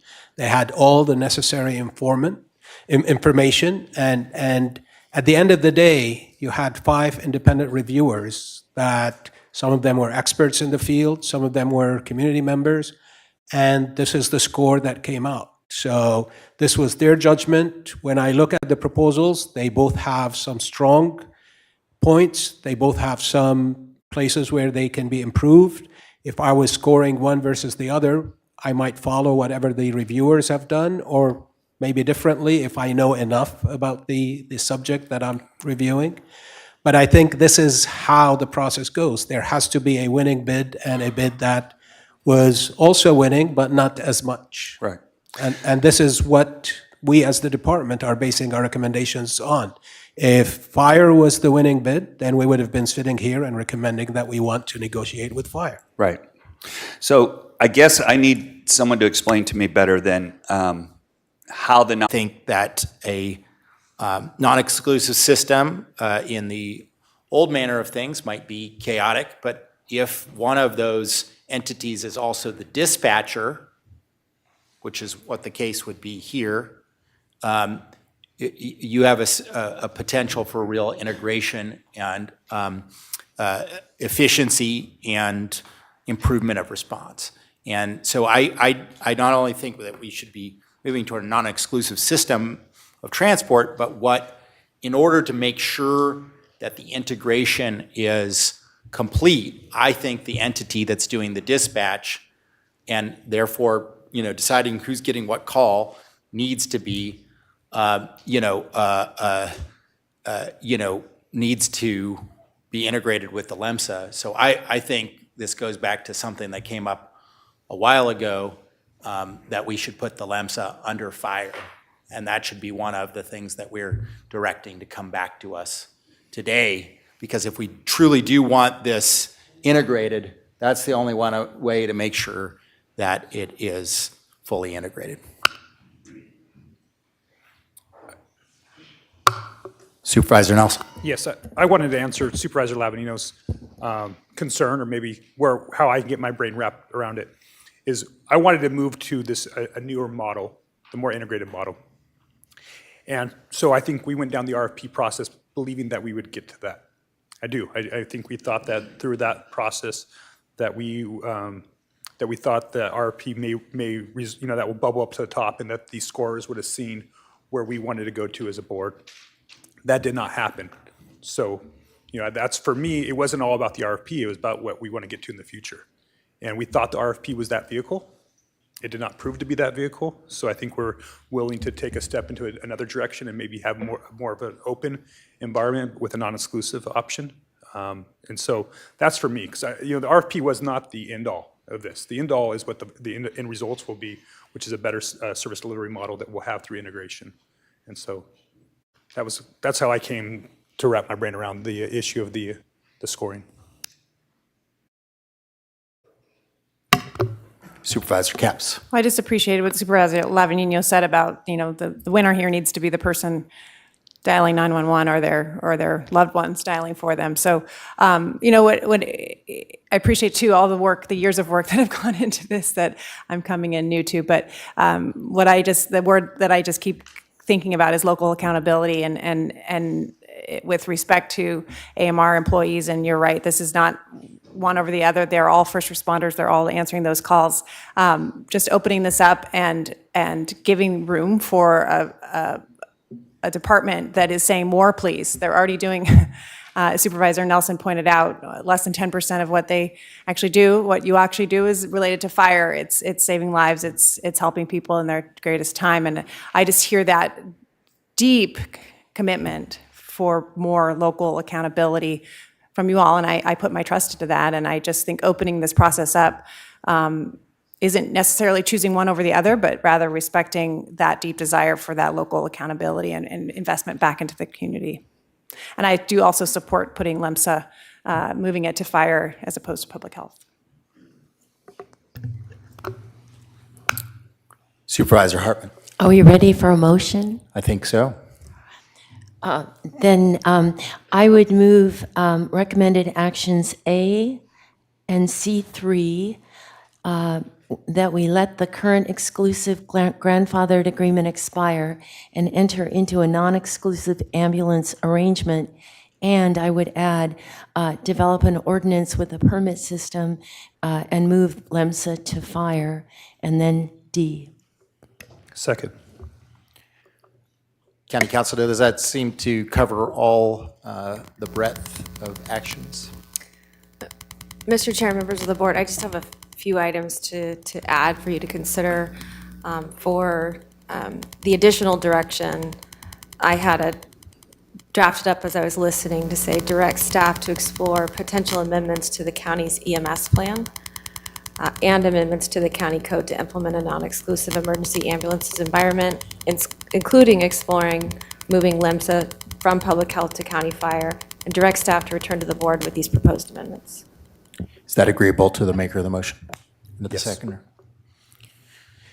Is there any discussion on this? Supervisor Lavanillo? Yeah. Well, I've already given my 2 cents, but I think I can support this knowing that there's going to be kind of another, not bite at the apple, but at least more clarification as we move forward and how this is all really going to pencil out and how it's all going to really, how the cogs are going to fit together. So, and in that meeting, I'll also be very interested to hear AMR's response to that as far as how involved they want to be, and I think that's going to play a big part of this. So, Okay, I have a motion and a second. Any further discussion? All those in favor, please say aye. Aye. Opposed? It's unanimous. Chair Williams and members of the board, my apologies. I had a little confusion on the second. Can you please repeat who was the second? It's a Supervisor Nelson. A second Thank by you. Nelson.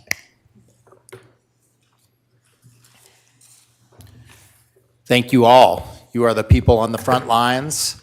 Whichever side of this debate you are on, you're all the people on the front lines, and we thank you.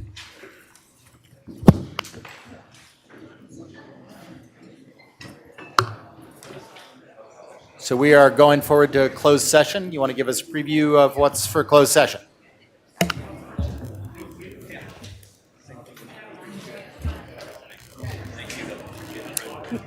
Mr. Chair, members of the board, we have 2 items for closed session. Both are items of existing litigation. The first is Anderson versus County of Santa Barbara. The second is County of Santa Barbara versus Island View Ranch LLC. Both are Santa Barbara County Superior Court cases. And I'm hoping that we can complete it in 45 minutes. So that we will re-adjourn at 2:15 in that case.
Reconvene from closed session.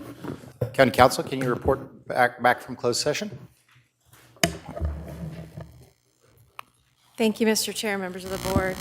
The board met in closed session on 2 items of existing litigation, Anderson versus County of Santa Barbara and County of Santa Barbara versus Island View Ranch LLC, and the board took no reportable action.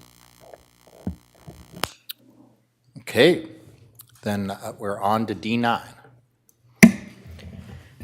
Chair Williams and members of the board, departmental item number 9 is from Supervisor Capps and Supervisor Hartman. It is a hearing to consider recommendations regarding a housing element update, status, and next steps.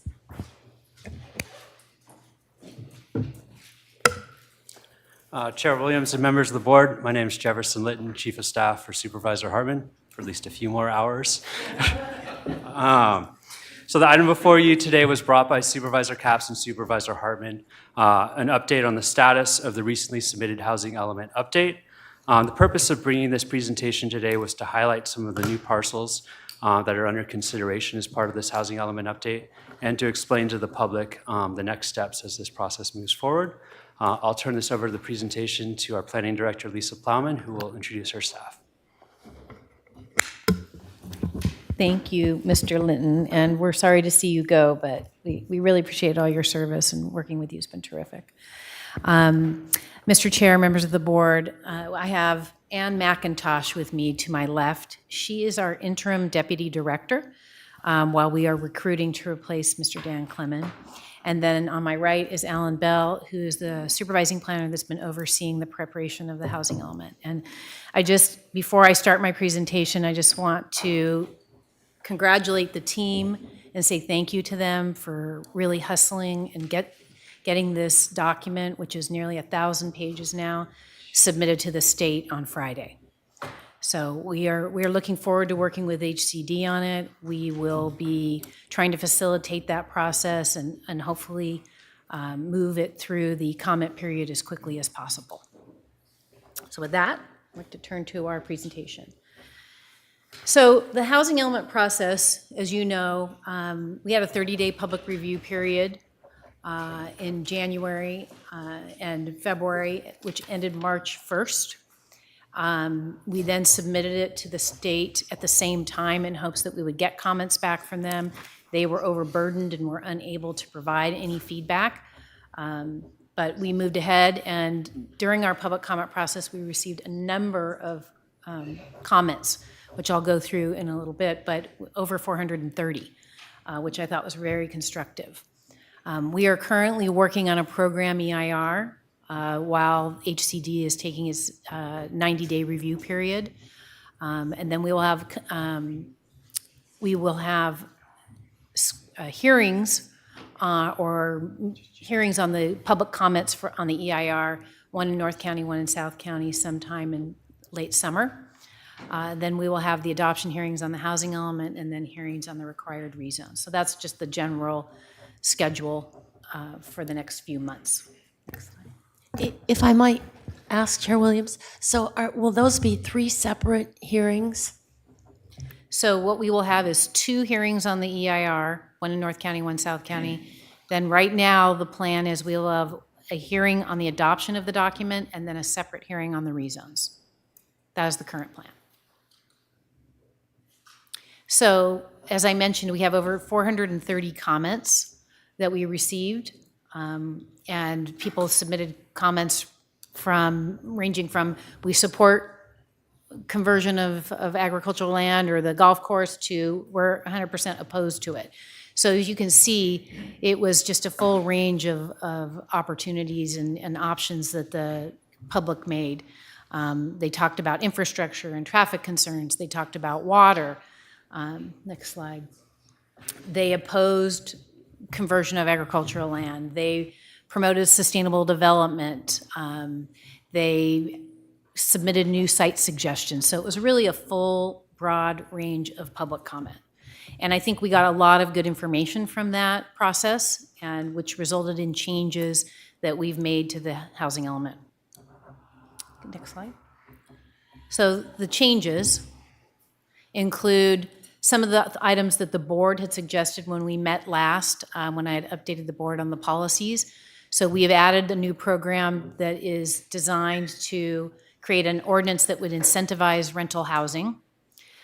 We've updated Program 5, which is tools and incentives for high-quality affordable housing, to include an action item to study long-term funding for affordable housing that would help replace the redevelopment funding that was lost when Governor Brown eliminated redevelopment. We updated Program 10 that relates to ADUs, increasing our anticipated ADU production from 100 per year to 150 per year. Next slide. We have also updated Program 16, and this is something new that we just added regarding reduction of governmental constraints. And this is, we need to amend the Montecito Growth Management Ordinance to facilitate the housing in Montecito and to meet the needed RENA allocation.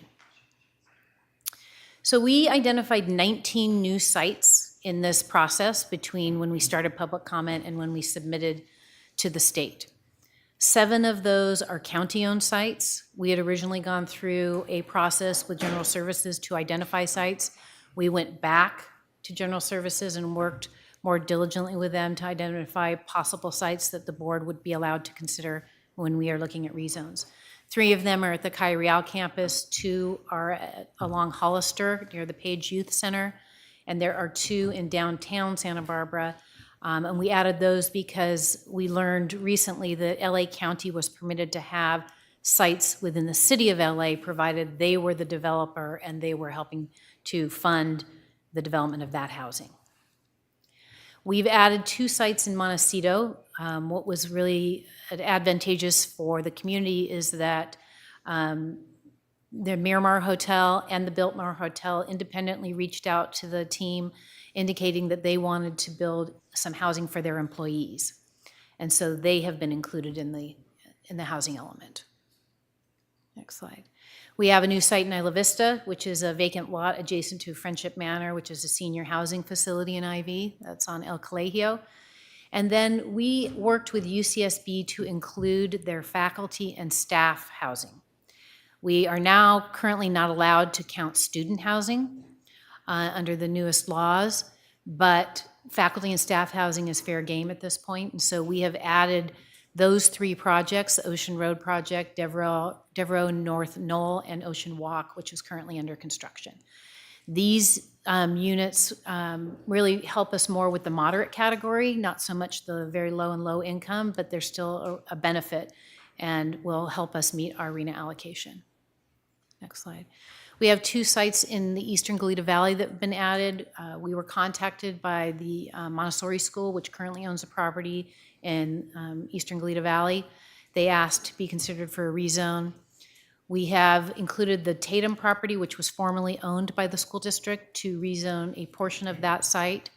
And then we have included the Baylord property in the Carpinteria area as a rezone to help facilitate and be able to count the units that would be associated with that project.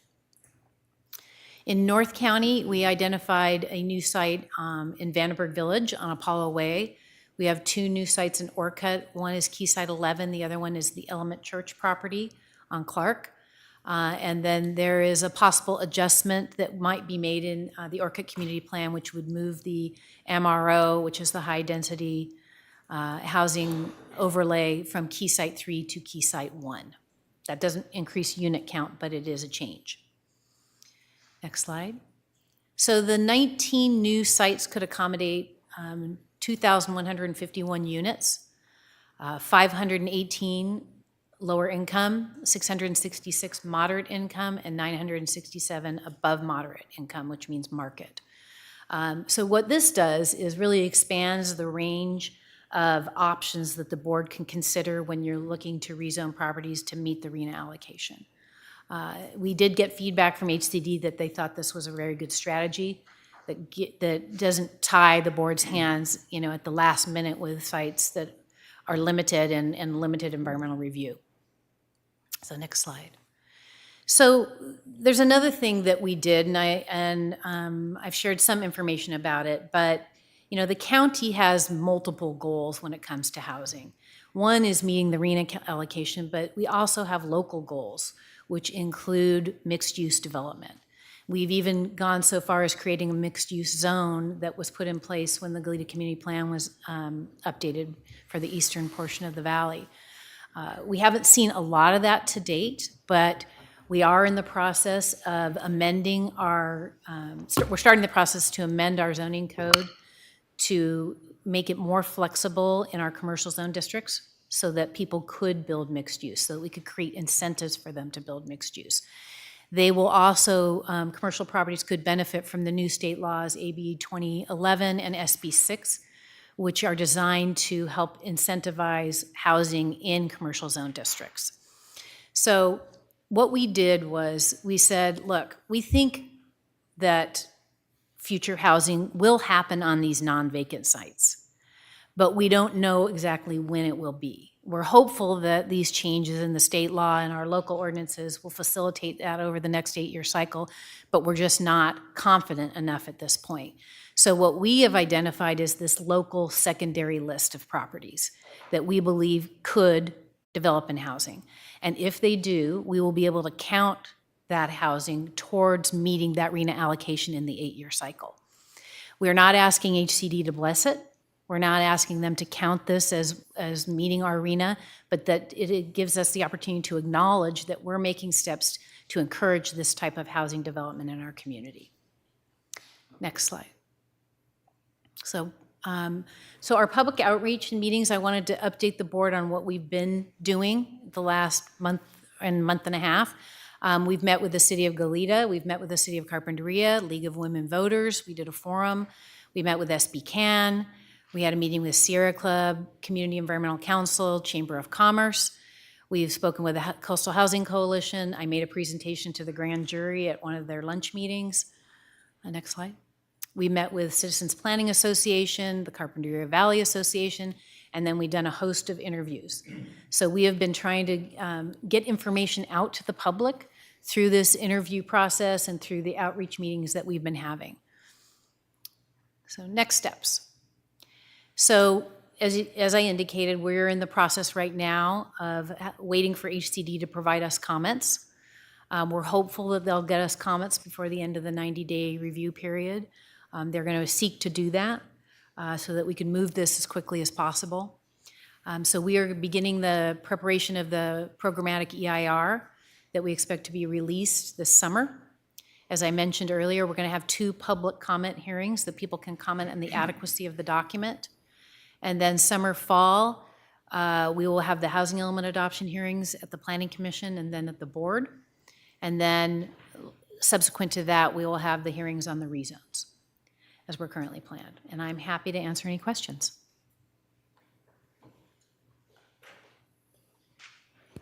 Questions from the board? Supervisor Hartman?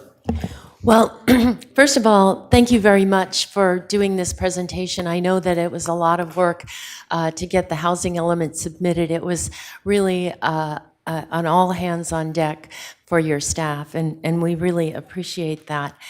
I think it is a complicated process with the housing element, with the EIR, with the rezones. And so I think today one of our hopes, Supervisor Capps and myself, is for people to understand that process.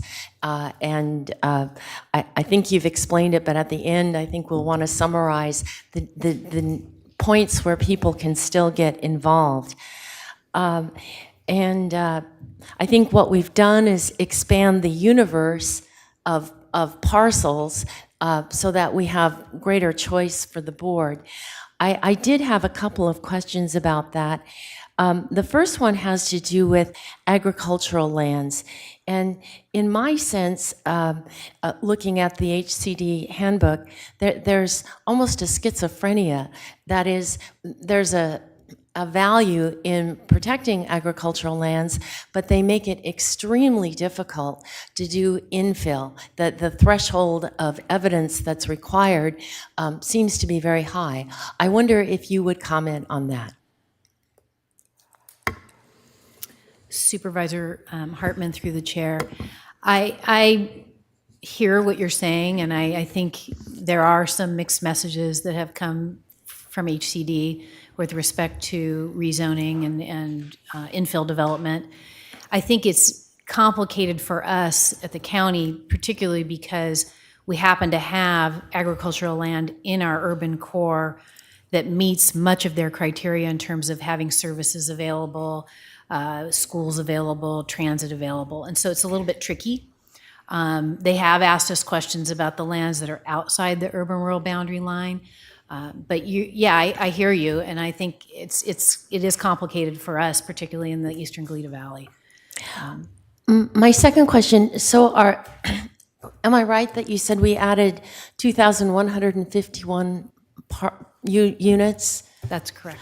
Okay, and that includes the ADU assumption?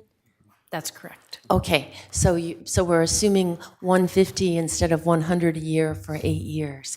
And the UCSB, I'm very glad that you were able to get a commitment for their 730 units of housing.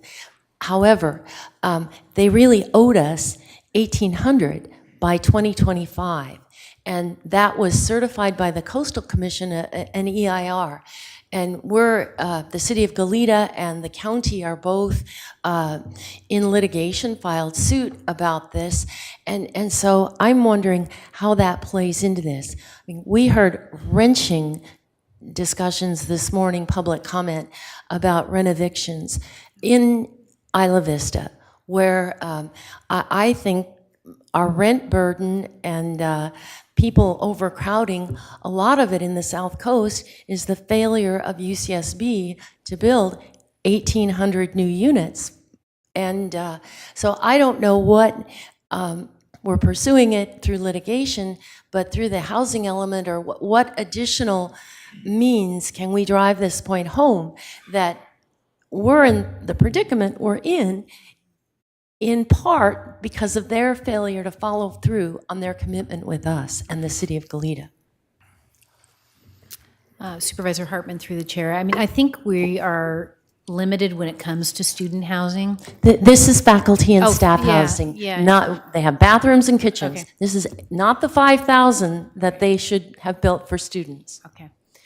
So I think us including it in the housing element and talking about it and working with the university to support them in terms of getting it developed is beneficial. I think there was an MOU that was done in Berkeley between the university and the city of Berkeley. That's something we might want to pursue. But, you know, those are only as good as they are on paper. And if the units don't get built, you know, we're kind of in the same situation that we are now. But we have done our some work in reaching out and talking to the different leaders at the university, and they have indicated that they believe these units will be built in the next 8-year cycle. They already have one project under construction. But that's 730 units, and they owe us another 1,270. Right. And what in the housing element can we do, if anything, to put pressure on them to follow through with their commitment? Because we're having to take it out of our skin elsewhere because they fail. Yeah, Supervisor Hartman, through the chair. I have to give it some thought. I don't think I have an answer for you off the top of my head on what we can do or what the planning department can do. There may be other avenues in which we can apply, the county can apply pressure to them on this.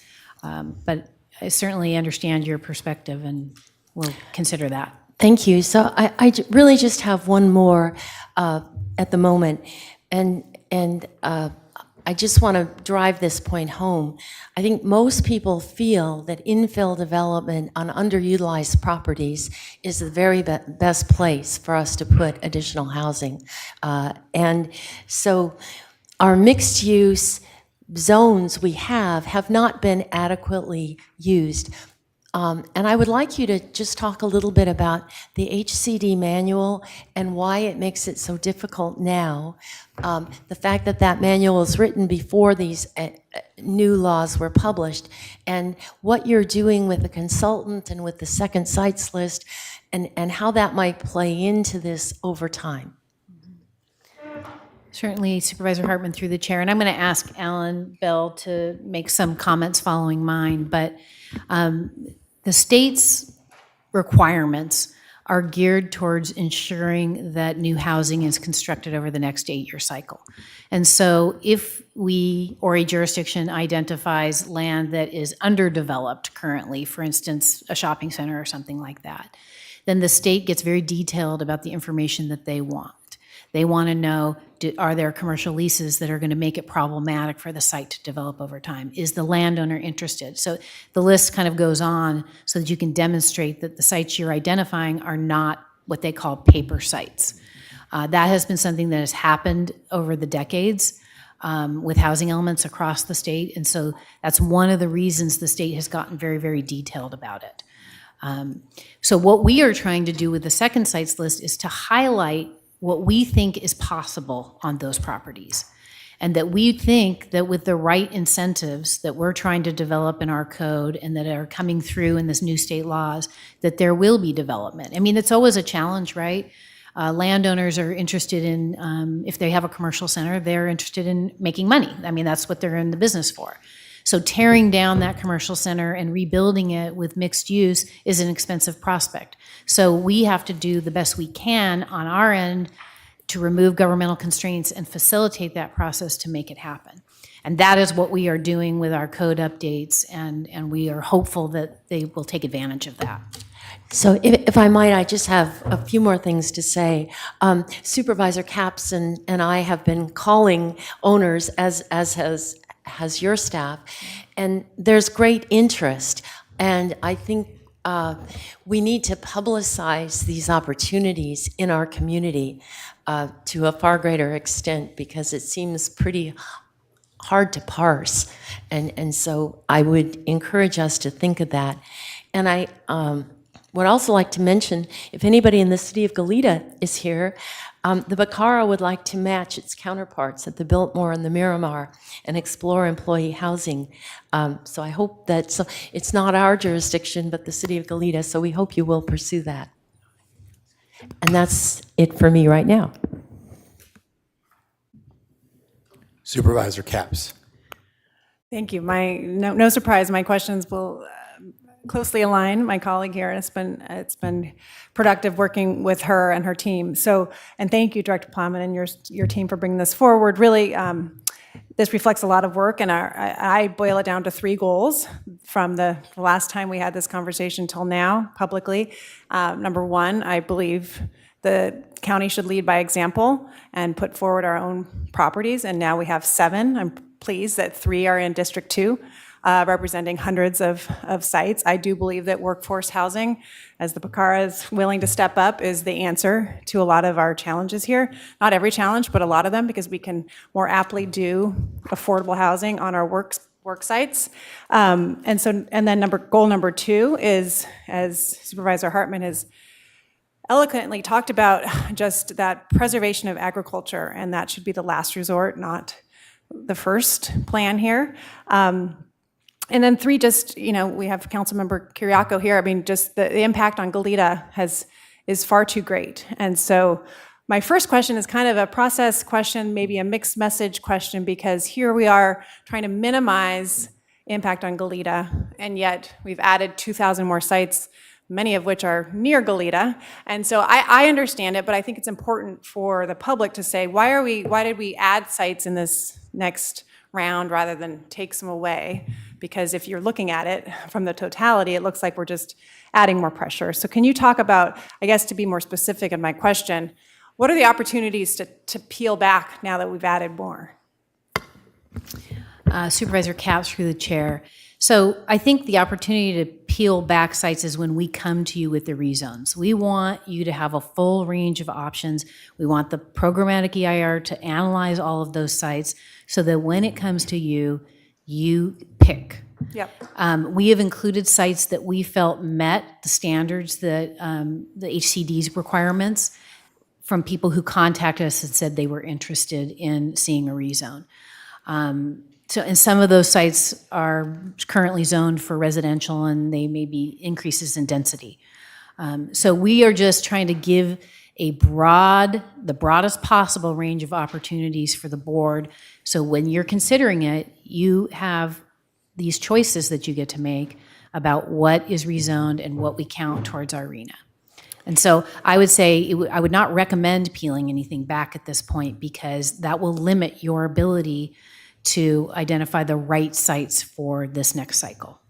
I appreciate that clarification. I just want to amend it that my aspiration is that we pick, that it's a stakeholder process. I know there's a deep history, especially in Goleta, with the Goleta Valley Community Plan, that the stakeholders really came together. So I get that ultimately it's the votes up here, but I want to just iterate that my intention and what I'm working towards daily and my team is that it's we choose and we eliminate and we reduce with those goals and perhaps others in mind. Secondly, just to go back to UCSB, because I think, again, as if we didn't know it, we heard it this morning, the impact of student housing and UCSB's inability and negligence in not living up to the goal that they established for student housing has really impacted and moved in, students are now living in Goleta, students are living in Isla Vista in complexes that were traditionally families. So I'm just curious, I know we have a lot of things before the state, but when you said that student housing isn't part of the RENA, is that perhaps a good request that we could be making of our state legislators of this process? Because it does seem, you referenced Berkeley, it seems like so many university towns would potentially have the same situation that we're dealing with, and that maybe that's specific enough of a request that we can make some improvement there and reduce some of the pressure elsewhere. Yeah. Supervisor Capps, through the chair. I think there's merit to that. Yeah. There's merit to that. And there are student housing projects that function more like an actual unit that could potentially be counted in the future. It's just been recently that that change has come into effect. And so yes, and I think there's the potential for us to make a request with our legislators to correct that. Well, I'd like to work with your office on doing that in the appropriate way, because I do think that there's merit to that. And again, we can just use the example A of mass eviction with the combination of students and low-income families as the reason why, as a rationale for why we need to do this. Okay, so I think it's my last question for now, but I wanted to just ask about these second sites, because as Supervisor Hartman referenced, we've been calling, and I got interest from some multi-use property owners. We see a lot of that as you drive around, these sort of malls that have seen better days. Yet when we've gotten those developers on the phone and then connected with your office, somehow it's not, the process is so stringent that they're now not on your initial, what was submitted this last week. So I just want to understand it better for myself, but also for others and any property owners that might be coming to the table. What can we do? What does that mean when you said we're going to have this list of secondary sites? They won't be included in the RENA requirement, but they're potential. Because I don't want to give up on these multi-use sites where people can live and shop and do their banking all within the same vicinity, not using cars, et cetera, because it just seems like that's the future, yet the process is so arduous that those sites have not been included, including Magnolia. I can go into other ones, but I just want you to unpack that a little bit for our understanding. Please. Supervisor Capps, through the chair. So, the idea behind the second sites list, and it's not 100% complete. There are other properties that qualify for this same provision. And that is, we are going to be developing rules to facilitate housing in these areas. We want to see housing built on those properties. But because of the existing development and the existing constraints that are created by long-term leases, et cetera, we could attempt to put those forward to HCD, but we have seen that the HCD has rejected that in other jurisdictions. And so what we are trying to do is move our housing element through the process, get the document certified, but still be working on this effort to see redevelopment of these sites and mixed-use developments. I think there's a lot of value in it, and This county has certainly promoted it for a number of years, and we will continue to do so. So it's really important that the public understand we have multiple objectives when it comes to building housing. It's not just rezoning undeveloped land for new housing. It's also promoting housing on existing developed land. And it's always been, I think, the department's objective to promote those two types of housing in this process. But what happened is the redevelopment of these sites kind of got lost because of the state's sort of strict approach when it comes to built-out sites or underdeveloped sites. So I think that's what this second list does. It highlights all the work that we're going to be doing to facilitate this and highlights the new state laws, and hopefully will generate interest from the landowners that have these shopping centers. And indeed, the outreach has been great by different board offices, and we have done a lot of work in talking to these property owners, and there is interest. It's just timing at this point. And so hopefully we will be able to facilitate that. Yeah. So, and just, it is the QAD site, which I know is in District 1, is that the former QAD site, is that also, is that in the mix for this consideration? So I've spoken with the investment officer for the UC Regents, and they have that site. They're very interested in housing. They also have, I just got an email earlier this morning, they have other sites in Isla Vista that they own, that UC, the Regents own, that are interested in developing. So is there still opportunity there? Yeah, Supervisor Capps, through the chair, absolutely. I mean, if we spoke with the Regents office as well, Yeah. and talked to them about what their goals are for that property, and our hope is that there will be housing developed on that property, and that we will be able to count it towards the arena. But they just got a lot of moving parts right now, and they aren't quite sure what their proposal is going to be. So it's a mix of uses. So yeah, no, that's another property that is, we're hopeful will produce housing for the community. So lastly, I just want to go over the numbers, because I think, or maybe we can do this after we have public comment, but I want the public, and I want to understand, we're at I think 7,000 and we only need 4. Is that roughly? Just again, to be clear on, this is going to be an elimination process from here on out.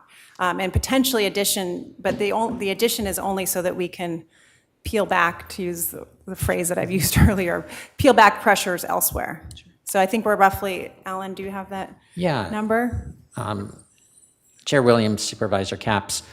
Yeah, I think what's important to recognize is that we did want to provide more sites than necessary, one, to give a choice, but also it fits into our environmental review process. So we have to prepare an environmental impact report for the rezones. So we wanted to make sure that we included all possible options in that document so they're analyzed and allows the county to choose freely from those. One of the difficulties is at some point, the EIR is going to get to that point where they've done so much analysis. If we keep adding sites, we just have to be conscious about how we're going to fit that into the EIR and what it does in terms of the schedule for the EIR. Okay. But I think the question is the number of sites. Yeah, so with the number of sites, one of the things that is really, I think, helpful to look at is if you go into Chapter 4 or Appendix D, there's 2 tables. Recall that our arena is split between the North County and the South County in this cycle. So what we did is we prepared 2 tables, one for the South County, one for the North County, and it breaks down where all the units came from, that is whether they came from current capacity, that is vacant sites under current zoning, whether they came from rezones, ADUs, and then at the bottom, it lists the surplus, and it breaks down the surplus by income category. So lower income, moderate income, above moderate income. So for example, if we look at the South Coast, for example, currently factoring in the units that we've added, we have a surplus in terms of lower income, a surplus of about 1,782 units. Okay. When it comes to moderate, it's a little tighter. It's about 1,001 units. When we get to above moderate, which is the category we typically satisfy without even doing rezones, we have about 2,700 surplus units. And then we have a chart that's identical and provides the same information. So that's the starting point. And what our goal is to put together essentially a calculator that we can use with you and the public to actually look at what happens when we take sites from one particular site we've identified and eliminate that site or shift the units around. So that's something that we're working on now and we'll have ready when we get to the point of talking about these sites in detail and where we want to give and take and remove sites and what happens as a result of that. Thank you. So that's about 5,400 over. So I just want to, again, because a lot of people are looking at all these maps and thinking, this is a new town, this is a new South Coast. And I'm trying to bring down the alarm as much as I respect the positions of that this is literally, we're almost doubling what we need to do, and we're certainly not going to double what we need to do. We're going to do just what we need to do. Yeah, in the chapter 4, in the first page, second paragraph, we talk about that, and we try to emphasize. So yeah. if the public is not quite following it, go to that first page where we talk about the fact that there will be a process to reduce the number of projects, particularly the projects that we're recommending for rezones. Yeah. Because once you recommend the project for rezones, it eventually is subject to fewer standards for development than a site that's non-rezoned. And it also has implications about sites that you include in this housing element, and then if you want to count them in the next housing element, it becomes more stringent upon the county. So we tried to emphasize that, yes, this is going to be a reduction in the number of units, and the idea is to match our RENA plus the 15% buffer for lower and moderate income categories. Thank you, Mr. Chair. That's it for me for now. The QAD site is another example of one of the quandaries that I don't think we should have to have, right? The quandary between having commercial or housing, right? That, as I understand it, part of the issue is if we rezone the whole site for housing, their current use would be non-conforming, but we're going to fix that, right? I mean, we really just should have housing allowed in all commercial zones, right? So, Mr. Chair, yes, that's one of the things that we are undertaking currently is overhauling those commercial zones to make them more flexible, and that'll be an option for the Planning Commission and the board to consider. And of course, we will continue to explore that option. We also had conversations with the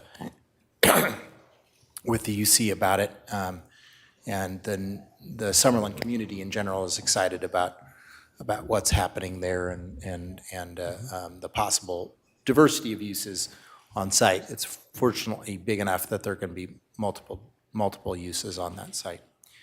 But I guess to the question of more than our numbers, we don't want to eliminate to the hairbreadth of the numbers, particularly in the categories that we need most, like affordable or the first two categories. We don't want to eliminate all of our buffer because then we won't perform for the the midterm essentially benchmark that HCD holds us to. So can you explain that a little bit? Sure. Supervisor Williams, yeah, what we're trying to avoid is the situation that's referred to as no net loss. So one of the requirements that we have under state law now is to monitor sites that get developed that we've counted toward our RENA throughout the housing cycle. So at any given time, HCD requires jurisdictions to demonstrate that they can continue to meet their RENA with the numbers and the units that they've identified and the properties they've identified. So for example, in some cases, you may have a property that's zoned to allow 30 units per acre, or maybe we counted a project site that would have 100 units. But if that comes in for some reason and they only develop 50 units, then we have to kind of adjust our tally sheet.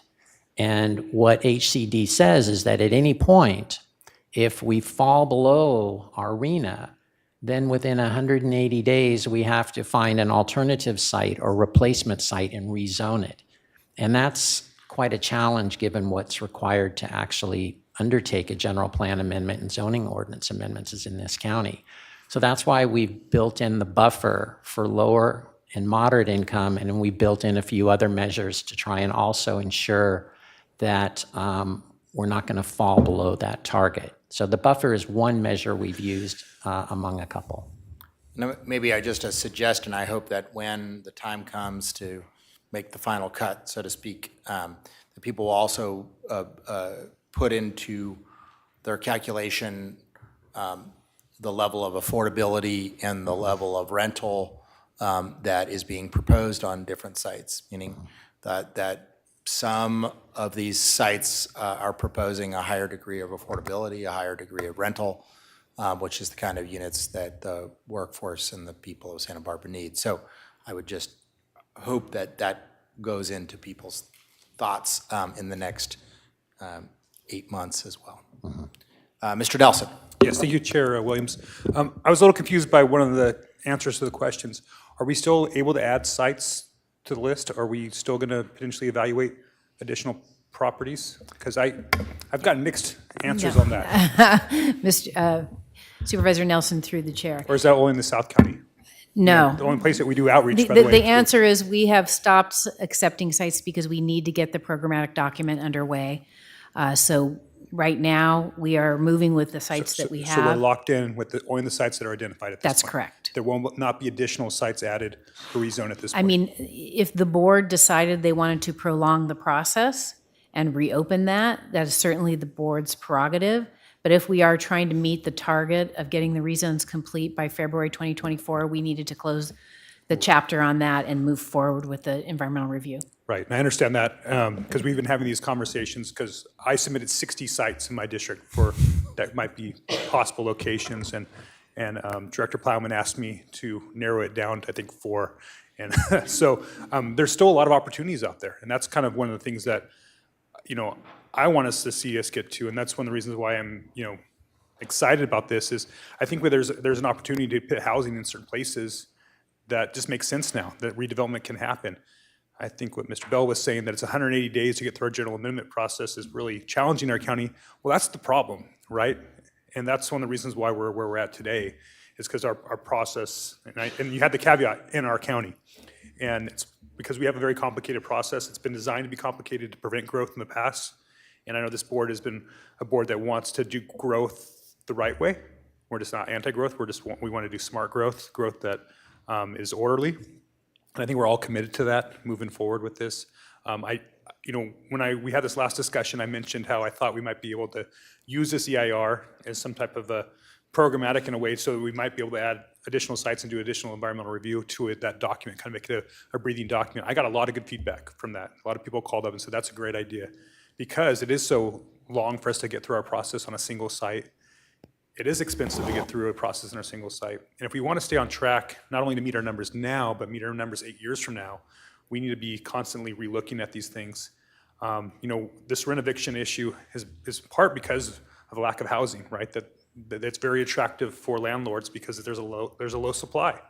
So we've all taken our classes in economics and know when there's a low supply, price will go up. And so we need to get that supply out there so that we can help in situations like this. So it's not attractive to come into our community and kick out a bunch of renters and pit somebody else in and jack up the rents. So I'm really interested in continuing to have the conversation even beyond the identified sites now. And I don't know, that's not necessarily a program on the housing element, but I think it's something that our board should be taking seriously as we move forward. And that also helps us with our no net loss, right? If we're actually staying on top of that, I think the state will see that and give us credit for that. And in our next housing cycle, 8 years from now, it really does takes the inventory from the entire county, right? So if we do good work, we're not gonna have so much heartburn 8 years from now as a community, and we're gonna really start to address these needs instead of being penalized. So I'm hopeful that we're gonna get there here. The sites that we've identified in Orchid, I think will hopefully be sites that also potentially, and Vandenberg Village will hopefully help the Vandenberg Space Force base and the issues that we're having there. So again, I think there's some ways that we can strategically add housing that is less impactful for the community and actually has a net benefit. And I'm happy that we're moving forward.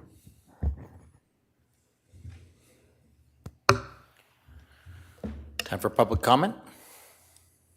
How many public speakers are there today?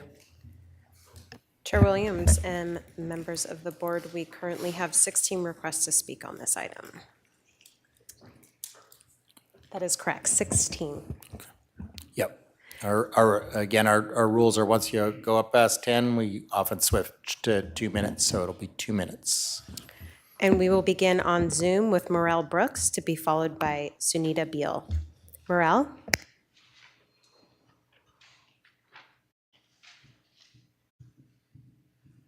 Yes, good afternoon. Can you hear me? Yes, we can. Please proceed. Okay, thank you. Good afternoon, Chair Williams and Supervisors. Citizens Planning Association would like to thank you very much for having this item on today's agenda. Over the course of the process, we have submitted probably half a dozen comment letters, and they're probably in the packet, heading to the state. Today, I'll just, in 2 minutes, I probably won't even get half of what I have here, so I'm going to go quickly. Some of our suggestions going forward. We look forward to the time when we have this document, when it comes back from the state, in front of the Planning Commission. I have always found the Planning Commission venue to be a very productive one, and I think maybe staff might look at maybe having more than one Planning Commission hearing on this. Also, we would encourage the board to make sure there's adequate staffing, especially in this long-range planning. We've heard, that it's been very difficult and that planning has been shorthanded during this process. It's just too important. And I think that if the board could help them out to get that full staff in place, that would be very helpful. CPA appreciates the new sites that have been proposed, but again, we stress the need for genuine community engagement. It's very encouraging to hear that, maybe we have twice as many sites that we need, and I think you do need to get that out. One thing we wanted to look for in the program, short-term rentals so far have not been adequately addressed, and we think that needs to be looked at again. And then in closing, I hope that as we go on, that those agricultural parcels will be protected, and that when you come down to deliberating, that gets number one emphasis. Thank you very much. We will now go to Sunita Beal to be followed by Amanda Martin Baritston. Sunita? Hi, good afternoon, Board of Supervisors. My name is Sunita Beal and I'm a community member. I'm speaking to you in regard to the housing element update that is being proposed today. What I have to say today is not just for your ears, but also for all persons involved in developing the housing element. I would like to make a few points that I feel are not being, well, they are being discussed. I did hear some comments during this meeting, so I had something longer to say, but I'll just be really short about it. We really do need more workforce housing. When I'm listening to the numbers, they talk about projected numbers. They're saying we have more than what we need. The need is really acute. And so a long-term plan that says, oh, we will have more than we need doesn't really sound so feasible right now. Supporting workforce housing has so many dividends as it improves quality of life for workers and their families, retains employees for the long term due to the benefits of living in this beautiful county, improves everyone's quality of life by taking cars off the road, and most importantly, confers value to workers who are often undervalued in our community. So I'll have to say some things that are short, and I'll have to mail the other things. Many of the approved projects have low percentages of affordable housing. When the Housing Authority, Santa Barbara Housing Authority, or the Housing Trust is involved, the percentages go up because financing is involved. Some of the projects that are being approved right now or on the process have pretty low percentages. So I think we should work with our authorities. The Santa Clara Unified School District has teacher workforce housing. Goleta would like to develop that. They have land, but they don't know how to do it. UCSB has a lot of need and they're developing housing, but a very small percentage of it is going to be for students or is affordable. Most of it's for faculty and staff. And then in terms of the Montecito parcels, why aren't they 100% affordable? They're small compared to what's needed. what they employ, but they're small. Why can't it be 100%? So I'll just put that out there and mail you the details. Thank you. We will And now, I'll close public comment. we will now go to Amanda Martin Berinston to be followed by Christine Smith. Amanda?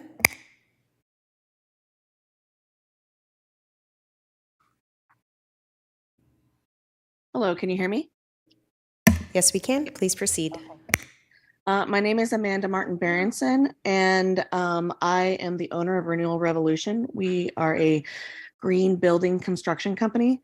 I'm also on the board of directors for the Central Coast Green Building Council, as well as being the regional director for the U.S. Hemp Building Association. And I was just wondering about the county's desire to take the time to address multiple steps towards resilience in each phase of this development, because too often carbon sequestration, clean materials, and mitigating against natural disasters seems to get pushed aside. We're often left with expensive homes that are cheaply built with unhealthy materials that require a lot of maintenance long after funding has run out. Therefore, they don't mitigate against fire, flood, heat, or coastal breakdown. If the community comes together to address green and sustainable building from seed to structure, we can address the climate, farm, energy, disaster, and workforce development issues, as well as all the programs from which the community can benefit when focusing on the housing crisis. I think by doing this, it will greatly reduce energy use and operating costs in the future, as well as open the door to many more untapped avenues of funding.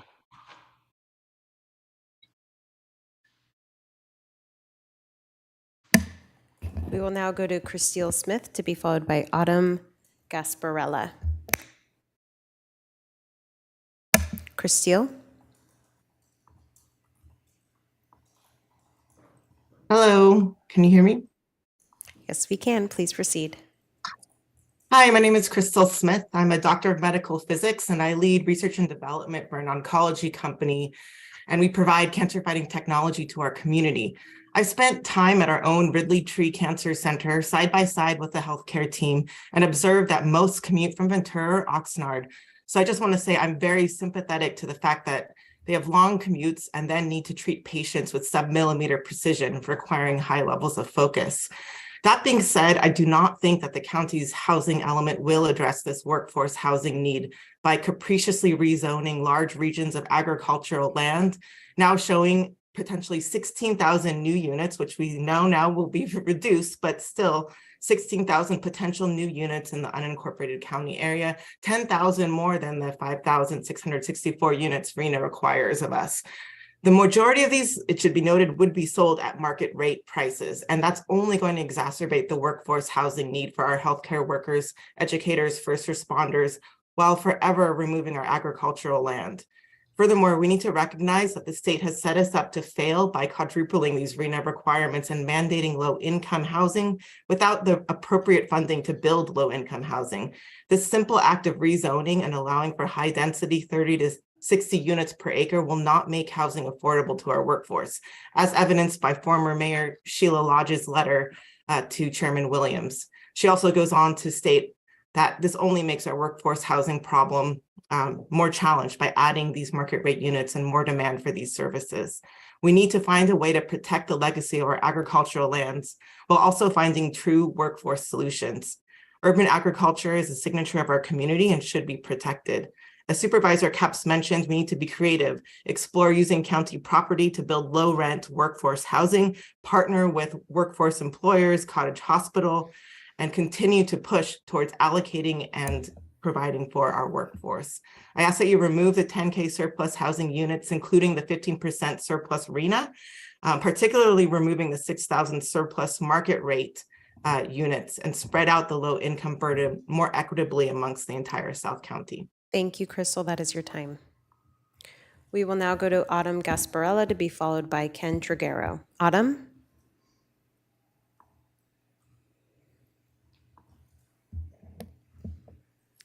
And Autumn, we have... There Perfect. we go, sorry. There you go. Hi. Please proceed.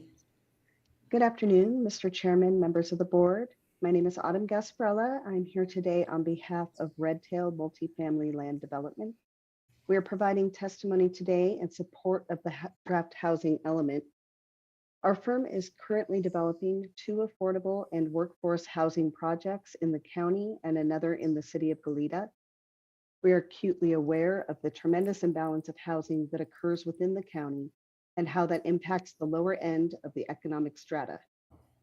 This imbalance affects employers and young families alike.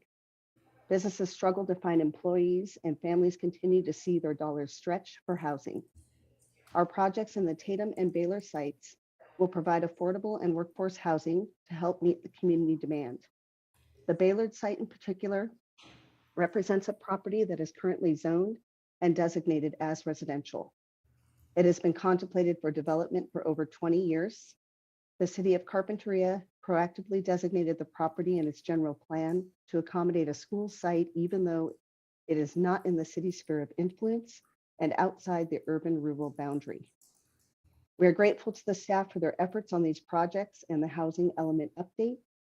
It may not be popular, but it is certainly necessary. Thank you for the opportunity to provide our testimony today. We will now go to Ken Triguero to be followed by Matthew Costuro. Ken? Thank you, Honorable Chair and members of the board. I'm Ken Triguero, CEO and President of People's Self-Help Housing. We're a local nonprofit affordable housing developer here on the Central Coast. We've got about 10,000 renters and homeowners who we serve. The majority of our residents, they work here locally in industries that are important here: agriculture, nurseries, tourism, healthcare, etc.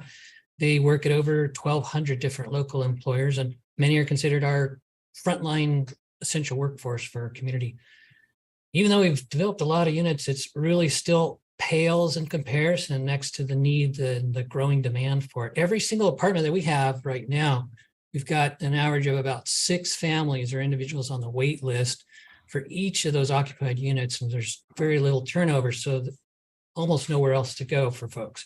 It's getting pretty heartbreaking to hear their stories, and you heard a lot this morning, I know, and it's really coming down to having to say there's not much relief in sight anytime soon. So I think the sooner that we can get this done is the better for that reason.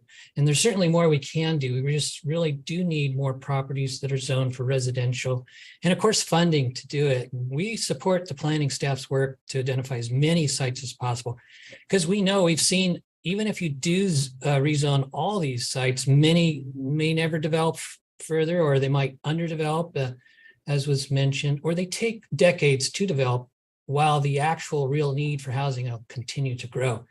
So we are supportive of even looking at some ag sites, especially where ag viability is marginal or their infrastructure is built up around and they're smaller. Especially for our families who are farm workers, we continue to find that they cannot find local housing, even though they're supporting agriculture right here. So we hope that the plan will proceed with swiftness just to meet this need sooner than later. Thanks. We will now go to Matthew Costura to be followed by Matthew Lancaster.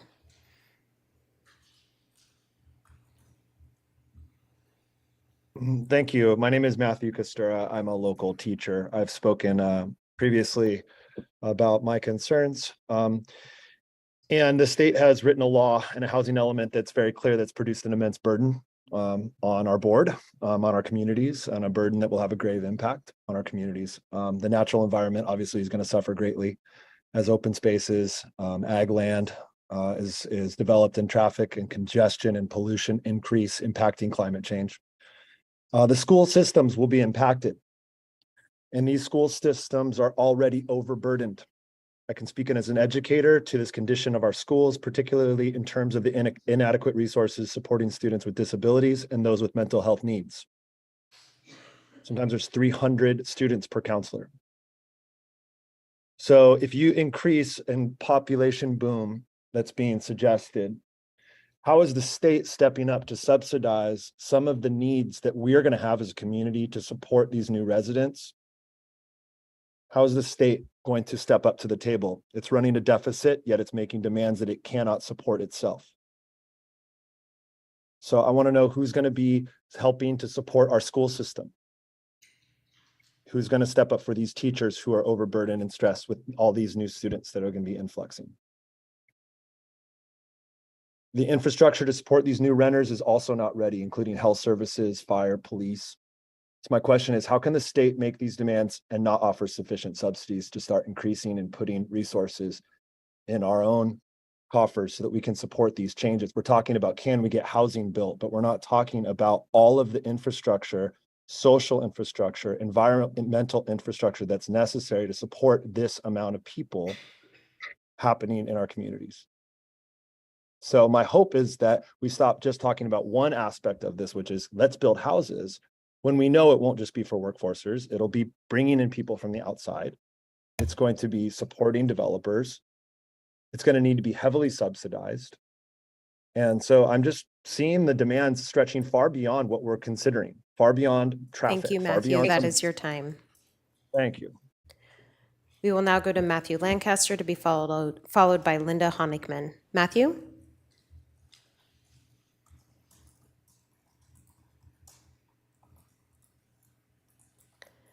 And Matthew, we have unmuted you on our end. If you can please unmute yourself on your end to provide your comments.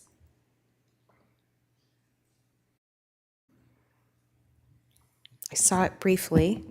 If you can please unmute yourself.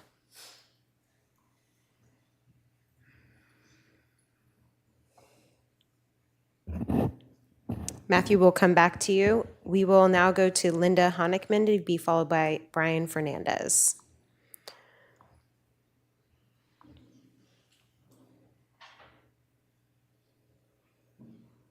Thank you, Supervisors. My name is Linda Honigman, and I'm commenting as an individual who lives in the county between Patterson and Turnpike at Hollister.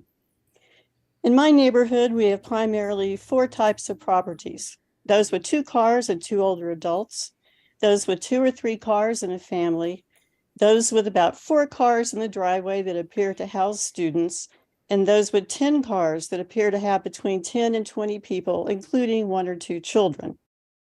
What has changed over the last 2 years is a reduction of the 2-car households as older occupants sell their homes to investors. And even though we are close to 3 schools, we are not seeing families moving in.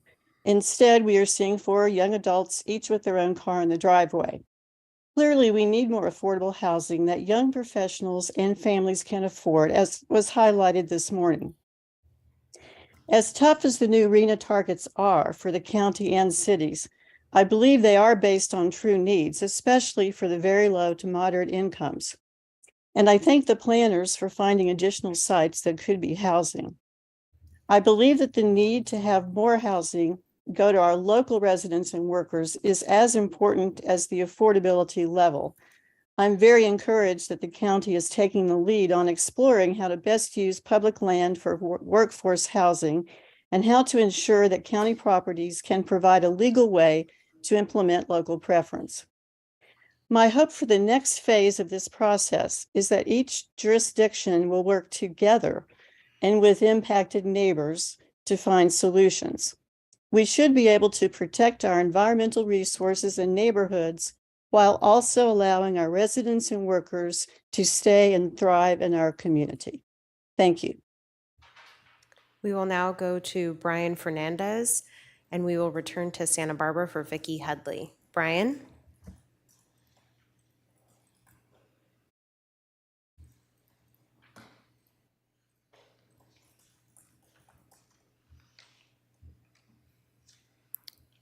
And Brian, we have unmuted you on our end. If you can please unmute to provide your comments.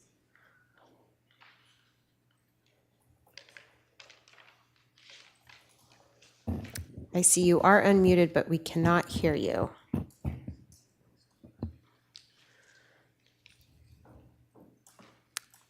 Brian, we will return to you momentarily. We are going to come to Santa Barbara with Vicki Headley to be followed by Catherine Mickelbest. Vicki? Is Vicki here? We will go to Catherine Meeklebust. Now we will go to Pam Flint Tambo. She here? Thank you.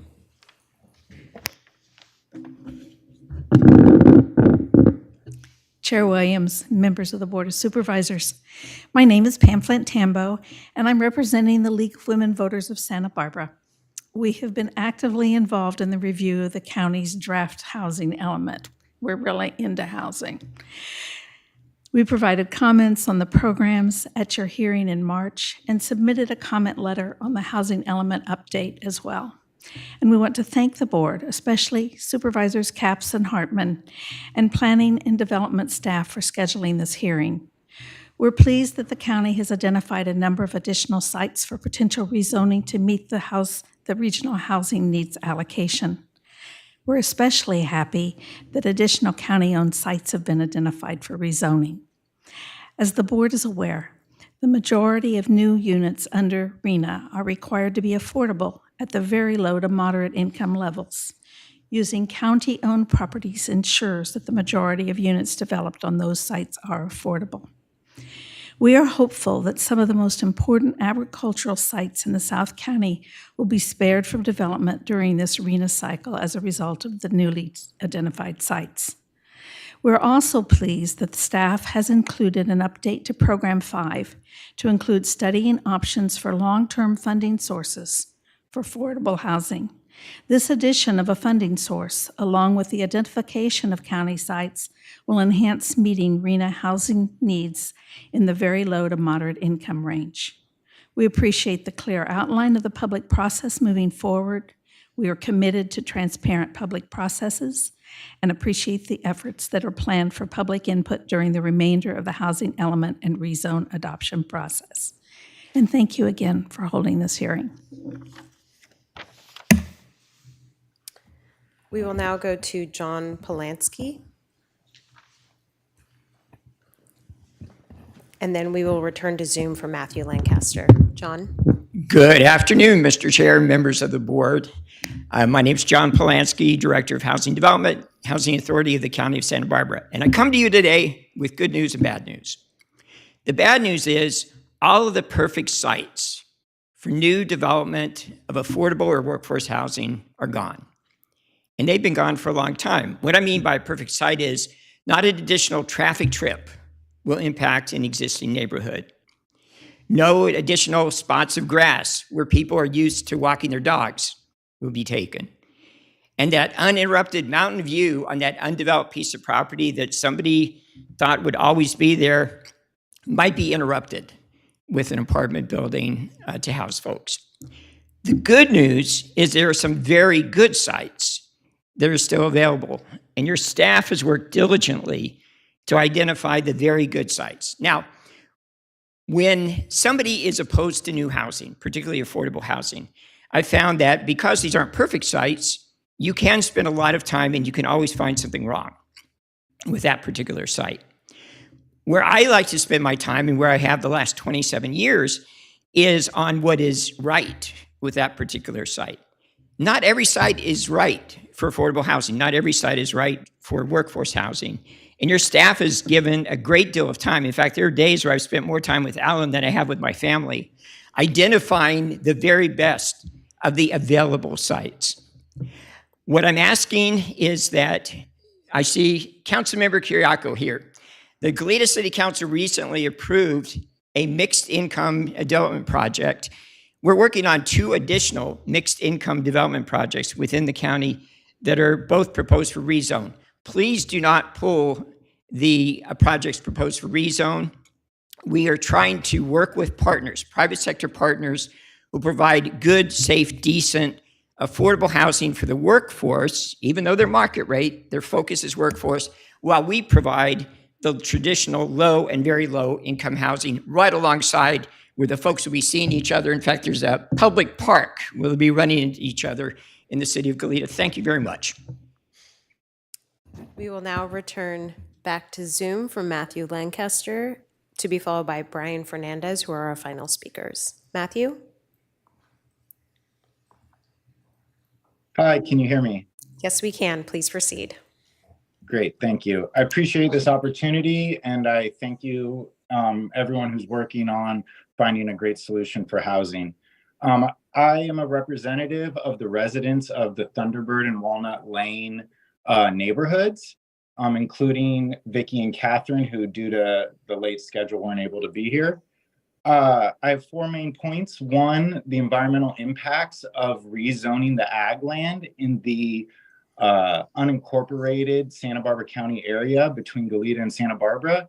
I have concerns that this changes the character of the county and the environmental impacts to the watershed and to the green spaces and open spaces. My second point is related to infrastructure. As we heard from the teacher, Matt, recently, there would be a major concern with the size of the schools.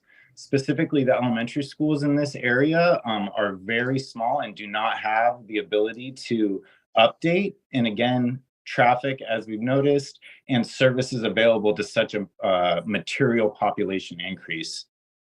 The third point I'd like to make, and I apologize as this may insinuate some negative comments, is that it seems that these zoning decisions have an underlying monetary driven aspect, i.e. we're going out to people and seeing who's willing to get their property rezoned for the opportunity for an amazing development in the future. When I think it's the responsibility of the county to not just go for the easiest solution due to the monetary desires of owners, but to do the best thing for our community. 4 was the UCSB influx and how that will take up the housing that would be made available. Thank you for your time. I appreciate it. We will now go to Brian Fernandez, who is our final speaker on this item. Brian?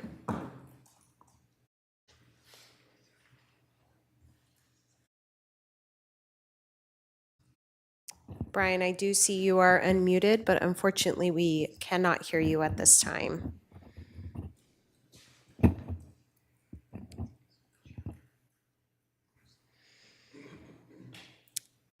Thank you. Are you able to hear me? Yes, we can now. Thank you.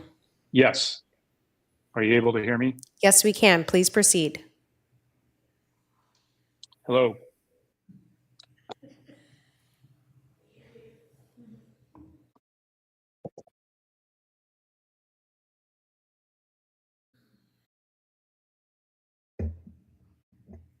Brian, we can hear you. Please proceed. Thank you. Chair Williams, members of the board, thank you for taking time to hear such an important issue. Workforce housing countywide is critically important for first responders. This conversation has been happening for more than 20 years since I was first hired, but too little has been built, especially on the South Coast, which is why the state is getting more serious and has taken a controversial path of being more punitive against local control. More and more of our young recruits have to commute to work from outside the county. In fact, over 40% of our county firefighters are not able to live in the county they serve, but especially in the disaster-prone South Coast. When the 101 closes down, we cannot get our men and women safely to respond to the communities that they need to serve. I ask, how would you feel if we had first responder workforces that we could employ, but not be able to get to the emergencies they need to be at? We wholeheartedly support the Board of Supervisors in pursuing all actions to find a reasonable solution for workforce housing for our first responders, our teachers, and our other critical workforce within our communities. Thank you for your time. And that concludes public comment on this item. Supervisor Hartman. Yes. We have our housing element process, the EIR process, and the rezones. The rezones are what are really determinative. And I gather that if people don't build to the level that we anticipate, that we have then other options for the no net loss. We've got to make that. But I think Supervisor Nelson put his finger on something that has been sort of tickling at the back of my consciousness, and that is, if we do get additional options between now and rezone, we're doing a programmatic EIR, and I wonder how difficult it really would be to include a few others. I mean, I'd be willing to pay a little more if we had broader options. We don't want to delay the process, but again, with the programmatic EIR, I'm not sure how great the delay would be. So I'm putting that out there for discussion.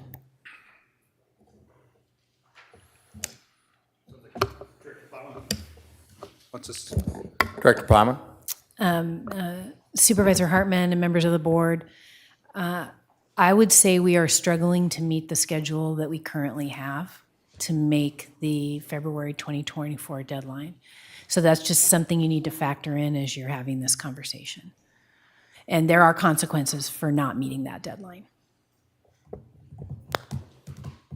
And one of those consequences is the continued inability to get grants for affordable housing, which then makes our problem harder, right? Supervisor Lavanino. Thank you, Mr. Chair. I'm just curious, do we track how many sites we actually built based on the last housing element? Yeah, Supervisor Lavanino through the chair. So we have an annual report that we prepare for HCD, and that we track the number of units that are built each year. But I'm curious how it matched up with what we actually planned for. So we had a substantially lower number, and we met every category except for very low, which was why the county was subject to SB 35 projects, because we weren't able to make that. Supervisor Nelson. Yes, thank you. I was looking through Appendix D, and I'm seeing there's some different allocations on some of the different projects for low, moderate, and above moderate. Is there a formula that we're using to determine that? Yes, Chair Williams, Supervisor Nelson, there is a formula, and one thing we do, one category of housing that we're looking at to meet our RHNA is pending projects. So in those cases, we look at what the applicants have proposed in terms of the income breakdown. So that's one approach. For the rezones, we actually have a formula that we apply to divide the total number of potential units into the income categories. And basically that formula is half go into lower, 25% go into moderate, and 25% go into above moderate. What's important to understand in terms of that context is that we've looked at past development trends to kind of come up with some sense of how projects develop. We also looked at state law. State law says that you can actually, in our region, if you have a site that's zoned for 20 units or more per acre, you can count those all toward lower income. But we know that doesn't happen. And so to avoid the no net loss, that's when we applied the formula that I just explained in terms of breaking those rezone sites down into those three categories. So we do have the discretion on some of these to have a different number there. It's a policy decision for the board? Yes. Okay. So, and are we committed at this point to the numbers that are been submitted, or are we going to be able to negotiate those up here on the board? Those are the numbers that we have right now. So if the board decides to mix up the percentages, then we would go and recalculate the numbers to see what happens. Because obviously there are relationships between, a project and how we broke it down and how it breaks down into the income categories. So it's really key to understand that we're not just looking at total units, but we have to satisfy the RHNA by income category. And just for simplicity, we break it down into low income, which includes very low, and then moderate and above moderate. So this is really important in my area where we are meeting the moderate and the above moderate. So, we want those units to count specifically in the low income. That's why we're going to be going towards rezoning, is to meet those. We're already in excess in other places. So it seems like it would make sense as a policy decision on those rezones to focus those on lower income for the rezone purposes. So it sounds like we have some additional flexibility when that comes to us. Mm-hmm. Yeah, I would say, as we've heard here today, people often think that the real challenge, and it certainly is a challenge, is to satisfy the lower income category. But quite frankly, across the board, North County, South Coast, it's the moderate that we have a difficult time satisfying, because those types of projects oftentimes they can't take advantage of some of the grants that are available from state and federal sources. So it's kind of what we hear about is that missing middle and finding the right mix of units that will result in that moderate income or workforce housing. And just to add something to Mr. Bell's comments is that when we came up with that factor that we've been applying, we have assumptions that some projects will build with 20% affordable and some projects will build at 100% affordable. I mean, that's kind of the range we see. And so that's how we came up with the formula 50, 25, and 25. But the state will allow and count for lower income if it's at 20 units to the acre density. Supervisor Nelson, through the chair, that is correct. But if they don't develop at that, then we will then later have to rezone other properties Totally under no understand, net and I loss. want to do that. Yeah. I want to make sure that we have the program in place to do that. So it's a question is, when do you lie to yourself? Do you lie to yourself now, or do you lie to yourself later on this, right? Or, we do something accurate now and then we continue to be good stewards moving forward. And I think that's where I want to go on this, is I don't want to overzone, but still be open to the right projects if somebody comes to us and says, hey, I'm ready to roll, that we can be flexible enough to add things eventually to our programmatic EIR moving forward.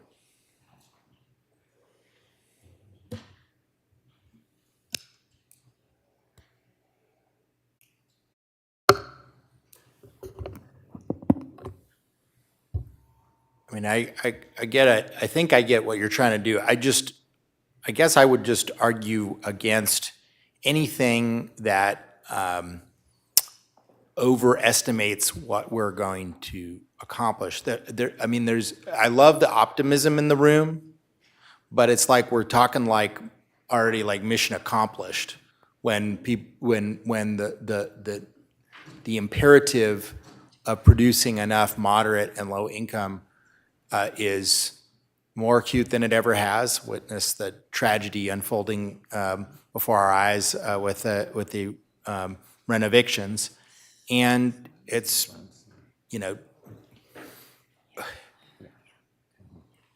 it'd be a great problem to have more than we need, but I just don't think that's what's going to happen. So let's I guess that I think we have two different stories going on right now. I mean, there's a much bigger more significant allocation in the South Coast than there is in the North County. So, I mean, we're going to be using some different tools to satisfy those needs to accomplish those goals. And I'm not afraid of going above my number at all. I think there's some real opportunities here, but I also don't want to recklessly rezone properties, because these are going to be by right zonings often.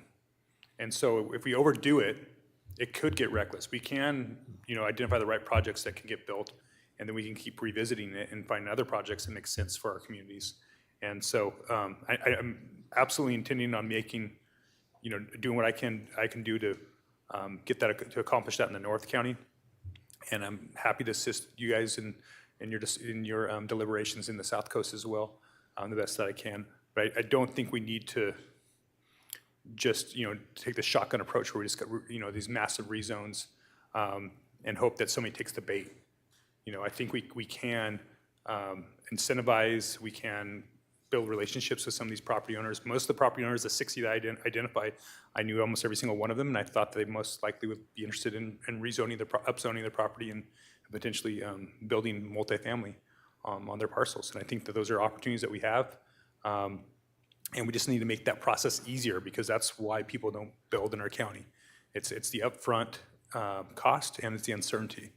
And so when we start to remove those barriers, I think you guys will see that there's going to be a lot of interested developers or builders. I guess developer's a dirty word. What was it? For-profit. Actually, I had dinner with our Go Biz director, Dee Dee Myers, Supervisor Hartman and myself, and I think she said, you're a developer if you want to build a house, and if you're an environmentalist, you have a house. What's the difference between those two? And so, we need to get these things built. We need to get moving on it. And I think we can meet the goals with minimizing the community impacts of our community moving forward, as long as we have as much discretion up here on the dais to make these decisions come next February.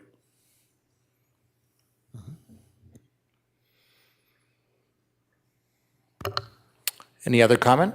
Again, this is a report, this is an update. So are we ready to move on for the last item of the day? Great. Thank you so much. Thank you. And Chair Williams, members of the board, can we get a motion for A through C? Yeah, I'll make a motion that receive and file A through C. Second. All those in favor, please say aye. Aye. Aye. Opposed? Thank you. Take just a very quick 5-minute break.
Calling the meeting back to order. We have one item left of a very meaty day. Departmental item number 10, Highway 101 widening project appeal. Chair Williams and members of the board, departmental item number 10 is from the Planning and Development Department. It is a hearing to consider recommendations regarding case numbers 23 APL 1 and 23 APL 2, appeals by Scott Smeagol and Bruce McKenzie of the Planning Commission's December 14th, 2022 approval of the Highway 101 widening project, segment 4D, case numbers 21 DVP 22 and 21 CDP 76. This is in the 1st District. And Chair Williams, members of the board, before we proceed, I do have a little housekeeping item. We did receive a couple documents on Friday past the noon hour, and per board policy, in order to be considered into the record, we will need to vote them into the record. I will list them briefly. Number 1 is a public comment from Kathy and Bruce Milner, received Friday, March 31st at 2:05 p.m. Ex parte from the 1st District Office, both Monday, April 3rd, 9:56 a.m., and additional Monday, April 3rd at 10 a.m. And lastly, a public comment letter from Tom Deerdorf on Tuesday, April 4th, 2023 at 12 p.m. And if we could just get a vote to include those as a part of the record. Can I get a motion to include those as part of the public record? So moved. All second. Second. All those in favor, please say aye. Aye. Opposed? Thank you. Thank you. And our last housekeeping item, call for ex parte. So anybody want to start? None. Supervisor Hartman?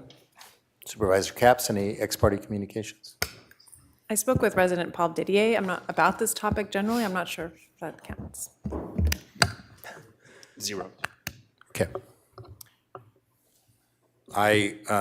Though I don't think it is ex parte because he is not a party to it. I also talked with Paul Didier, but specifically the formal ex parte is I did have a Zoom meeting with Scott Smeagol on March 23rd and a call with Susan Petrovich, who's representing the other appellant, on April 3rd.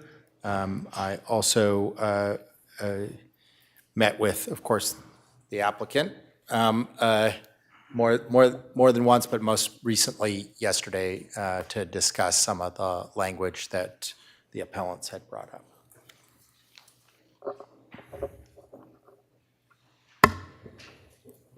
Please proceed, Travis. Good afternoon, Board of Supervisors. I just want to introduce staff on this real quickly. Nicole Liu is supervisor and Chris Schmuckel is the planner who will be giving the presentation. Thanks. Good afternoon, Chair Williams and members of the board. I'm Chris Schmuckel. I'm the planner for the project, and I'm presenting the Smeagol and McKenzie appeal of the Highway 101 widening segment 4D project today. My presentation and the presentation by the applicant will explain the project and the process that's led us to this hearing. So the proposed project is the Highway 101 widening segment 4D project, which is part of a larger 101 widening project that goes from Carpinteria to the city of Santa Barbara. The segment 4D project is approximately 1.4 miles long and begins just east of the Romero Creek Bridge and ends at the Olive Mill Road overpass. The purpose of the project is to increase the roadway capacity and reduce the peak hour travel time in order to accommodate existing and future traffic on the highway. Motorists on the highway currently experience traffic during peak hours, and it's expected to worsen over time. The project was reviewed at the conceptual level by the Montecito Planning Commission, where they recommended approval of the project with some additional conditions added. And the County Planning Commission also approved the project on December 14th, and it was subsequently appealed by Mr. Smeagol and Mr. McKenzie. The project proposes to add a part-time continuous access high occupancy vehicle lane in both the northbound and southbound directions. The HOV lane will operate during peak periods between the hours of 6 a.m. and 9 a.m. and 3 p.m. to 6 p.m. Monday through Friday. Outside of these hours, the lanes will be open to all traffic. The project also includes replacement of the existing roadway pavement with 40-year long-life concrete pavement. And in addition, the project will improve drainage, signage, lighting, and barriers. And all of the proposed project will be conducted entirely within the Caltrans right-of-way. In addition, the bridges over San Isidro Creek, Romero Creek, San Isidro Creek, and Oak Creek will also be replaced. So next I'm going to show some renderings to give you a sense of the project scope. The renderings show the project starting near Romero Creek and heading towards Olive Mill. So the slide shows a rendering of the Highway 101 on the east side of the project, going northbound on the 101 with landscaping on the right and concrete barriers on either side. So this rendering shows the 101 northbound near the Oak Creek Bridge. This next one is the 101 southbound with the Miramar on the right-hand side, on the other side of the proposed retaining wall and pedestrian barrier. This rendering is of the 101 northbound and shows the San Isidro Road overpass with landscaping on either side. The overpass includes a timber-like barrier in tan and brown, which is consistent with other barriers on the Highway 101. This rendering is from the northbound 101, viewing the San Isidro Road overpass. And this is also on the northbound 101, looking at the Olive Mill overpass. And this last rendering is of the southbound 101 near Olive Mill. So next I'm going to move into the appeal issues. So Mr. Smigel had identified 4 appeal issues in his application.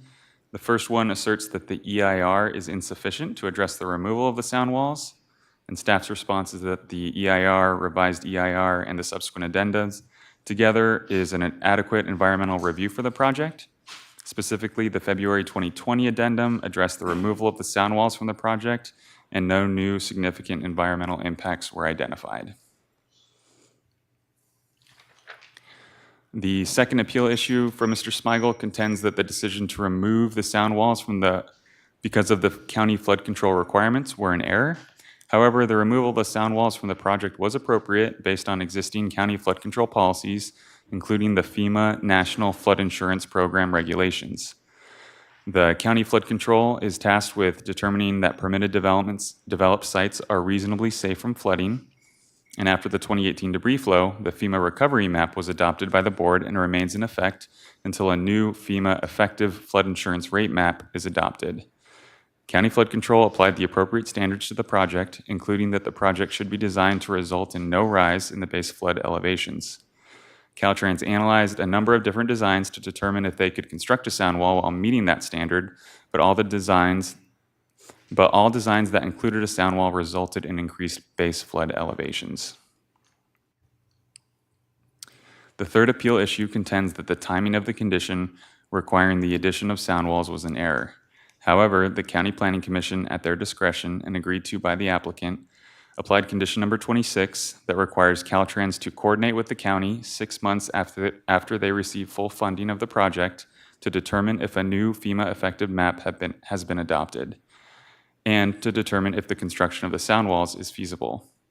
If these requirements are met, then the applicant will submit an application to include the sound walls in the project, and county staff will review the proposed change as part of the permit process. The timing was well thought out and was designed to create a broader window for consideration of adding sound walls while avoiding costly construction delays and inconveniences to the public.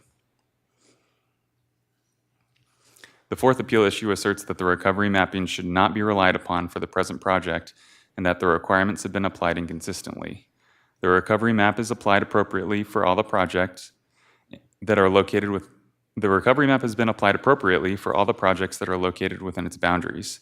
The county has adopted floodplain management standards to protect new development in conformance with the federal requirements as a participant in the NFIP program. The project area has unique hydrologic and geologic conditions that make it prone to flooding events, as evidenced by the 2018 debris flow and the January 9th, 2023 storm event. The recent January storm was estimated to be a 25 to 50-year flooding event, and various channels in Montecito were at or above capacity, which highlights the potential flood risk in the project area. County flood control requirements and standards were appropriately applied and are based on site-specific conditions associated with the project location. I'm now going to move on to the second set of appeal issues from Mr. McKenzie. So appeal issue number 5 questions the applicability of the 2018 recovery maps to the proposed project and points to public health benefits from the sound walls. However, the 2018 recovery map was appropriately applied to the project, and implementation of the project without sound walls does in fact support public health and safety. As described in Appeal Issue 1, due to historical flooding in the area, the original proposed sound walls would have been an impediment to the flow of floodwaters.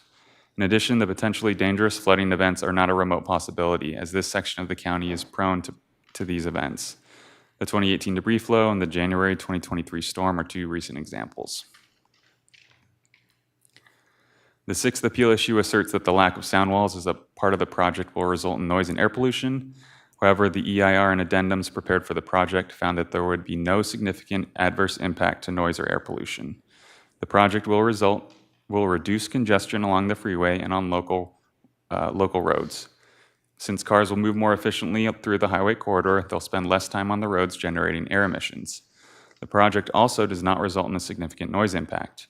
The project site already exceeds the 65 decibel threshold, and the project will only increase noise level by a maximum of 3 decibels at any receptor site over the next 40 years. The seventh appeal issue asserts that it's necessary to seek approval to eliminate sound walls. However, the proposed project does not include sound walls and is not required to include sound walls. The Article 2 Coastal Zoning Ordinance does not require the inclusion of sound walls in the highway project. The last appeal issue questions why the segment of the highway through the Carpinteria area included sound walls and why the walls were not included in the Montecito segment.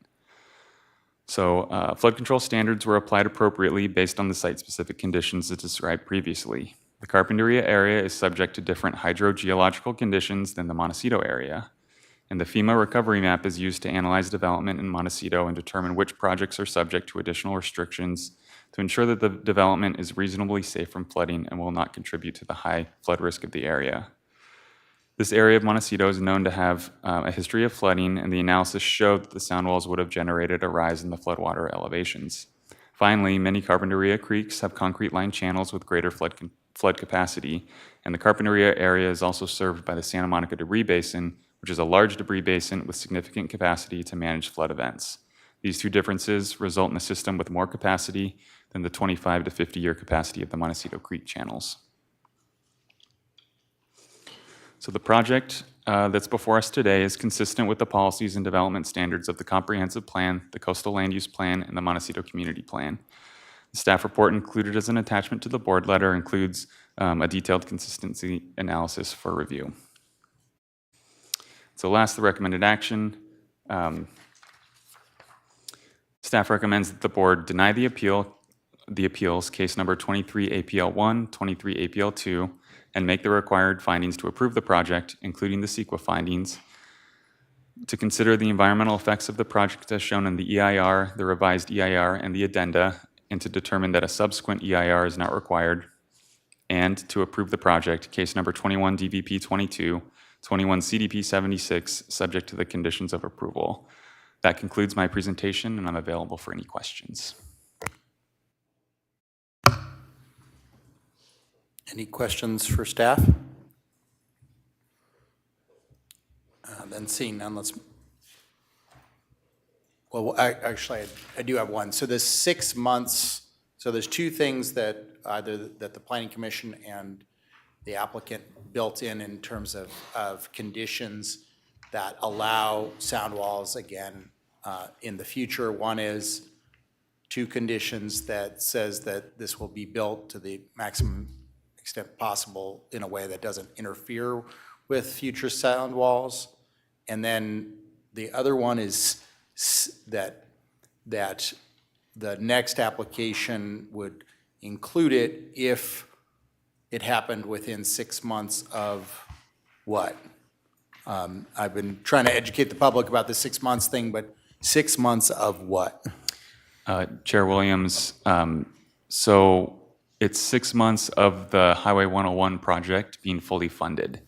And so once Caltrans, the applicant, receives full funding for the entire project, that starts the 6-month window that we could potentially get the sound walls built into the project if the updated FEMA effective map is adopted by the Board of Supervisors.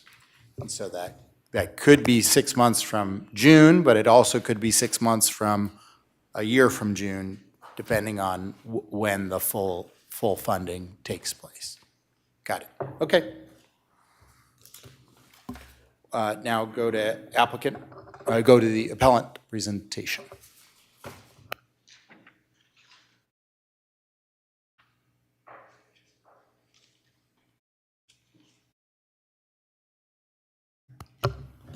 The time for the appellant presentation is 10 minutes, so that means you have five minutes each, unless you have made some other kind of arrangement. This is Scott Smigel. I'm one of the appellants. Can you hear me? You sure can. We are two separate appellants, so I thought we had 10 minutes each. That notwithstanding, Chair Williams and honorable supervisors, again, my name is Scott Smigel, and I want to note my appearance today. I'm one of the appellants to the Planning Commission's decision in this matter. It's been a long day, and I know you have my written appeal and a lot of specifics in that. And those have been filed and added to your materials, so I'll be very brief. I have no intention of belaboring these issues today, and I probably won't be using my full time, whether it's 5 or 10 minutes. That said, in order to avoid a long wandering presentation, I apologize, but I'd like to read a short statement. I absolutely believe that Chairman Williams has a good understanding of some of the issues raised by this project and the appeals of its approval. The flood vulnerability of the project area is regrettably eloquent in its history. I am less confident that anyone other than those living at or near the project can fully and meaningfully understand the noise issue. The noise levels already exceed 65 decibels and are worsened by this project. They're more than an annoyance. They're excruciating. And the dire health consequences of prolonged exposure are well established. The environmental review of this project, and specifically the most recent amendment to that review, is insufficient. It concluded, as did the other environmental documents certified by Caltrans, that the noise impacts were not found to be significant impacts because the noise levels in the project area, already exceed a harmful 65 decibels. And of course, since this most recent project by the same applicant who brought you the first 65 decibels is only adding a few more decibels with this project, it's not a significant impact. Also, much has been made of the different flood mapping criteria used to evaluate different aspects of this project. No one can deny, including those who supplied its worst case scenario assumptions, that the FEMA recovery map adopted by this board almost 5 years ago is a very conservative map, and that it sets an almost impossibly high bar for the home rebuilding developments it was designed to guide, and an equally high bar for those developments it wasn't designed for, namely sound walls. Other developments, like the barriers constructed in the project area for the roundabout, was not held to the same standard. We know that there are serious flood issues that this project doesn't address. We know that new FEMA firm mapping is now in draft and likely still identifies flood hazards within the project area. However, just as likely, unless it uses far-fetched assumptions that stack the deck against sound walls, designed to protect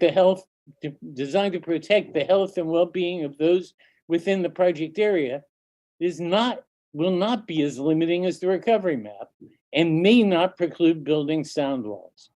I'd like to remind all here today that the representative flood control itself stated in the 2022 Montecito Planning Commission hearing that, quote, it would support sound walls under the firm map. The community knows there's a lot more work to be done upstream and downstream of the freeway, and that will take time. We know that more netting to keep debris from clogging creeks may be necessary. We accept that our debris basins need to be maintained, maybe enlarged, or new ones created. But this project and the applicant have a responsibility to reduce their existing and new noise impacts while they're still on the job. The conditions attached to the Planning Commission's approval regarding the applicant's responsibilities for sound walls is not sufficient, and its wording tentative, wishful. The applicant has verbally promised to do something about the dangerous excessive sound levels for decades. We're looking for a condition that puts those decades of promises in writing, a condition that guarantees the community the applicant will build them the moment the county decides that the real health and well-being of those near the project is as important as the real flood impacts of sound walls. Thank you for all your time, and especially thank you to your staff and Planning Commission staff who've remained courteous and professional and extraordinarily helpful throughout this whole process. Thank you for your graciousness, Mr. Schmeichel. Mr. McKenzie?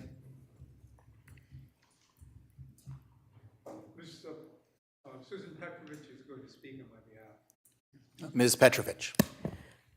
Chair Williams and members of the board, Susan Petrovich has been on and off Zoom all day and just recently logged out, so I'm not sure if she's having issues. I did try and reach out to her and resend her the Zoom link. I'm not sure if she's unavailable at this time, or perhaps we can go to the applicant and back to Susan Petrovich. I'm not sure if that's As long an as option. county council is okay with that,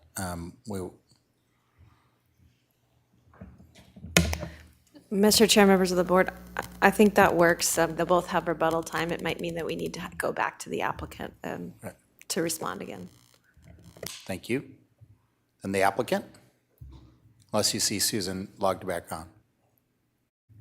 Chair Williams, members of the board, yes, she is logged in by phone, so I can. Okay, Susan? Petrovich? Susan, we have unmuted you on our end. Are you able to unmute on your end? If you're using a touch-tone phone, which I believe you are, you may need to press *6 to unmute yourself.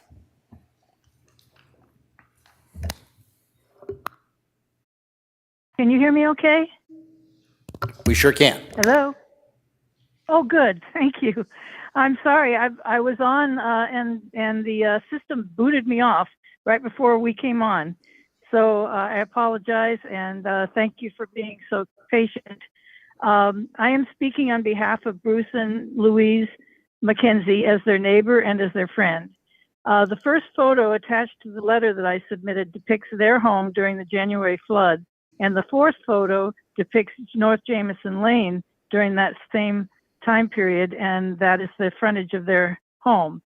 Per my letter, I live on La Vuelta Road and between Romero and San Ysidro Creeks, and have lived there since 1978. So I've seen a lot of high water episodes in the area.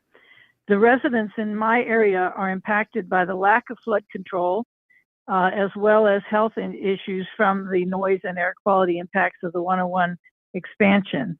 I do want to thank Supervisor Williams for calling me to discuss ways that maybe we can all work through this to a compromise, and I'll get to those in just a moment. But that still leaves us with the existing debris basin needing to be kept up and cleared, and probably new basins built, as well as ring nets and other measures to control the flow, since we seem to have increasing amounts of rain, and all coming at one time, of course. But I think we all need to work together to solve that problem. Decades ago, though, we were promised that the dogleg in San Ysidro Creek being a serious flood hazard, would be straightened out when the highway was widened. The dogleg that I'm talking about is just upstream of the highway and is the second of the photos that I attached. This dogleg is unsafe because it traps trees, rocks, and other debris that cause flooding right into the neighborhood and along North Jameson and Highway 101. So now we have the highway widening, but no creek widening, no dogleg realignment, and no indication that the creeks will be maintained, and now no sound walls despite the known health impacts, which I don't believe were adequately addressed in the EIR because these are both noise and air quality from the debris and the various discharges from vehicles. With the widening, that will only get worse. So we have no explanation of why flood control why the flood release panels in the sound walls at the Salinas off-ramp area are okay, but they're not okay for Montecito. So it's clear we aren't going to get the sound walls now, and we would like you to set aside money for the sound walls as is being proposed to the extent possible, and require that the project include foundations for the sound walls to leave the door open for future installation, and install a substantial barrier at the edge of the highway shoulder on the north side of the freeway to prevent vehicles and large trucks from running off the highway onto North Jameson and into abutting yards and homes.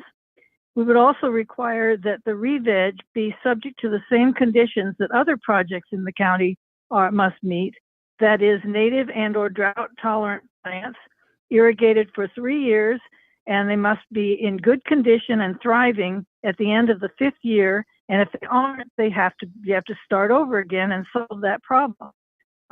We also believe that fixing the dog leg is an essential part of this project because where you locate the bridge will be affected by how we straighten out that part of the creek, but it would certainly reduce the flooding significantly. We also request that to remove the K-rails that they recently and inexplicably installed on North Jameson.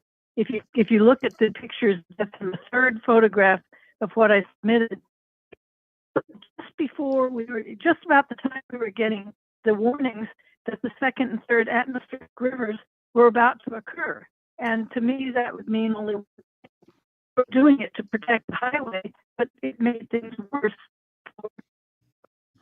So I believe that we need conditions imposed on the project so that it will be much safer for the neighborhood and not so it's likely to cause additional damage to those who've already been damaged. Thank you. Thank you. Applicant?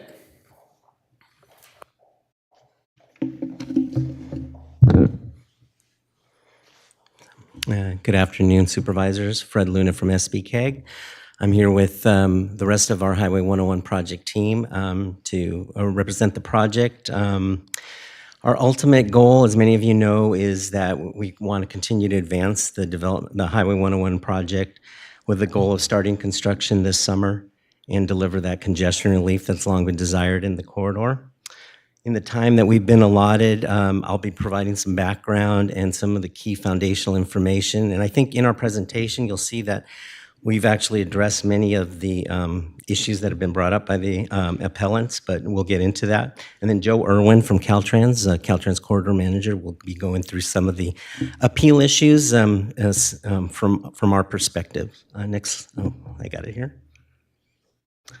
Okay, so real quickly, just as by way of background, many of you have seen this, is that the Montecito segment's part of the overall larger 101 corridor project where carpool lanes were the central component for congestion relief. In fact, delivering 2/3 of the total congestion relief to be required in the corridor. And so they're vital and we're trying to get them implemented, and 7 miles are currently under construction.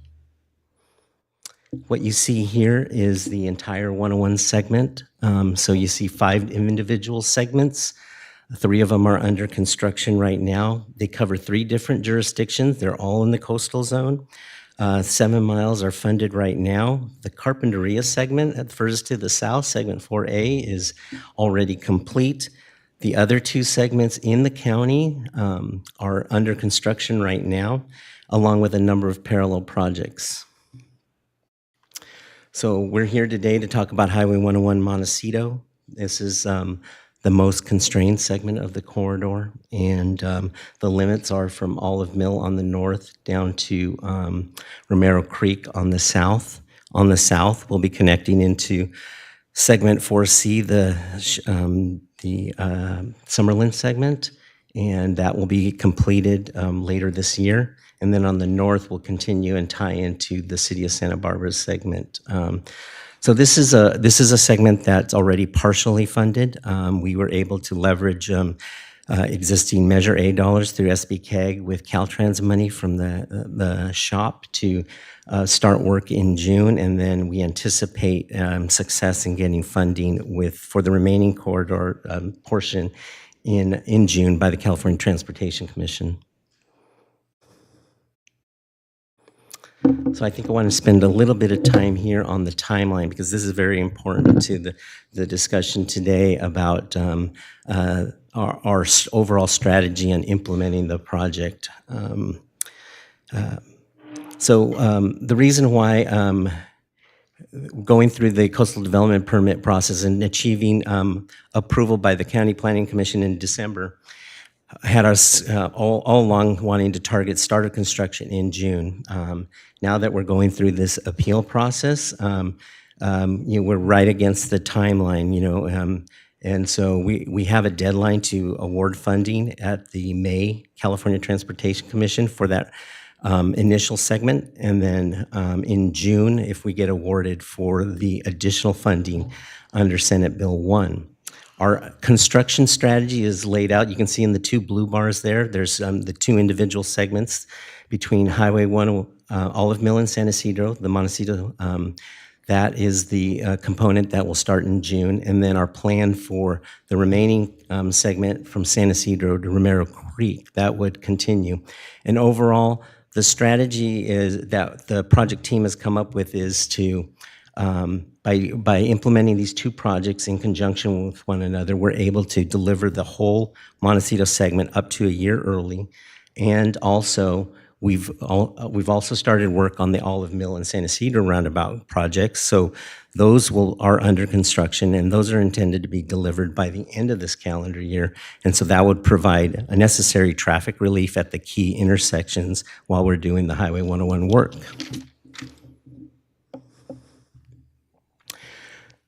So as we were going through the review of the appellant's comments and issues, we saw that, and you heard that these were the three primary areas that we wanted to address, and we'll save some of this also on rebuttal if necessary. But noise abatement strategies. So what's the project doing? You heard Mr. Smigel mention is like, what's the project doing to address noise abatement?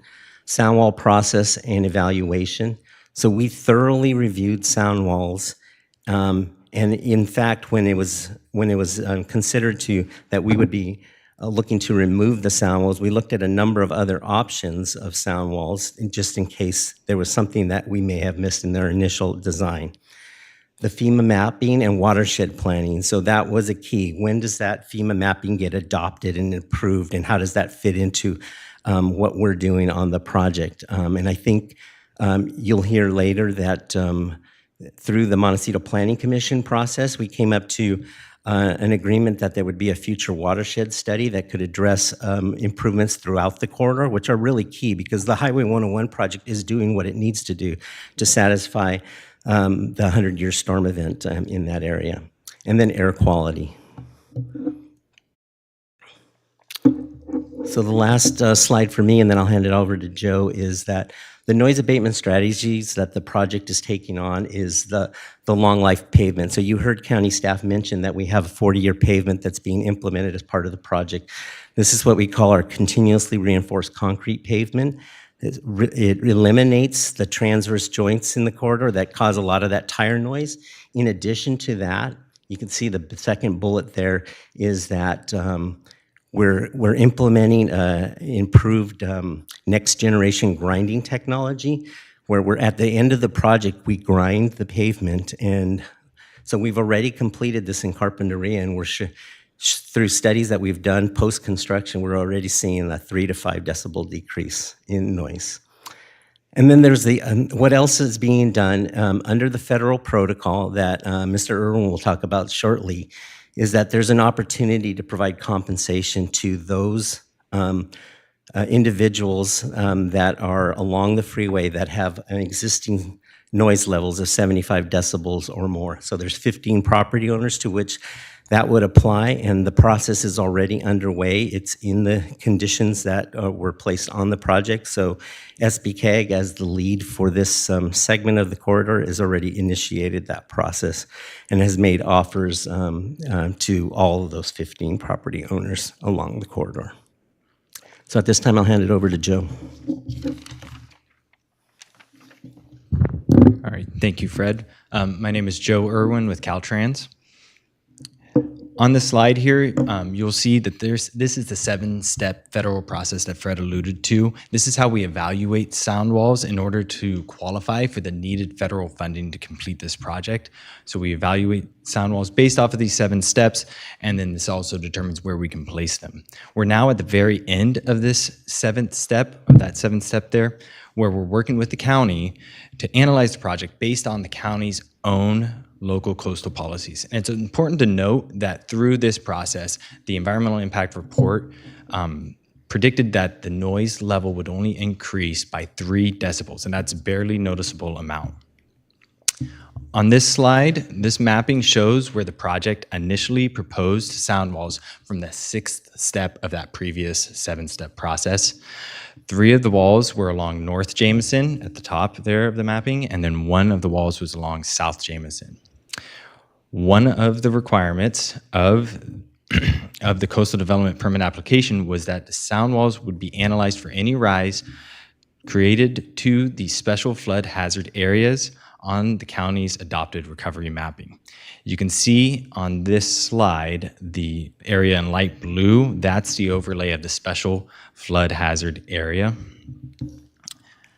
As a result of our hydraulic analysis, the walls, all 4 of those walls, would contribute to a rise in the floodwaters and would not be permittable. And so we showed those in red, those 4 walls. Since the original sound walls were not going to be permittable, the team, as Fred alluded to, looked at 5 different options to see if another alternative would work. Unfortunately, each of those alternatives either raised floodwaters or didn't meet freeway safety standards. Since none of those options worked, sound walls had to be removed from the project. It's important to also note that the Montecito watershed functions differently than other areas along the 101 corridor. During recent storm events, especially in January 2023, the Montecito area saw excessive flooding, and that was not just limited to Highway 101. This is a community-wide issue. Since Caltrans has both regionally significant highways, 192 or East Valley Road and Highway 101, we have already agreed to partner with County Flood Control on a watershed-wide analysis for the Montecito area.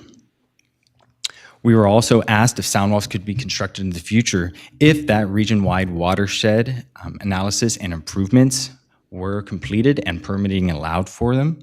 The project team took those measures into account, and we can accommodate future sound walls by the designing and construction of these enhanced foundations under some new retaining walls. Those will be able to support future sound walls if permittable. And the last area that has come up is air quality. On a project level, the environmental impact report found that the project does not create a significant air quality impact for either the region or for adjacent properties. And additionally, as a statewide strategy, California is moving towards all electric vehicles for new cars and light-duty trucks by 2035, and this will reduce emissions for not just Montecito, but for all Californians.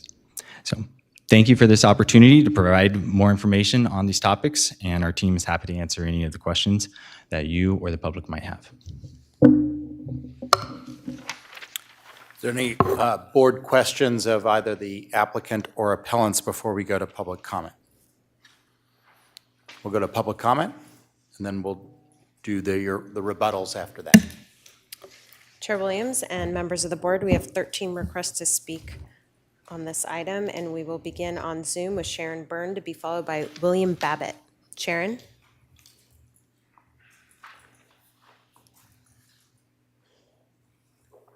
Thank you. I hope that you are able to hear me. Yes, we can. Please proceed. Thank you very much. I want to first say thank you to both the Caltrans 101 project and to the appellants for bringing so many issues forward. From the Montecito Association, beginning in 2019, we started design reviews of the 101 project and the proposed roundabouts. Sound walls were always included in those reviews at the Montecito Association. We very much appreciated, made lots of comments about design and look and feel for the neighborhood. So it was a bit of a shock to us in February of 22 when we learned that sound walls would not be included. I spent some time working with John Fry, who was with flood control at that time, to get the modeling data from Caltrans to be able to really question whether it would cause flood rise, and using an independent consultant, flood control found that indeed that they would see some flood rise. We heard a lot from the neighbors in the area, and I've shared that public comment with you. And it's important really to take their concerns into effect. A lot of people really were proceeding for the last 3 to 4 years and longer in the case of what Susan told you, with the assumption that sound walls would be there. And neighbors continue to question the modeling data and assert that it may not reflect accurate and real life conditions. And if the FEMA map is updated, we really encourage you to adopt that and to test modeling there and to see if there's a way to get sound walls in. We've also had conversations with Montecito Planning Commissioner Marshall Miller and with Paul Didier about an idea that we had talked to Supervisor Williams about 4 years ago, which is a geologic hazard abatement district that we think would also be very instrumental in helping to handle some of the watershed problems in the Montecito area. We've been in support of that idea, still are in support of it. And we want to encourage increased maintenance of the creeks, routine clearing. We are hearing that from multiple folks living along creeks, not just near the freeway. So we want to thank you very much for the consideration here and the funding and all of the things that have gone along with this project. But we would like to request that if you grant an approval to the project to proceed without sound walls, that you need to have a specific plan as to how sound walls could be included in the future. Thank you. We will now go to William Babbitt to be followed by Hillary Bergemper. William?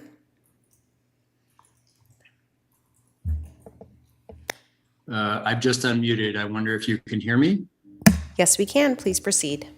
Yes, thank you to everyone involved for your time and your efforts. I'm the relatively newly appointed chair of the Montecito Association's Land Use and Transportation Committee, and I just want to reiterate and support Sharon's comments that at our recent meetings, we really are hearing an outpouring from neighbors affected by the elimination of the sound walls in the project, and would urge everyone involved to consider ways to include these either now or in the future by foundations. And I'm particularly curious about the statement about various alternate options. And it seems that in certain parts of the freeway, there have been staggered sound walls, and why some sort of staggered sound wall solution hasn't been proposed or considered that may eliminate the flooding. So thank you very much for your time. Hillary Berkemper is not available on Zoom, so we are going to Paige Robinson to be followed by Gary Bradhearing. Paige? Hi, I'm here. Can you hear me all right? Yes, we can. Please proceed. Hi, my name is Paige Robinson. I live at 97 Eucalyptus Lane. If you are able to see public comment page 8, you can see that my house backs on to South Jameson at the San Ysidro Bridge. My family's been there for 3 generations since 1949, and I'm concerned about the health and safety of the noise. I had comments planned, but now I have questions after just hearing this presentation. And my question is, if you know it's 65 decibels and above is dangerous, why aren't you doing something to help us? And why do we have to be at 75 in order to be qualified as a receptor? I provided the professional report I had that shows that I have level 68, 70, et cetera, at my house.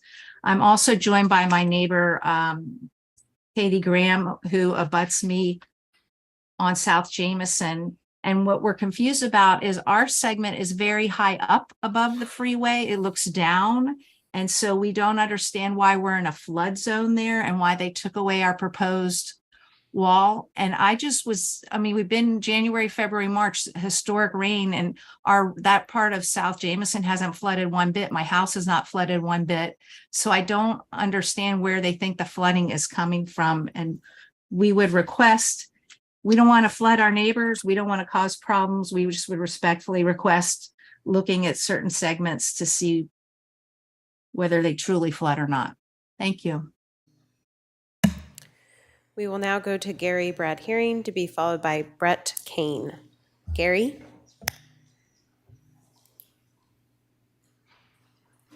Hi, this is Gary Bradhering. As everyone knows, it was initially approved and communicated widely throughout the community that sound walls would be involved in this project. We actually purchased our home 4 years ago on San Leandro, specifically after being informed by not only our realtor, but also by the community and also by Montecito Association that the sound wall was being installed as part of the 101 highway project. It truly led to our decision to purchase the property, as even at that time, the sound was significant. And there was also the issue of the health hazards, excuse me, from pollution. The volume of noise from the 101 is almost unbearable during the majority of the day. We live less than 1,000 feet from the exit ramp of the 101 at San Ysidro. Throughout the day and the early evening now for residents throughout the hedgerow, it is not only a nuisance, it is almost impossible to be outside of one's home and have any type of communication. After the cutting down and removal of the majestic old growth trees from the San Ysidro roundabout project, it has only increased. We purchased a decimal meter and also had a professional report done. And repeatedly throughout the day, readings now exceed 72 to 73 decibel levels for consistent period of sustained time. According to the United States Environmental Protection Agency, it stated, along with the World Health Organization, that it is requested to maintain environmental noise levels below the 70 decibel level to prevent noise-inducing hearing loss. Further, both OSHA and the EPA have done significant studies, which I have sent via email, on the health effects of sound walls in terms of pollutants being transferred to neighboring communities. They consistently have pushed the pollutants into the neighboring community from highway traffic upwards, rather than allowing it to travel at highway level into the surrounding residential homes. So one can make the case that the removal of the previously approved sound walls not only significantly increased the noise health hazards to the surrounding residents, it also endangers our health and hearing. Therefore, I urge you to reverse the removal of the sound walls from the Montecito section of the Highway 101 project, not approve the process that's now being submitted by Caltrans, and return it for the inclusion of sound walls. Thank you.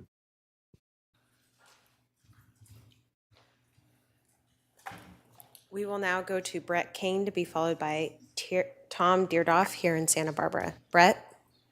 Yes, thank you. Thank you, Chair.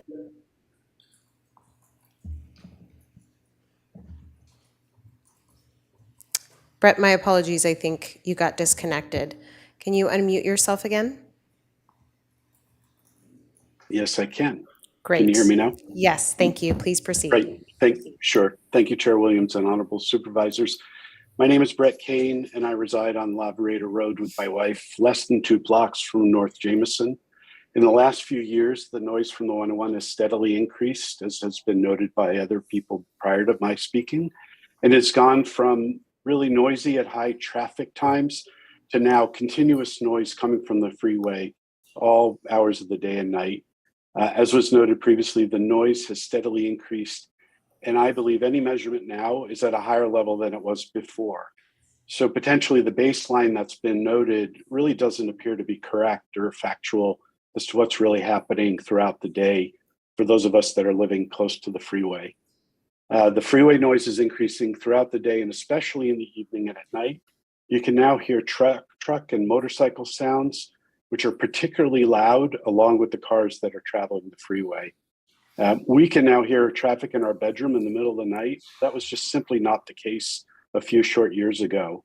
And I think the proposal to use chain link fence with drought-tolerant plantings, while appearing to look nice and appearing to be a substitute of form, it won't be sufficient to abate the noise and the air quality issues from the cars on the freeway. And I think we've all traveled along the freeway often enough to know that maintaining those plantings over the long term is really difficult for Caltrans. a lot of these plantings die pretty early on, and keeping up with them and ensuring that they continue to provide some amount of visual or noise control, I think it's just not practical compared to putting in place sound walls that are designed and in place for the exact purpose that we're all speaking about here today, to help protect the neighbors that are adjacent to the freeway and benefit from living close in but not being overly impacted as a result of it. So I encourage you to reconsider including sound walls. It seems as though a vital measure of maintaining the Montecito lifestyle that we've all loved Thank you, and Brett. That are is here your for. time. And thank you very much. We will now return to Santa Barbara for Tom Deerdoff, to be followed by Sheraton Caloria. Tom? Good afternoon. Thank you, Tom Deerdorf. I live adjacent to the project site. Just quickly go through the obvious, the scary, and then maybe a proposed solution. The obvious is that sound walls are required legally. I mean, I think there's been a lot of talk about back and forth, but it's pretty darn obvious. And section 1102.5 of the State Highway Design Manual specifically says that Caltrans has to present two alternatives to you guys. You know what they presented to you? Zero. They're saying no sound walls, no problem, let's go home. That's not right. That's not fair. That's not legal. This is a 17-year-old promise that was made to us back in 2006 when this same group of people came together and everyone all agreed that sound walls were going to be part of the project. And obviously, you guys need to uphold that promise. It's been part of every study, every community outreach, everything that's been done. Sound walls, sound walls, sound walls. You guys cannot go back on that promise now at the last minute. Now, what's the scary? The scary is that sound walls are not a flood control element. So what are we talking about sound walls for? Staff says that they put them in Carpinteria because they have a better flood control situation. So what's going on with the rivers, streams, culverts, bridges, all the parts of section 4D that you guys are about ready to approve? Obviously, they don't work. They don't work, the water's going on the streets, and now we're talking about sound walls. You got a much bigger issue. You're about ready to approve a project that is going to cause a significant risk to the health and safety of the residents of this area. It's going to make it worse, not better. You guys need to think about that before you just approve this and think it's a sound wall issue. It's a flood control issue. So what's the solution? The solution is you're following the wrong science. Every consultant in this room, everybody who's here knows that the recovery map is not the map to use. The city of Santa Barbara knows it. They don't use it. Everyone's waiting for this new map. You guys need to adopt a resolution right now that says, we're no longer using the recovery map. We're going back to the old mapping system, which is a better reflection of what exists in Montecito right now, because we don't have a complete burn scar. We do have new infrastructure in place with retention basins, new bridges, new culverts, new roadways. So why are we following bad science? You're going to use bad science to make a decision today, which shouldn't happen. Thank you. We will now go to Sheraton Caloria, to be followed by Chandra Peterson. Hello, everybody, and thank you for hearing from me.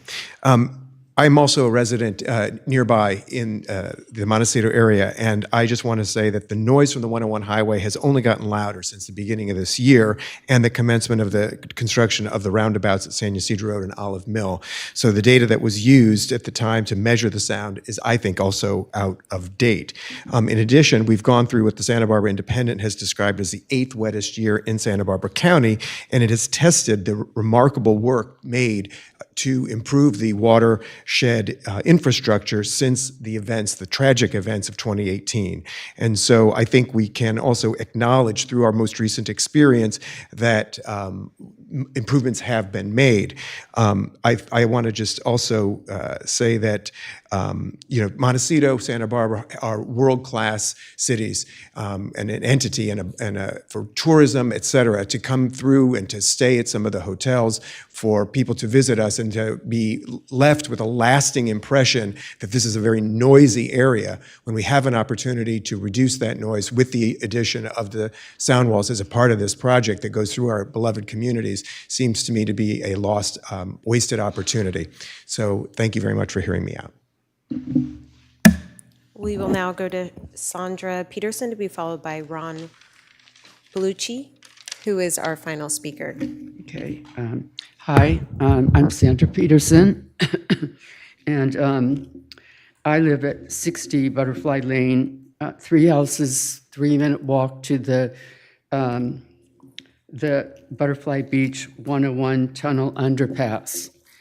And I would like to request a sound wall on this, on the other side of the underpass, starting at the Music Academy, past the Biltmore to the Rosewood Hotel.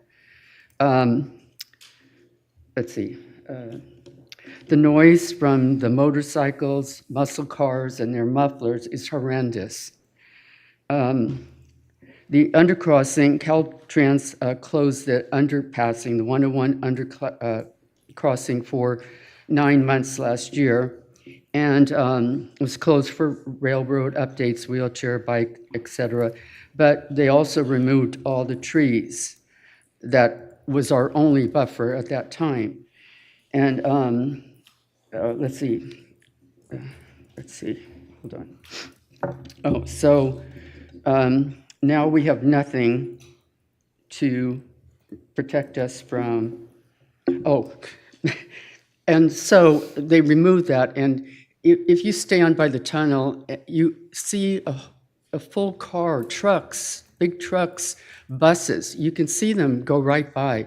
There's just this tiny little wall, and you can actually see people in there. You can see people driving the car. You can see their passengers, and it's just too close for comfort, really. It's so anyway. So I, along with other neighbors, feel like this is a total invasion of the neighbors in the Butterfly Beach neighborhood, as well as neighbors on the other side of Coast Village Road. I have friends too, and they hear it up at up above, past on the other side of Butterfly Lane. You know, I'm on the ocean side, and then I forgot to put this in, but the pollution is also terrible. You can smell it. It's thick, and so that's it. But it's pretty terrible. So I'd really appreciate if they would add that. That section seems to get overlooked. It's just a little part there before the olive mill, but Thank you. it's in That our is your face. time. Okay, thank you. And we will now go to Ron Palucci for our final speaker.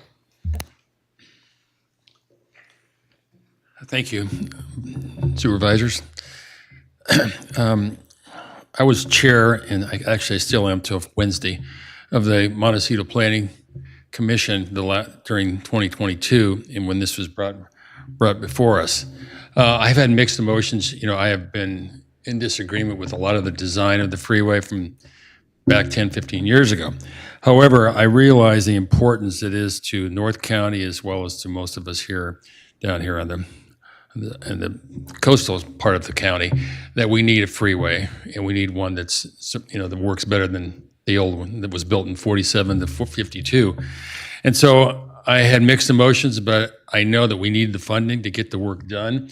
So I really had to support something that I, you know, favored about 55%, mostly because I didn't want to leave the community high and dry without it.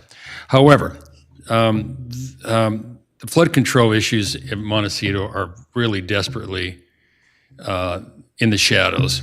They are the issue. This freeway, we actually need the freeway less than we need flood control.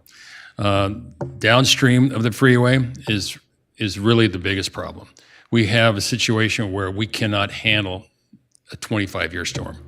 But it's very expensive. It's probably $80 to $100 million just to buy the right-of-way to get that work done. But I think we need to look at the bigger picture.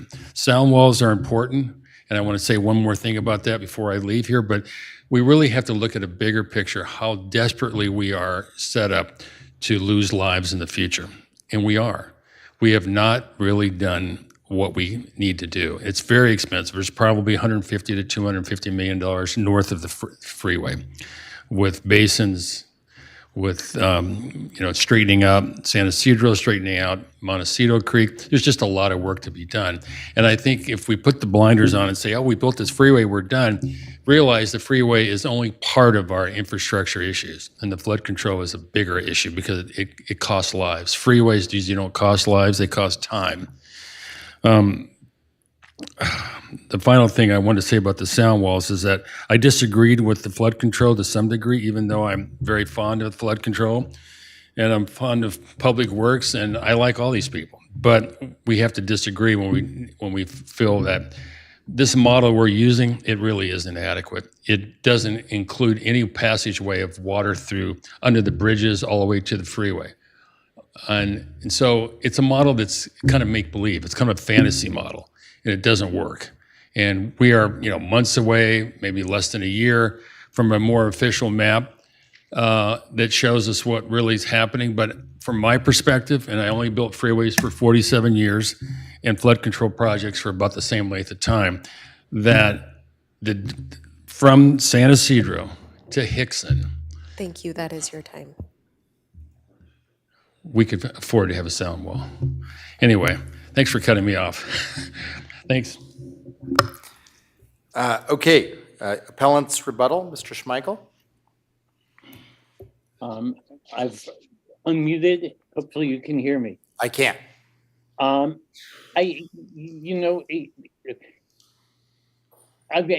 By my appeal and sitting here today, notwithstanding the decades of upset about the sound wall promises not materializing, it is not my intention to eliminate the freeway project, to slow it, or to interfere with its financing. But I'm not the only one who's obviously confused about the very, very complicated finance timing that the applicant needs to deal with to do these projects. I'm not saying that in a negative way. It's extraordinarily complicated, but that's one of the reasons why the condition tied to these opaque timing milestones doesn't seem to work. I know the presentation of the applicant by heart. I know the renderings, I know the slides, I know the rebuttal. Today I heard in Mr. Luna's comments there was 74 plus decibels entitled severe receptors, and Mr. Irwin said 67 decibels plus. I don't care. I rather my hearing and low blood pressure than the money. I'm not a severe receptor, and I know there are other criteria besides the decibel level. But it's very hard to follow. Much more upsetting was a comment made about the footings for the freeway being built under, and this was just now, this afternoon, under retaining walls. When Ms. Ayers told the Planning Commission, good news was the exact words, the footings exist under the project for all the sound walls.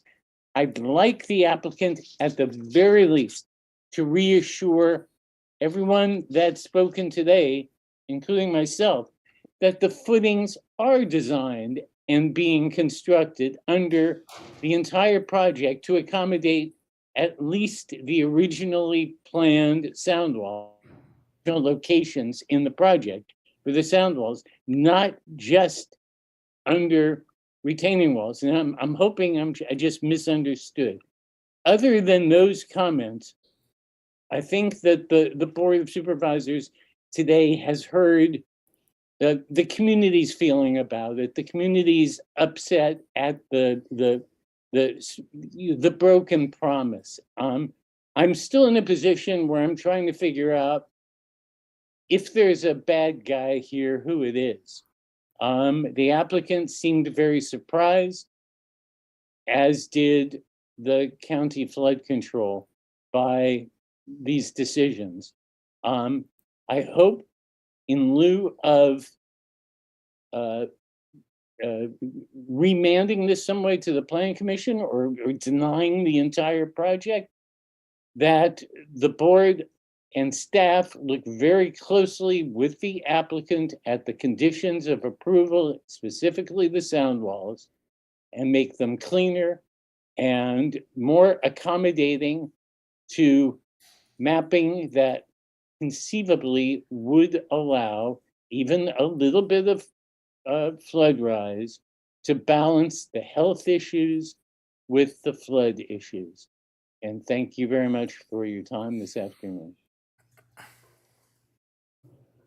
And the rebuttal by Ms. Petrovich.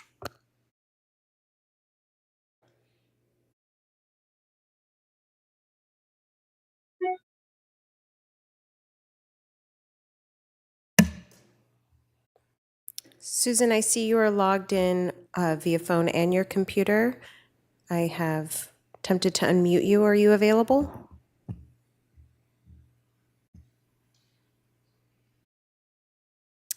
It appears you have unmuted yourself, but we cannot hear you.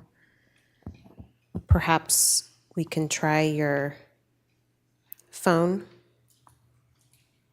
And that is pressing *6 to unmute your touchtone phone.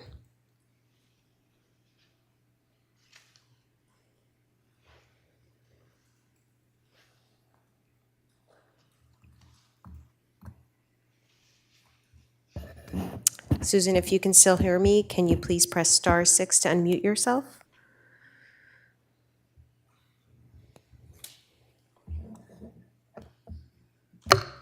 Maybe I can ask the applicant some questions to stall for Ms. Petrovich just for a moment. There's been a number of questions that came up, so let me just ask them of you. One is the new map. If the new map showed something very different, that would happen within the 6 months, buffer that the conditions of approval provide for, correct? Because the map is coming out in about under a year. Is that true, Mr. Griffin?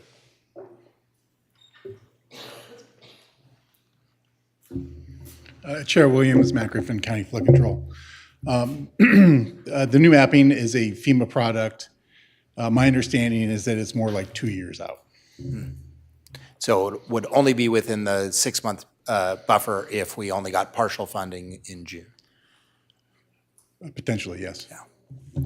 And then the other question is, you have reviewed it, the draft, and other jurisdictions have reviewed it.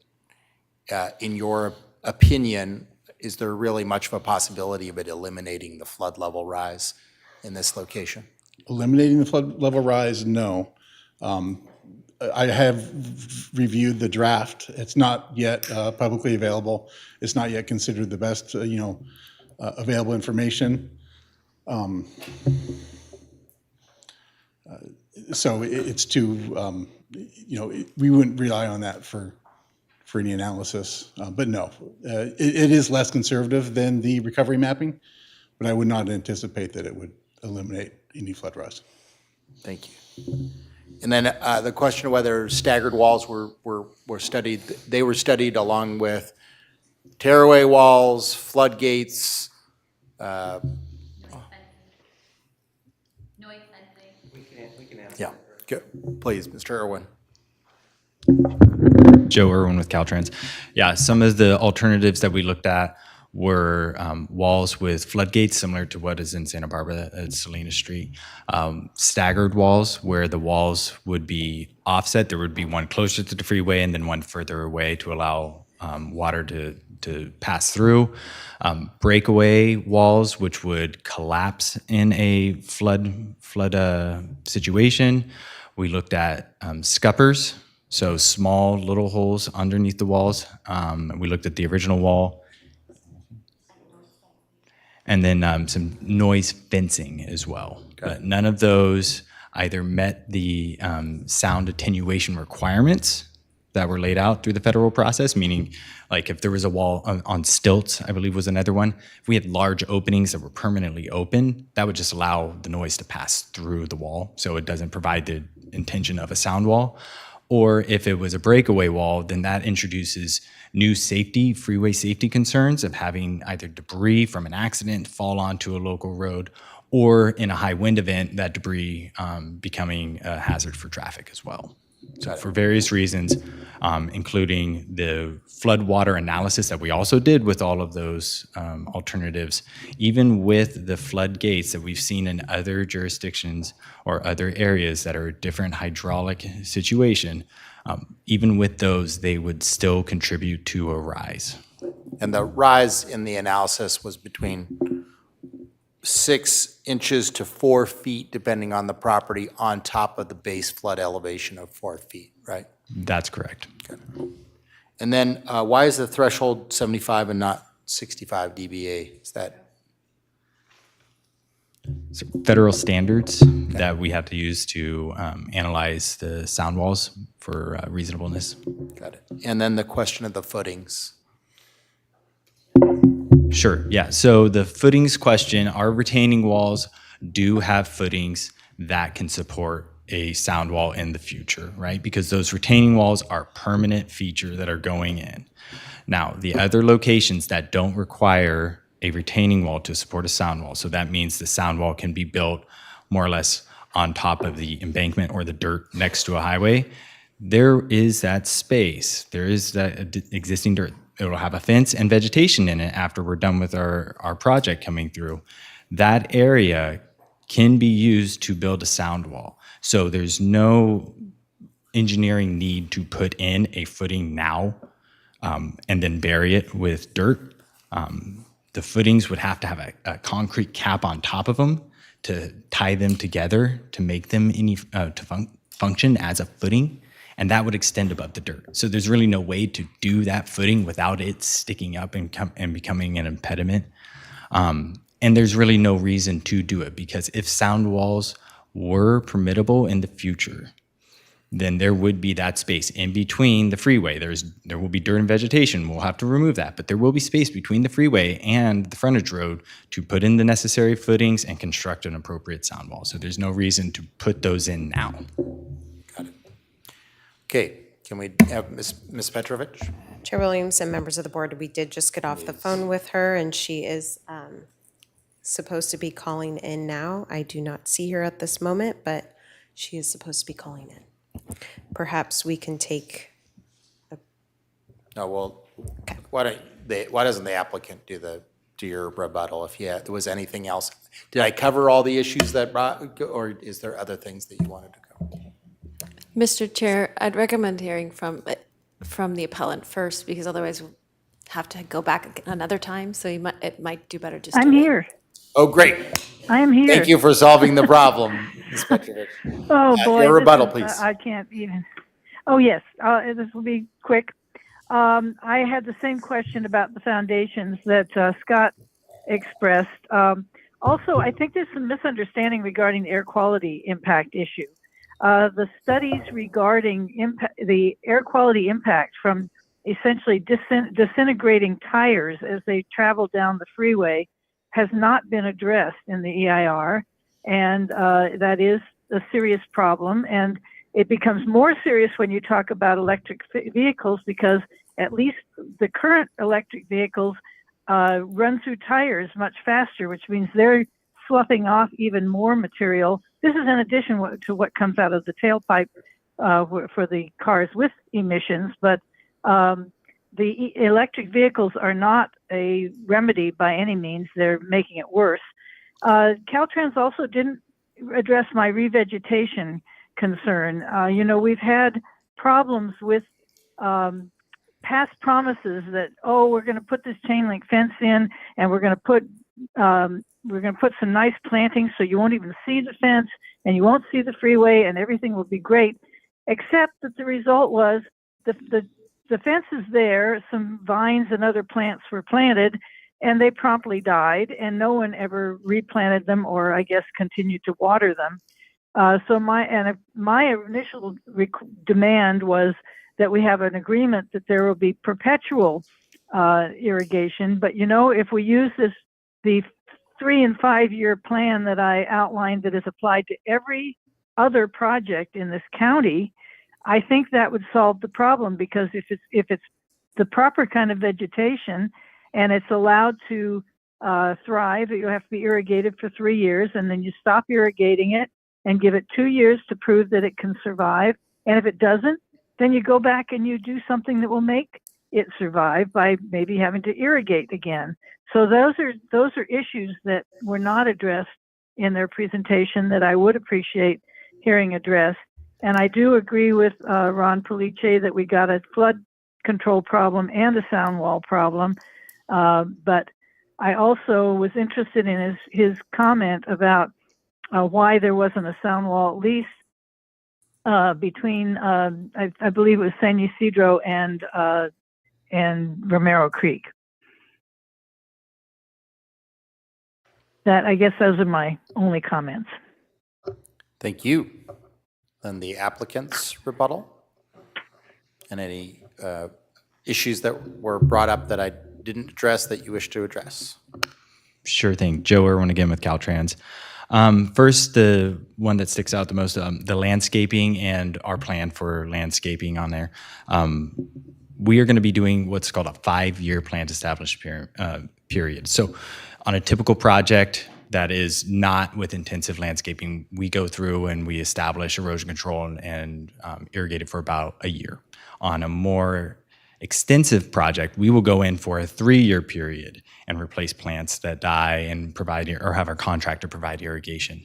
On this project, similar to the roundabouts that are at Olive Mill and San Ysidro, we are going to be doing a 5-year plant establishment period that the contractor will ensure that the plants survive and have established and are in a healthy condition. Any dead plants within those 5 years will be removed and replanted. Now, after that, Can I interrupt you? And I appreciate Ms. Petrovich and Mr. McKenzie for bringing this issue up. I did take their language that you suggested and added to the substantiation of the 5-year in a condition of approval. That there is circulated. I think your staff has it and can put up a slide. So maybe make sure, I already sent it to you, but and you approved it, but why don't you make sure, doubly sure that it because I think what the neighbors could use is some guarantees. So not just, our words, but conditions of approval. So can we get that language up? But please proceed, Joe. I just wanted to make sure that they put that language. Sure. On top of the 5-year plant establishment that we're going to see in a second here, there will also be new irrigation that will provide necessary watering beyond the 5-year plant establishment. So that's something that then Caltrans or the county or whoever is going to be maintaining the irrigation, that will be there and that will be new. Right now, the irrigation is broken, right? So that's why those vines died. But it will be new replaced irrigation that will last longer than the broken system that's out there now. So. Any other issues you wish to address? Yeah, I wanted to go into the watershed-wide study. I heard a number of comments, that this is a larger issue, right? And I said it in my opening statement that Caltrans, we have both East Valley Road 192 and 101, right? We are a large property owner in the area. We have a lot of real estate in the area, right?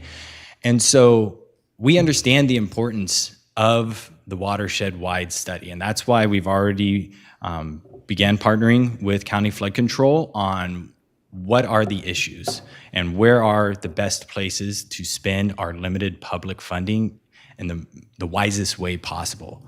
And so that's the process that is now starting. And then beyond that, Caltrans partnering with County Flood Control, we're going to together seek future funding, not just to identify these locations where it's the smartest place to invest in improvements, but then to actually get the funding to do those construction projects in either of our jurisdictions. So we're going to work together because County Flood Control and Caltrans, we're vested in each other's success, right? So their success is our success because if a flooding situation happens upstream in County Flood Control jurisdiction, it's not an issue that just affects the county. It overflows onto 192 or it overflows onto 101, and then it becomes an issue that our maintenance forces and our construction forces have to address. So we are, we're tied together on this issue, and we are partnering and working together to solve this watershed-wide issue and do the best solutions that we can do. But part of that is doing that watershed-wide study that we've agreed to do. And so we're working on that process now. Great. Is there any questions from the board for either the applicants or the appellants? Supervisor Hartman. I just had one question. Was the possibility of the sound wall being affected by the flood analysis made clear to people, or was there a pledge that there would be sound walls, and then I'm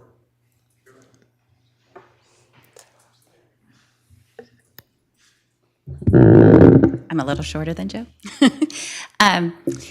Supervisor Hartman, so initially we discussed the 7-step process with everyone in terms of how sound walls could be part of a freeway project. The 7-step process is a federal process. So if a project uses federal funds, what they're trying to do is they're trying to create equity across the nation about how those funds are used for sound walls. And so the first 6 steps are the state process, and the last step is the local process. And so the entire time, we talked about proposed sound walls, but we would always have to meet all of the requirements in all 7 steps. So the federal steps, the state steps, and then the last step would be the local county process. so if I might follow up, people knew there were steps. Did they know that? Did they have a caveat about the flooding specifically? So the 7 steps look at lots of different caveats.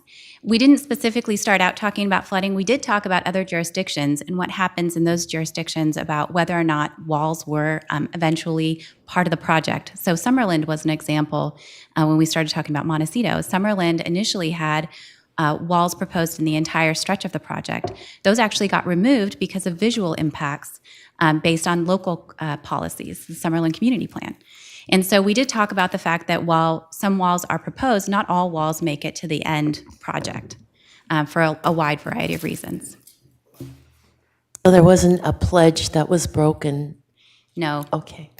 Unfortunately, it's a long process and there are a lot of steps. One of those steps includes sound wall voting, but even with the voting, all of the steps were outlined the entire time. Is there any time left for rebuttal from Mackenzie? My understanding is the order of things goes the appellants and then the applicant's rebuttal. But maybe I'll just ask you the question, is there something that you wished to add? If I ask the question, I suppose you're allowed to do that. Well, something this gentleman just said caused a... To the mic, Mr. McKenzie. Something this gentleman said, Mr. Irwin. Mr. Irwin. Joe just said, as I told Mr. Schmuckel when I handed in the appointment of agent for Susan Petrovich, I felt that I was no longer a spokesman for my neighbors because I live across the street from the K-rail fence that Caltrans has erected from the San Isidro Creek Bridge to my house. And what that meant, and as I said to him, I'm a target for flooding now because the purpose of that K-rail fence is when the flood hits the dogleg at San Isidro, it's going to be forced back into my property, and I'll sustain another $200,000 worth of damages. But it occurred to me that you're partners with flood control, and one of the biggest problems we know about is that dogleg. And it suddenly occurred to me the reason why they have it up there is because they both know that it's a problem for Caltrans and for flood control. So it seems to me, since the bridge is going to have to be moved in order to move the creek, the only time to do it is when the fee ray is being built. And so if they're partners in trying to solve some of the flooding problems, it seems to me that's a very good beginning and ought to be part of this project. With that, I stand submitted. Thank you, Mr. McKenzie. Thank you for the idea. And I would just add, you are removing the K-rail, correct? This is a question I asked them before. Yeah, Joe Irwin again with Caltrans. Yes, that K-rail was an emergency response that was placed immediately after the January 23 storm event, and it is going to be removed very soon, right? So we had to put it in there temporarily, but it was an emergency response. Further to that point, with this project, we are going to be expanding the capacity of the structure at San Ysidro Creek along 101 to be able to in the future handle larger flows so that we don't need to do that type of emergency response in the future. Thank you. It's to the board. I guess I'll start.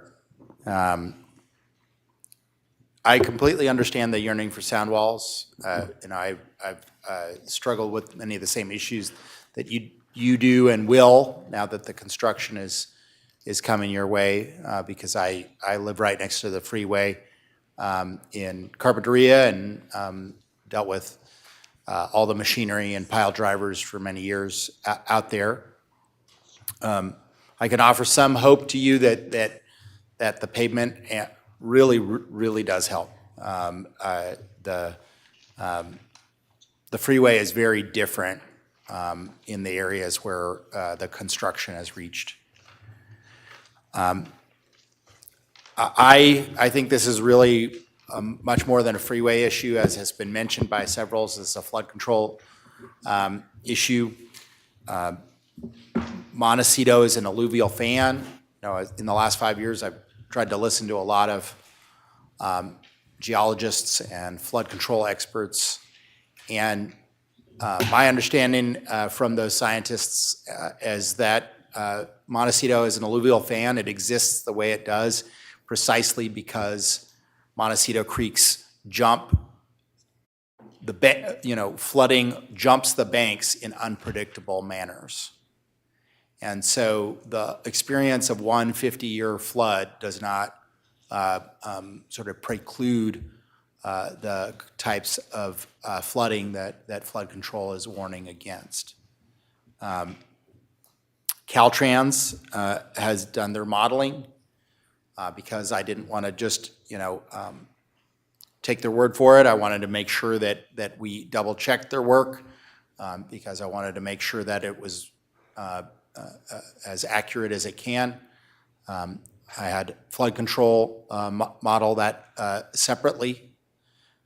They came up with the same result. And so I have a strong, or the difficulty of choosing between what you want when what you want, our experts are saying could kill you. A 1 to 4 foot flood level rise on top of a base 4 foot is that's something that can kill somebody. And I just live in a world where there's cause and effect, and where I'm really aware that the votes that I take here could have results for you or the people who live at your house after you sell it. And if sometime, if I upheld this appeal and someone died in your neighborhood because of it in the next 50 years, it would be my fault. I would have killed that person. That's the way I look at these things. And so for me, the moral weight of that is larger than the moral weight behind the otherwise great sound walls.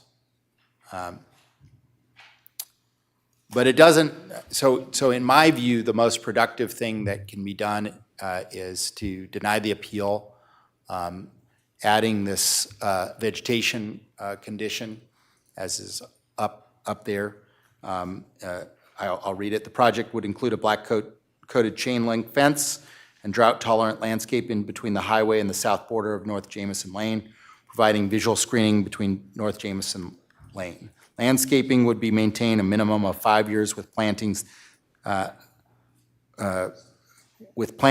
supposed to say replaced, with plantings that do not survive being replaced during that period. The most productive thing I can do that gives the neighborhood some hope of eventually having sound walls, but probably more substantively giving the neighborhood more safety, is to use every opportunity at our disposal to increase the flood control capacity of these watersheds. And believe me, I started with my ask to to Caltrans, Mr. Irwin, at give me $80 million, right? And we could really change the flood control elements of these creeks. He rightly pointed out that that would be not a fair thing to hold the freeway hostage for when it's not increasing the effect, the conditions that are already there. But I still believe that Caltrans has an ongoing responsibility to work with us to make sure those creeks don't flood the neighborhoods and don't flood the freeway. And so the other condition that was suggested by Mr. McKenzie was the dogleg, addressing the dogleg. The study of the dogleg is in the study that we are already have commissioned, that is being worked on by former flood control director Tom Fayram. And if it turns out that it's one of the projects that's most important for improving the watershed, which I think it probably will, bang for the buck, because we already have some right-of-way there. So the chances are that it will pass the bang for the buck test. Then I think we will be holding hands, the county and flood control, to make alterations and improvements to San Ysidro Creek at that location. But in my view, the county should engage in a generation-long effort, as it has at Mission Creek in Santa Barbara, to move up the watershed or down the watershed, whichever way this study indicates we can do, in order to improve the flood control capacity and save lives in the future. Was that a motion? Sure. I'll make a motion to deny the appeal and uphold the approval of the 101 project, adding this condition that is on the screen for landscaping. I'll second. Any other comments? There's a motion and a second. All those in favor, please say aye. Aye. Aye. Opposed? Aye. That's unanimous. Just one more note before we adjourn. We plan to hold a special hearing of the board on Thursday, April 6th, to consider an urgency ordinance on just cause for residential evictions. So, thank you so much. Good luck.